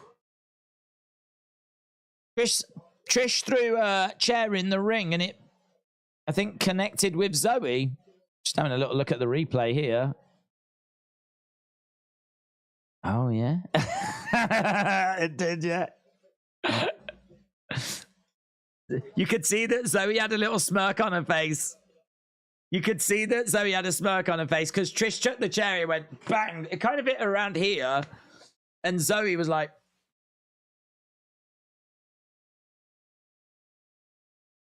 she had to turn away momentarily.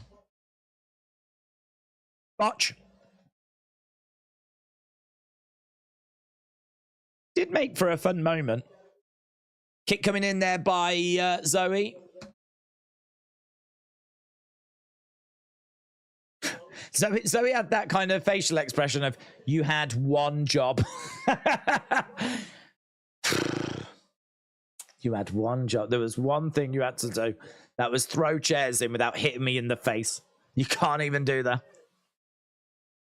Zoey going up. The shots being exchanged here by Big Time and Zoey. Zoey is leg drop by Becky.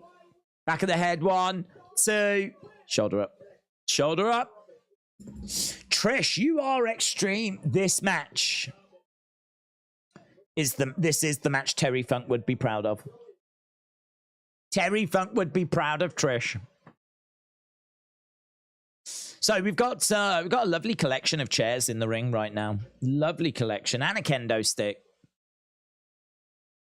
Becky looking for a Becky bottom. 1, 2. Double axe handle by Trish. Trish did something good.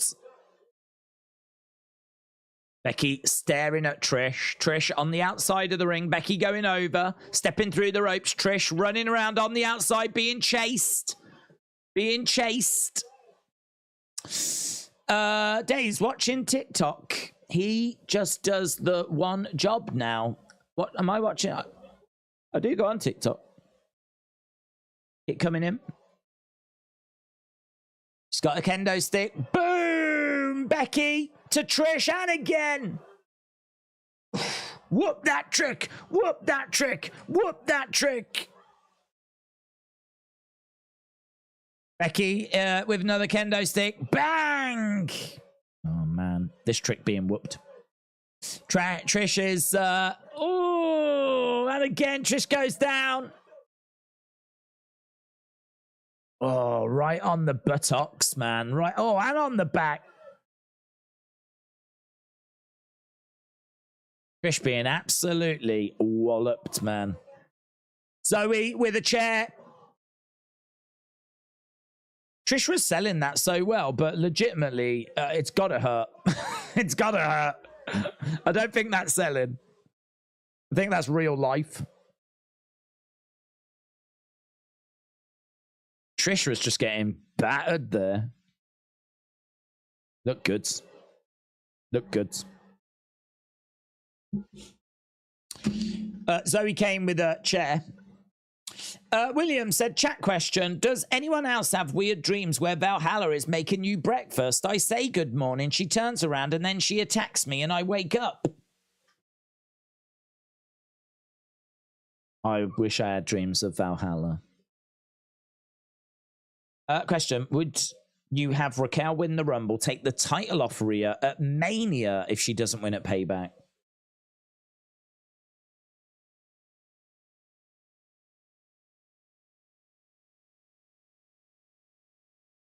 Yeah. I'm trying to think if there's anyone else that, like... I can't see a reason why you wouldn't go Raquel, but I'm trying to think if someone would be like, no, you need to do Mercedes, you know? You need to do Mercedes because we'll bring her back then in the Rumble. Or something like that, you know? There's no guarantee of that, is there? And there might be some people like, oh, no, it's got to be Liv. Well, I mean, clearly it doesn't have to be Liv. You know, Liv's injury has come at a bad time. If Liv was around right now and we could, like, we were building her or whatever, then maybe. But I I can't say that Liv should win the Rumble. Some might say Alexa, but again, I just think we're saying names for the sake of saying names. Charlotte don't need it. Who knows what's going to happen with Bianca and Asuka and who's going to be champion. If Io is champion, you know, does Bayley win the Rumble? Has Bayley won a Rumble?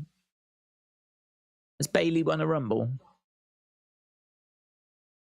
I don't think she has. I can't remember Bayley winning a Rumble.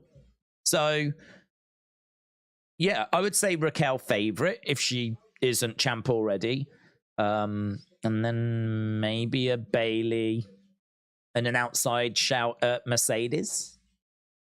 But Mercedes might be, you know, living La Vida Loca in AEW. I mean, almost certainly she's coming in because she was there, you know, and she was shown. And there's rumors that she was going to be on the show if she hadn't been injured. That must have been gutting, man. That must have been gutting. You know, the one show that I would imagine you really do want to be a part of would be that Wembley one. Although saying that, knowing Sasha and her love of Japan, she's probably all right with the fact that she's done what she wanted to do in Japan.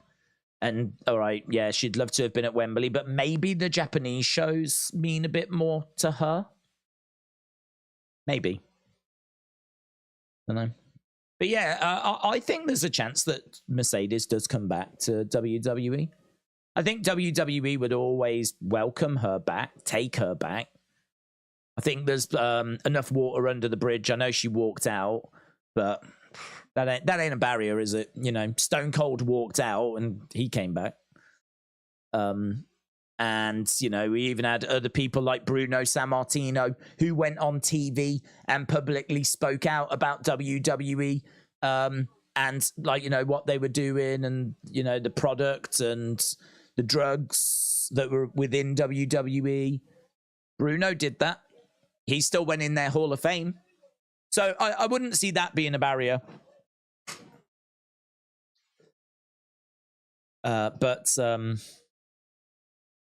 Yeah, there's no guarantee that she'll be back like for the Rumble or anything. And who knows, she might get to AEW and absolutely love it.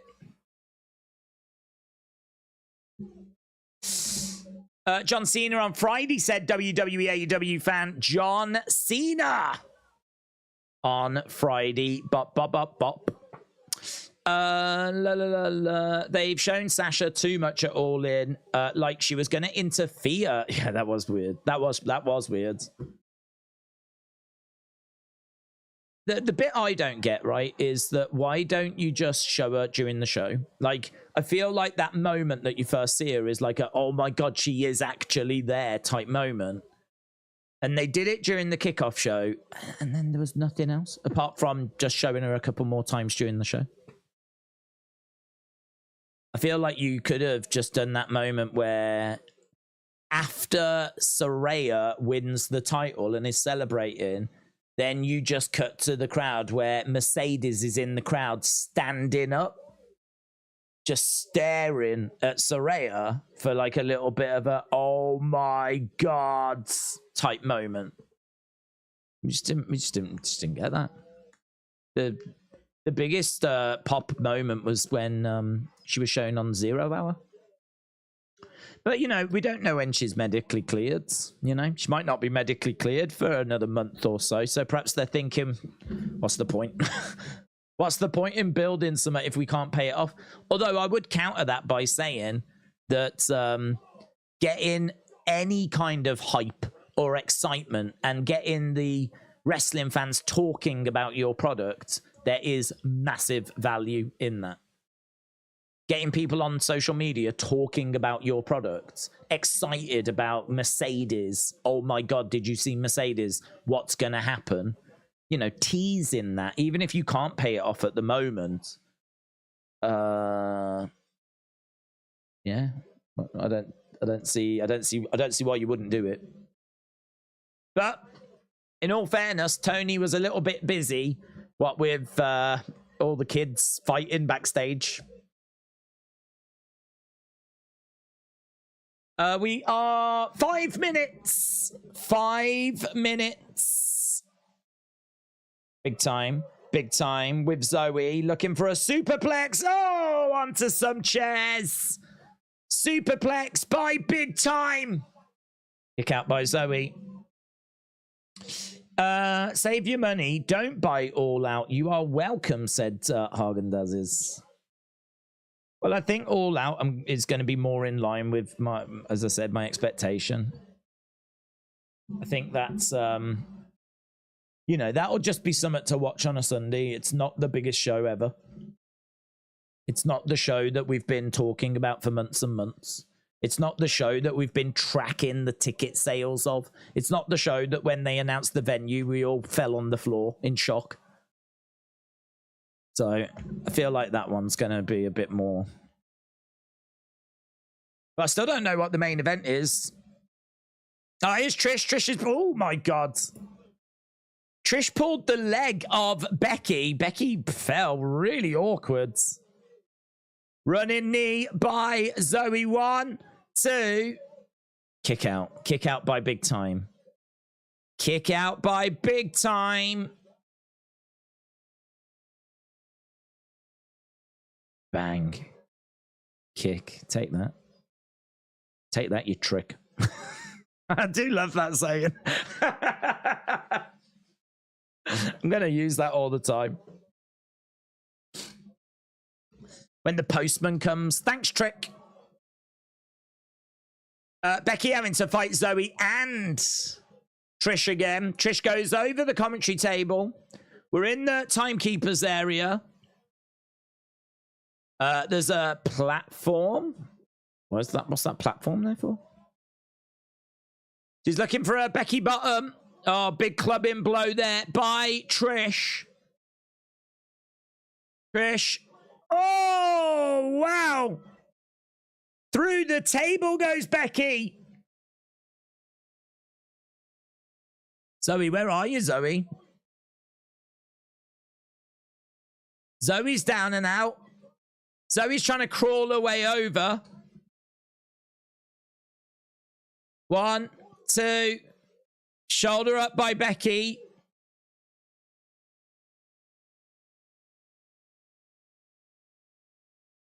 Tell you what, there's been a good chunks of this show that's been mid. Good chunks. But it's a pretty fun main event this is. And really enjoyed the open between Sammy and Damien. I thought Gunther's promo was good. Shinsuke's video package was excellent. But there are still like mid periods in this Raw. But it's I tell you what, it's a fiery. Oh, Zoey just hit Trish, man. Zoey just hit Trish. That is really cool. Zoey's like, it's only payback for the chair earlier. Well, don't worry about it. Don't worry about it. Although Becky, look at this. Boom, a Becky bottom. Oh, my God. Oh, my God. She's just planted Zoey onto the floor, but... Oh, my God. That table, I don't know if it was very well positioned. I don't know how much of the table actually broke the fall. The floor broke Zoey. Oh. Oh. Just. That's a great ending. That is a great ending. Look at this. Boom. Oh. Her head kind of hits the floor. Her buttocks. The table breaks the fall and takes the majority of it, but the top part of shoulders, her head, no, there's no protection there. Trish is and she holds up the and she cries. Becky crying. She holds up the Bray armband and she starts getting upset.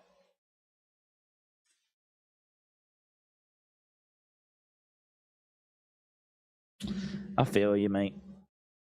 I feel you.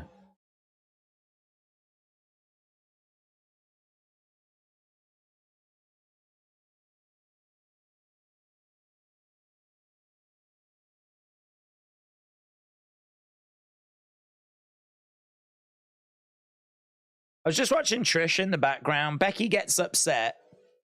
And I was just watching Trish in the background. Like, she was like gritted teeth and everything. And then I think there's a moment where she sees that Becky's getting upset. And it's just sort of, her demeanor just changes a little.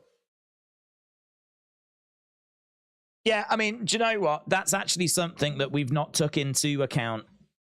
We've spoken a lot about the tone of the show not being quite right. One thing that we've not took into account is how these wrestlers, superstars, people have had to go out there and perform when they probably don't want to. They you know, their minds are elsewhere. I think Seth said it really well earlier. Seth said, like, it's been a tough week. I'm going to keep this short and sweet. You know, I don't think he wanted to really be out there. Becky's gone out and put on a banging, really fun main event, and then obviously just broken down afterwards. It's definitely really, really, really difficult, really, really hard.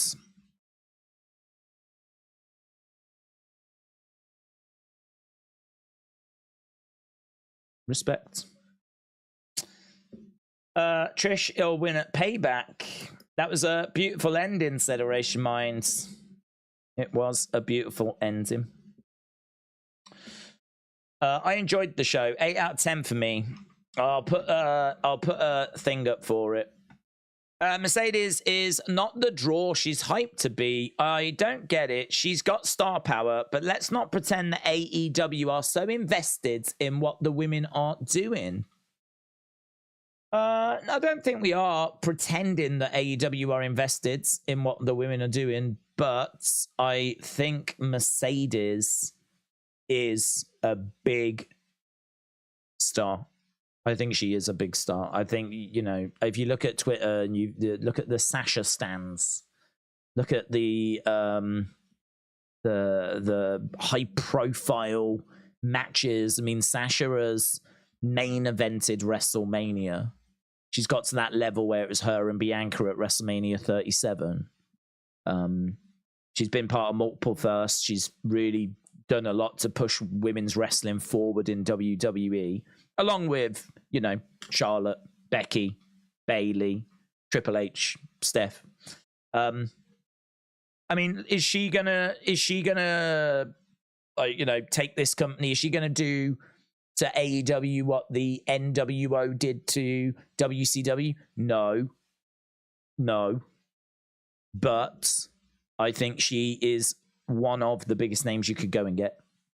I mean, like, we're not drowning in big names, are we, that AEW can go and snap up? So I think going and getting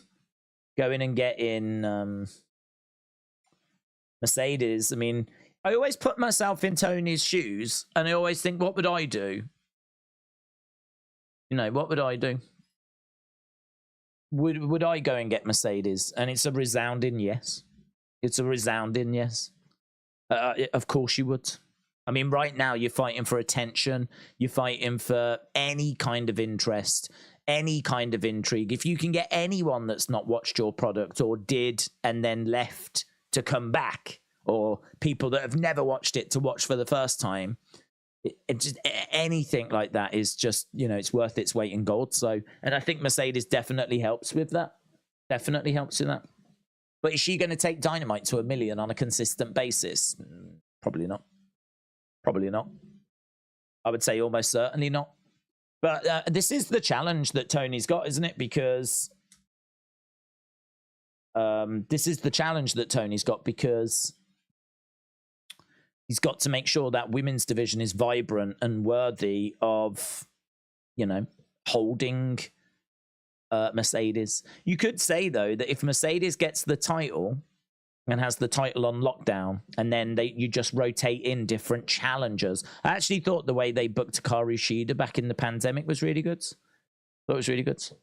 And they had her as champion for quite a while, and they just like rotated different challenges. So, I mean, like, you could do Sasha, Britt Baker. You could do, say, Sasha, Mercedes. You could do Mercedes, Britt. You could do Mercedes, Soraya. You could do Mercedes, Thunder Rosa. You could do Mercedes. I suppose Tony Storm. It looks like Tony Storm's going to leave the Outcasts. I mean, Mercedes, Jamie Hayter is juicy, man. Juicy. So that's not bad at all. So you've got a few matches there that if you can build the stories right, that's a big if.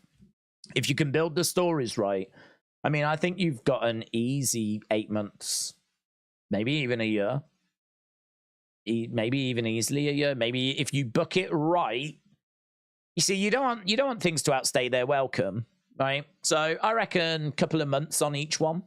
It's about what, 8 weeks? Build up to a match, a few little matches as you're building up, couple of months. That means you need what, 6 feuds in a year? And I think we've just come up with 5 there, have we? So I reckon you could easily find 6 juicy feuds. You could easily get a year. Who knows who will have come in by that point? Or who knows, where you'd be. But I think like you need to sit down, properly script it, properly work out like what's my story. I think you'd have a main, women should main event as well. Have women ever main evented an AEW pay-per-view? Because if Mercedes comes in, that's happening. If Mercedes comes in, I could see her main event in like a Double or Nothing or something. And it being heralded as a game-changing thing, so... How would you... for this week's WWE Raw? How would you score this week's WWE Raw?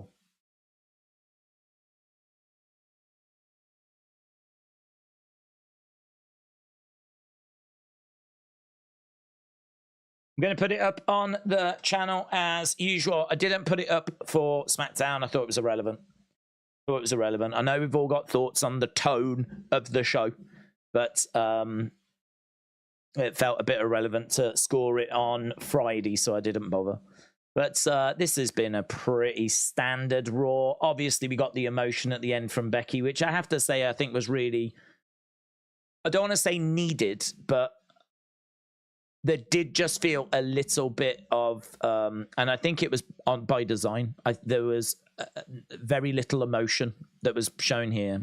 In fact, there was no emotion that was being shown. And I was shocked that Seth didn't say something at the start of his promo regarding Bray. I was also surprised there was no 10-bell salute at the start of Raw. We got the video package and the chair, and that was it. And I think that there are superstars here that really would have liked to have paid a tribute. I'm only presuming, but I mean, if some of them said that they wanted to get to SmackDown to be like a part of it, and they were looking at flights and everything, that would suggest that there are colleagues here that really feel a connection with Bray. And I think you've just seen that from Becky as well. So, let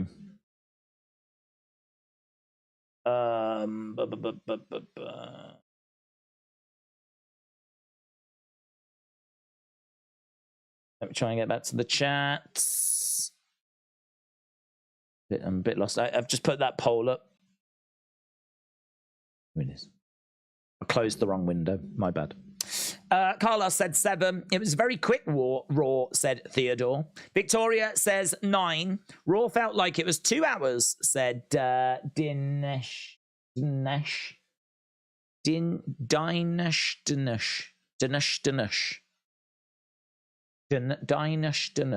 Shout out to you, buds. I'm trying. I feel like I'm getting it drastically wrong, but I'm trying. Becky showed more emotion than on either show, said AJG. What is your excitement level for Payback, said Philip. Spoke about this earlier. I think about an 8, but it might just be a little bit below that because, to be honest, because of what's happened with Bray and everything over the weekends, I've not done my predictions, and only during this stream I've looked at the card for the first time. And I like the cards. 4 of 6 matches look good to me. The other 2 look okay. I just, if they weren't there, I'd be all right with it. So, yeah, I feel like I feel like 7.5 to 8 is where I am. It's not a 10. I'm not like, do you know what I mean, struggling to get to sleep. I'm so excited. But equally, it's not a 0. It's not like I'm sat here going, I don't even know if I'm going to do this show, right? It's far from that. I'm looking forward to it. I'm really looking forward to it. I think the card looks decent. I think there's some real potential for some banging matches. Expectations are not really that high, to be honest. It's a B show. It's not in a stadium. I believe it's just an arena. It is very much a B show, but WWE have been putting on some really good pay-per-views this year. Triple H has shown that he can book a pay-per-view, this guy. He can book a pay-per-view. If there's one thing I know about Triple H, he doesn't like tribute shows, and he can book a pay-per-view. Those are two things I know about Triple H. Did you see the new Punk report that came out 10 minutes ago? No, I did not. Sahib, shout out to you. What is the new Punk report? Let's have a look at the Punk report. Punk report. Today's daily Punk report. Latest on CM Punk and Jack Perry. Wow, I've got something here on, this was a couple of hours ago. Oh my God. Oh, that's not what I thought. I saw the word pie and I was like, were pies involved? Oh, I'd love it if a pie was involved. Right, there was a lot of eye rolling and this again type responses to the Punk altercation. I love that. I love Punk choking out Jack Perry in the corner. And over the other side of the room, people going, not this again.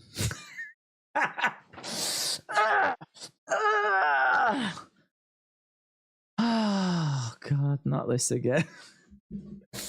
I hope the eye rolling came after the choke had been released, but Punk's side of the story is pretty clear.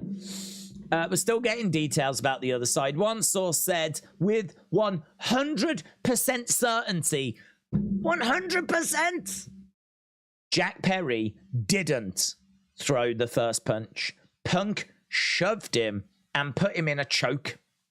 Depending on who you speak to, accounts have said that Punk shoved Pie Face, there's the pie, or threw a punch. The situation happened between the end of Perry's match and Punk's, with one account claiming Samoa Joe was trying to be Peacemaker. Samoa Joe. Kayfabe's dead, man. It's dead. Kayfabe is dead. You know, the same Samoa Joe that was trying to batter CM Punk in the opening match. He was trying to keep the peace backstage. Oh, God, it's still real to me, damn it.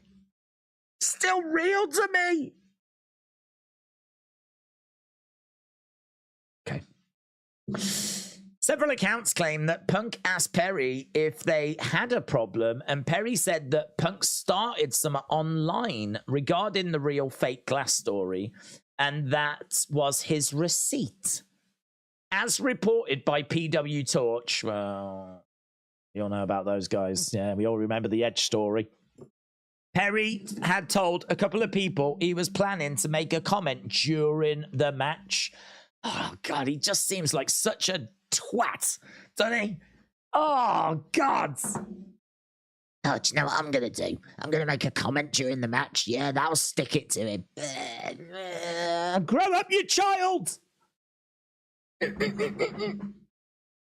Honestly, it's kindergarten gone wild. That's what they should rename this flipping company. You know, like Girls Gone Wild. This is kindergarten gone wild. Actually, I think girls get it. Doesn't matter. Forget it. It's definitely not that. Right.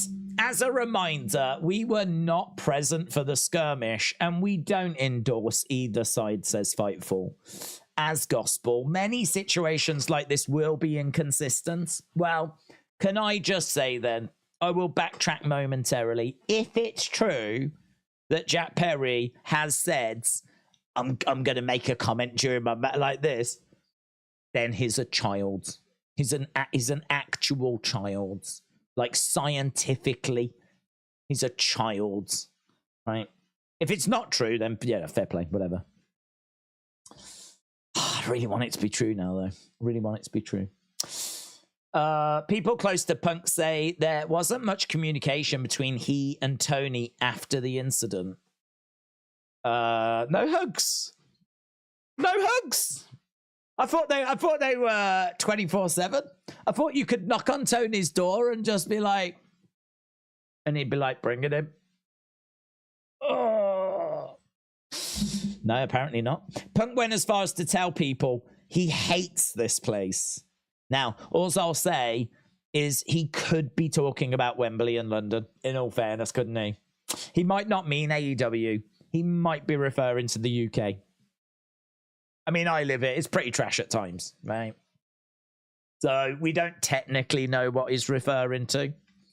As a result of this constant issues in AEW. Yeah, but he's the constant issue. I hate this place. There's always trouble started by me.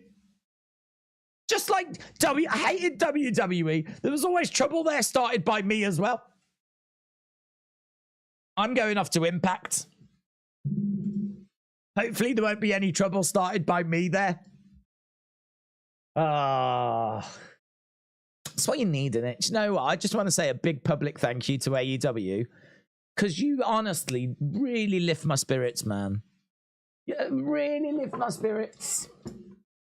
Why you're giving us content like this off camera, I've got no idea. I don't know.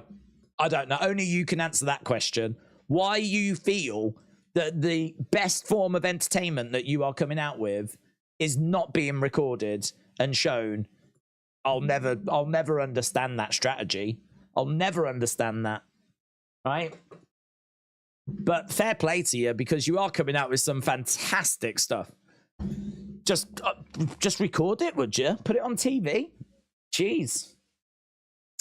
Neither CM Punk or Jack Perry were at the AEW All-In After Party. Breaking news. Punk headed out of London on Monday afternoon. Perry and Punk were told they should leave Wembley at different times to make things easier. Why? They're going to get in the same car, are they? Why does it matter? Is it so they don't bump into each other at the hotel? Were they told to not leave their rooms as well? Did they get sent to their rooms? Oh my God! They're children! They're children! Right, you two, you're going to have to go back to your rooms at different times because you can't be trusted. You know, if you bump into each other in the hotel corridor, you're going to start trouble. We're on holiday, right? Well, honestly, you wait till we get back to America. You're in so much trouble, young man. You are in so much trouble. Told they should leave Wembley at separate times because they can't be trusted to make decisions or even compose themselves enough to be trusted to do adult things.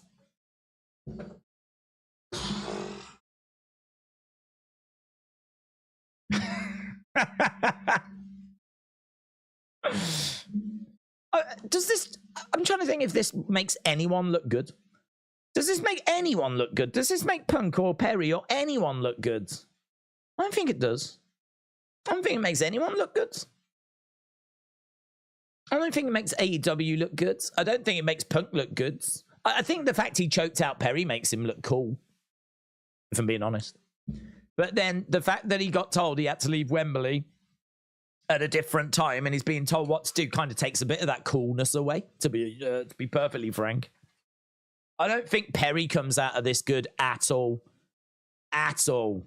Because so far what I'm hearing is him going, I'm going to make a comment during my match like this. And then he did, went backstage, got choked out, and then got told to go back to the hotel like a naughty boy. Ain't many cool points there, is there? There ain't many cool points there. Do you know what?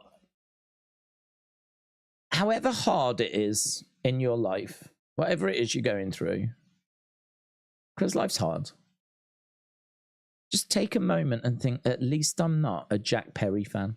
At least I'm not. At least I don't run a Jack Perry stan account. Because that's hard. That's hard.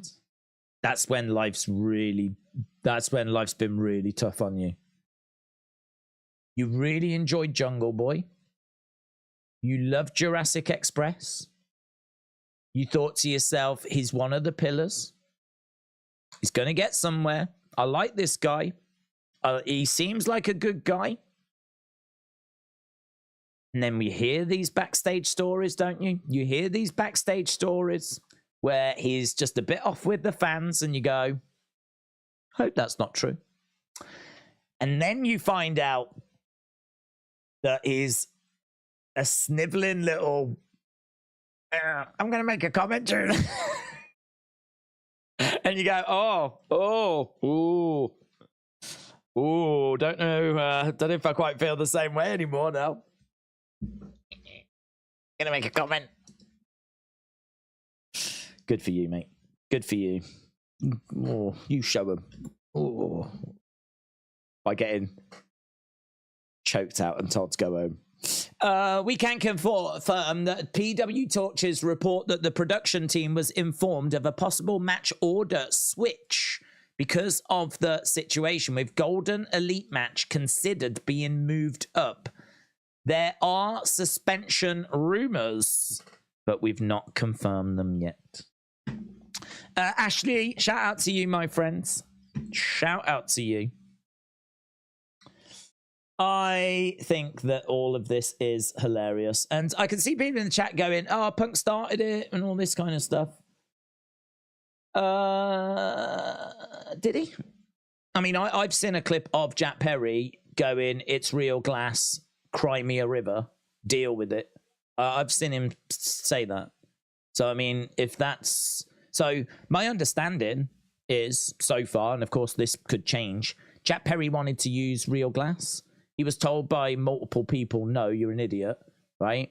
And including CM Punk, who went, no, we ain't doing that on Collision, you're an idiot.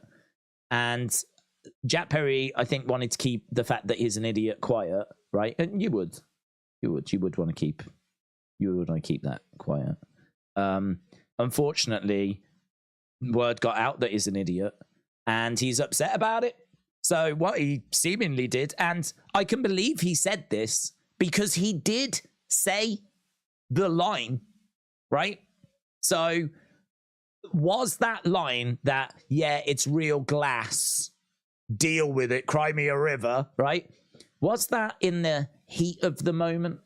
Do you think that that was something that he just thought, oh, this will be a witty thing?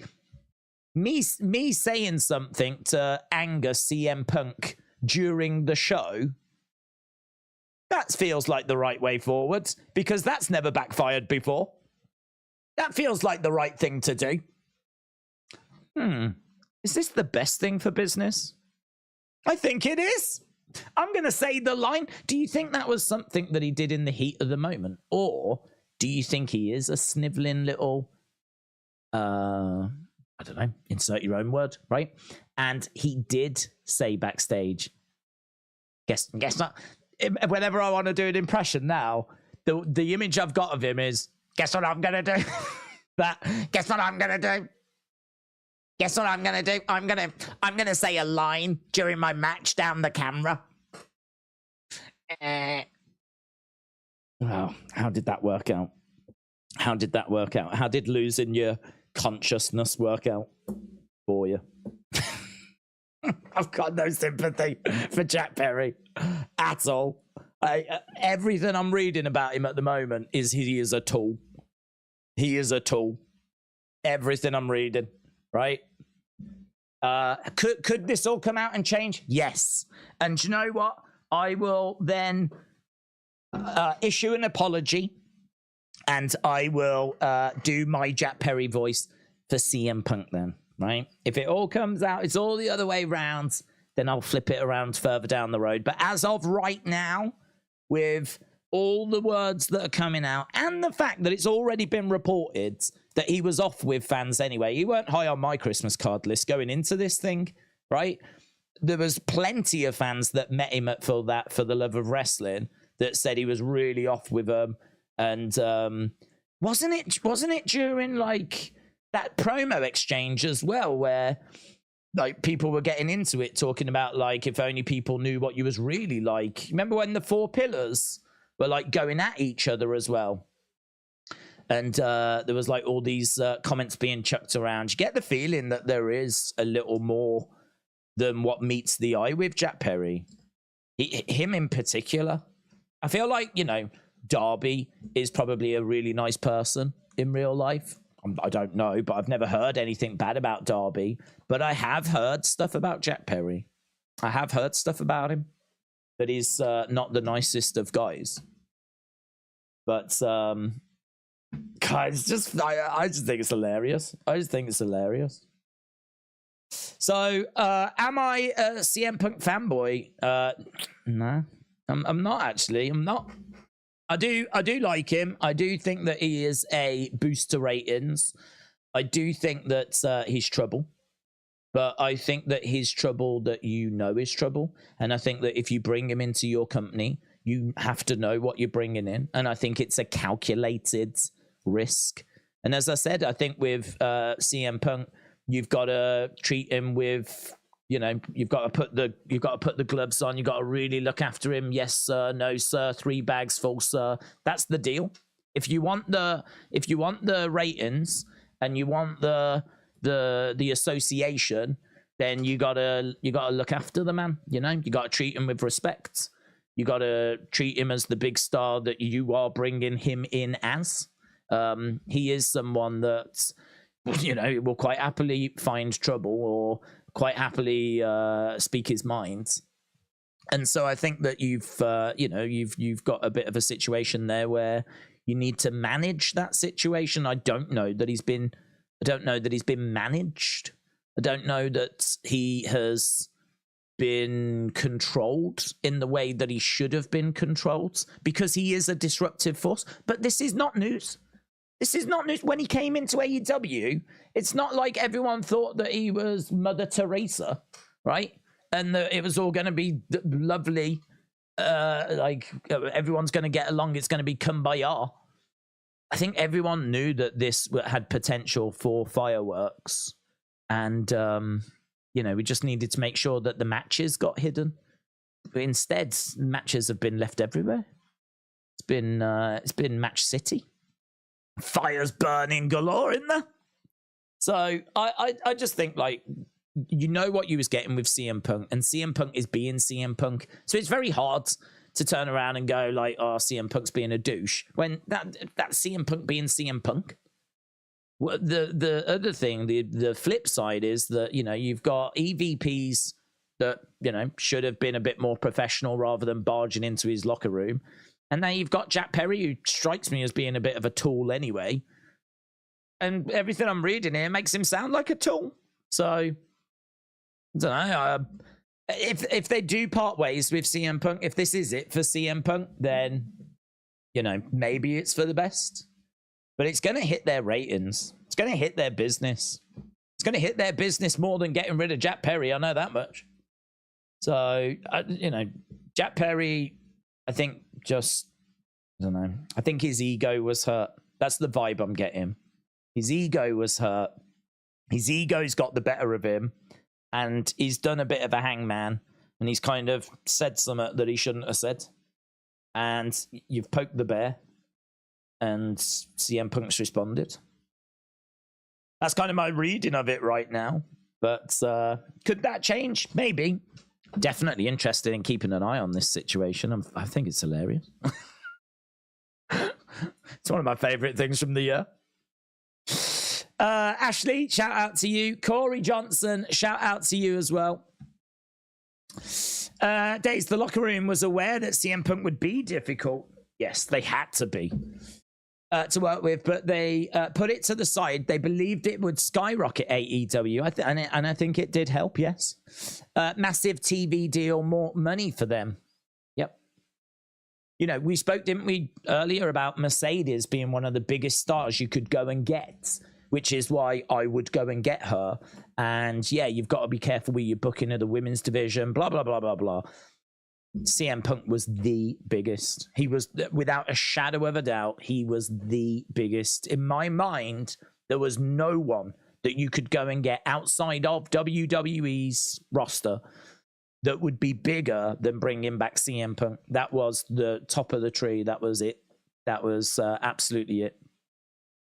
And you can understand why they took that gamble. You can absolutely understand. I would have done the same.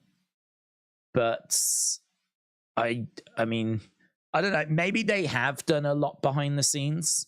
You know, maybe he is just so hard to control that even if you've got someone with him all the time, even if you have got him chaperoned all the time, he's got his own locker room everywhere he goes. He's got his own bus. He doesn't have to interact with the boys. He just goes to the ring, does his thing, goes back to the bus. He's chaperoned. Like, you know, if he goes to catering, there's someone that will go with him, whatever, right? Whatever it needs. But maybe even with all of that, it's still such a toxic, explosive, you know, environment. Like, his personality is just so confrontational that even with all of that, it's not enough. Don't know. Sitting here, it does feel like they needed to do more, but and then you find out stories like he lands in Heathrow or wherever, and they haven't got any car, any vehicle for him. I mean, that could not be further away from what I would envisage. I would envisage it, like him being sorted first, and everything else like following. Like, he is their Roman Reigns. He is their top star. He is their cash cow, money maker. He is like the idea that he can land and there's no car for him. There's no transport. There's no one to meet him there. He just has to get on the tube and try and find his own way. And then he ends up getting lost. The guy got lost on the London Underground. In all fairness, after that, he probably wanted to choke everyone out, you know? Probably no one was safe from CM Punk after that. Justin said, do you think the Elite sent in Jack Perry to trigger Punk to get him suspended? If this is it with Punk, Collision will fail. I don't think I think he's explosive, to be honest. As I said, I think we knew that he was fiery. I mean, he called Triple H Vince's doofus son-in-law. Went into a meeting with Vince and Triple H and said, you need this WrestleMania match more than I do. That's walked out, said he quit and everything. And, you know, he ain't someone that, you know, writes a letter or passes a message, comes and tells you to your face. And he's always been that way. So, yeah, I think that he is tricky to deal with. You're going to have people that are tricky to deal with in the wrestling industry. There's always been people tricky to deal with. You know, being in charge of like HR, talent liaison officer, like that's always been a job that no one really licks their lips at. Like, look, being the go-to for the locker room. I know it's a role that JR's done in WWE and John Laurinaitis has done. That's a job that no one really gets excited about, because you're never getting people coming to you with good news. It's always just a constant, steady stream of just bad stuff, you know? So, yeah, I think that this was always going to be a challenge. I don't think the Elite have set anything up. I don't think they would have to. But word on the street is that he could be suspended for All Out along with Jack Perry, which obviously is going to require a bit of a rethink. But, I mean, they hadn't announced much of that card anyway, so I don't think it's going to cause too much disruption. But, yeah, I mean, obviously now they're going to need to find an alternative match. They got plenty of wrestlers, though, haven't they? They got plenty of options. But more than that, Collision, what do you do with Collision?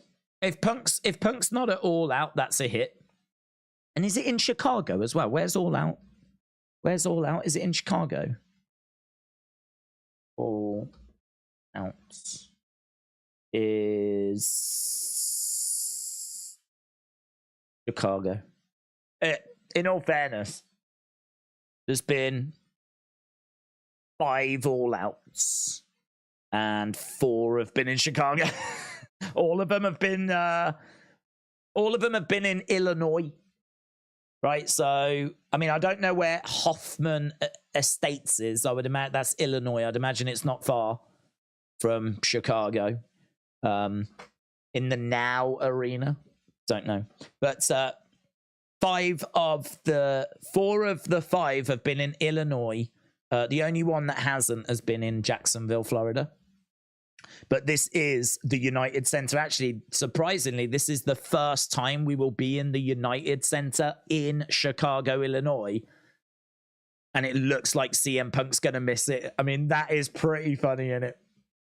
It is pretty... Not if you're like a hardcore AEW fan, I'd imagine that's disappointing. But it's just pretty funny. It's just the carnage that's going on there is... As I said, oh God, you just want a camera backstage? I do. I want to see what's happening backstage more than I want to see what's on the show. Oh, wow. That's way later than I thought. AWC Legend said, do you think CM Punk will end up back in WWE? I don't think so. I think I could see him going in the Hall of Fame when he's like really old. But he'll probably want Vince to have passed and maybe Triple H to not be in charge before that happens. If Vince has passed and Triple H ain't doing creative, then he'll probably look at going in the Hall of Fame. But actually coming back and wrestling, no. He hates that company. He's been very vocal about hating that company, so no. But Punk would have never been suspended 10 or 20 years ago. AEW could suspend Punk after All Out. That's what I would do. I said I would say I'm investigating it, and we're not going to suspend people whilst investigating. I'd have Punk and Perry on that show. I would keep them apart. They could both have their own trailers. I mean, there's not really much expense there, is there, for Tony? Keep them separate. One match first, one match last. As soon as the match is over, they're out of the building. Whatever it is I need to do to keep them apart, I will do. And I would continue to do my investigation, which would be purposefully dragging its heels, yes. And I would get that show out the way. Because in all fairness to him, they only do about 4 pay-per-views a year. So I know they've just done Wembley, but this Sunday is a pretty big deal. So I would get that out the way, and then I would have to obviously wrap up the investigation and take it from there. Harry TV, shout out to you, my friends. Shout out to you. Shout out to your mom as well. He did say that him and his mom watch. That's not just me shouting out his mom, right? But shout out to all of your moms. Justin said AEW could have actually had an interesting story between Punk and MJF, but that's looking less likely. Well, I did make the comment earlier, what if that was the plan? What if the plan was that they were going to do that? And as a result, now that's not what we're doing anymore. Interesting to think that could have been the plan. But listen, I've kept you way too long. I've kept me way too long. I've got like a recap video that I should be doing. Certainly check out a couple of, I'm sure we can find some reaction videos to check out. So I need to go off and do those. But really appreciate people joining us. The tone of the show is debatable tonight. But either way, we were building towards Payback. I think what you saw from Becky at the end is a glimpse of how a lot of people in that company are feeling right now. And I think that'll be a pretty big talking point, actually, Becky breaking down at the end and genuinely how the show was presented in light of the circumstances. I feel like that is something people will debate as well. I think this show is the last show where we needed to do something. Because, well, NXT, definitely, they need to do something. Bray was a big part of NXT as well. But by the time we get to Friday, it will have been a week. And, of course, we're not forgetting, but there has to come a point where you move on. And I always think the first SmackDown, the first Raw, after the news hits, you know, let's say, hope, touch wood, Roman doesn't, but if Roman passed away, the first SmackDown, and then the first Raw, or the first Raw, first SmackDown, depending on when it happens. Those two first shows, they are big shows to pay respects. And then I think after that, you have to move on. So for me, this was the last kind of show, if you will, where we were going to really pay respects. You know, my expectation for NXT is a graphic and a video package. Armbands and whatever. I wouldn't expect them to be doing messages, heartfelt messages, because they don't know the man, you know? I mean, what's Carmelo Hayes going to say about Bray? What's Bron Breakker going to say about Bray? You know, these are people that haven't been with the company that long. Whereas your main roster stars, some of them have known Bray since 2009, you know? Some of them kind of came through with Bray and were in NXT with Bray. And have known him for years and years and years and years and years. So these were the two shows that I think they needed to like really get the tone right. And as we keep saying, it's debatable whether they did. But I think that's it now. That's it now. So I expect there to be a video package, certainly a graphic tomorrow. But I don't expect anything more than that. I wouldn't go into that show with an expectation of more than that. And then we are back round to SmackDown. SmackDown will be the go home for Payback. I'd imagine there might still be the odd fan sign, but that'll be it. There won't be a graphic. There won't be a video package. I don't even know that there'll be any armbands or anything. I think that'll be it then. And then we're at Payback and that's it. So it's very strange to see that this is how we acknowledge and respect a current wrestler on the active roster. This is how we acknowledge and respect them, and this is what we do. This is the 2023 template for what we do now, and that's been interesting to see. I wonder if it would have been more if Vince was in charge of creative. I wonder if this is like what Triple H thinks it should look like. I wonder if weird that, innit? I wonder if Vince had been there. I wonder if Vince would have gone a bit bigger. I wonder if Vince would have done a bit more. I wonder if that was actually something that Vince believed in, that maybe Triple H thinks, no, the show goes on and it's more of Triple H's mentality. I don't know.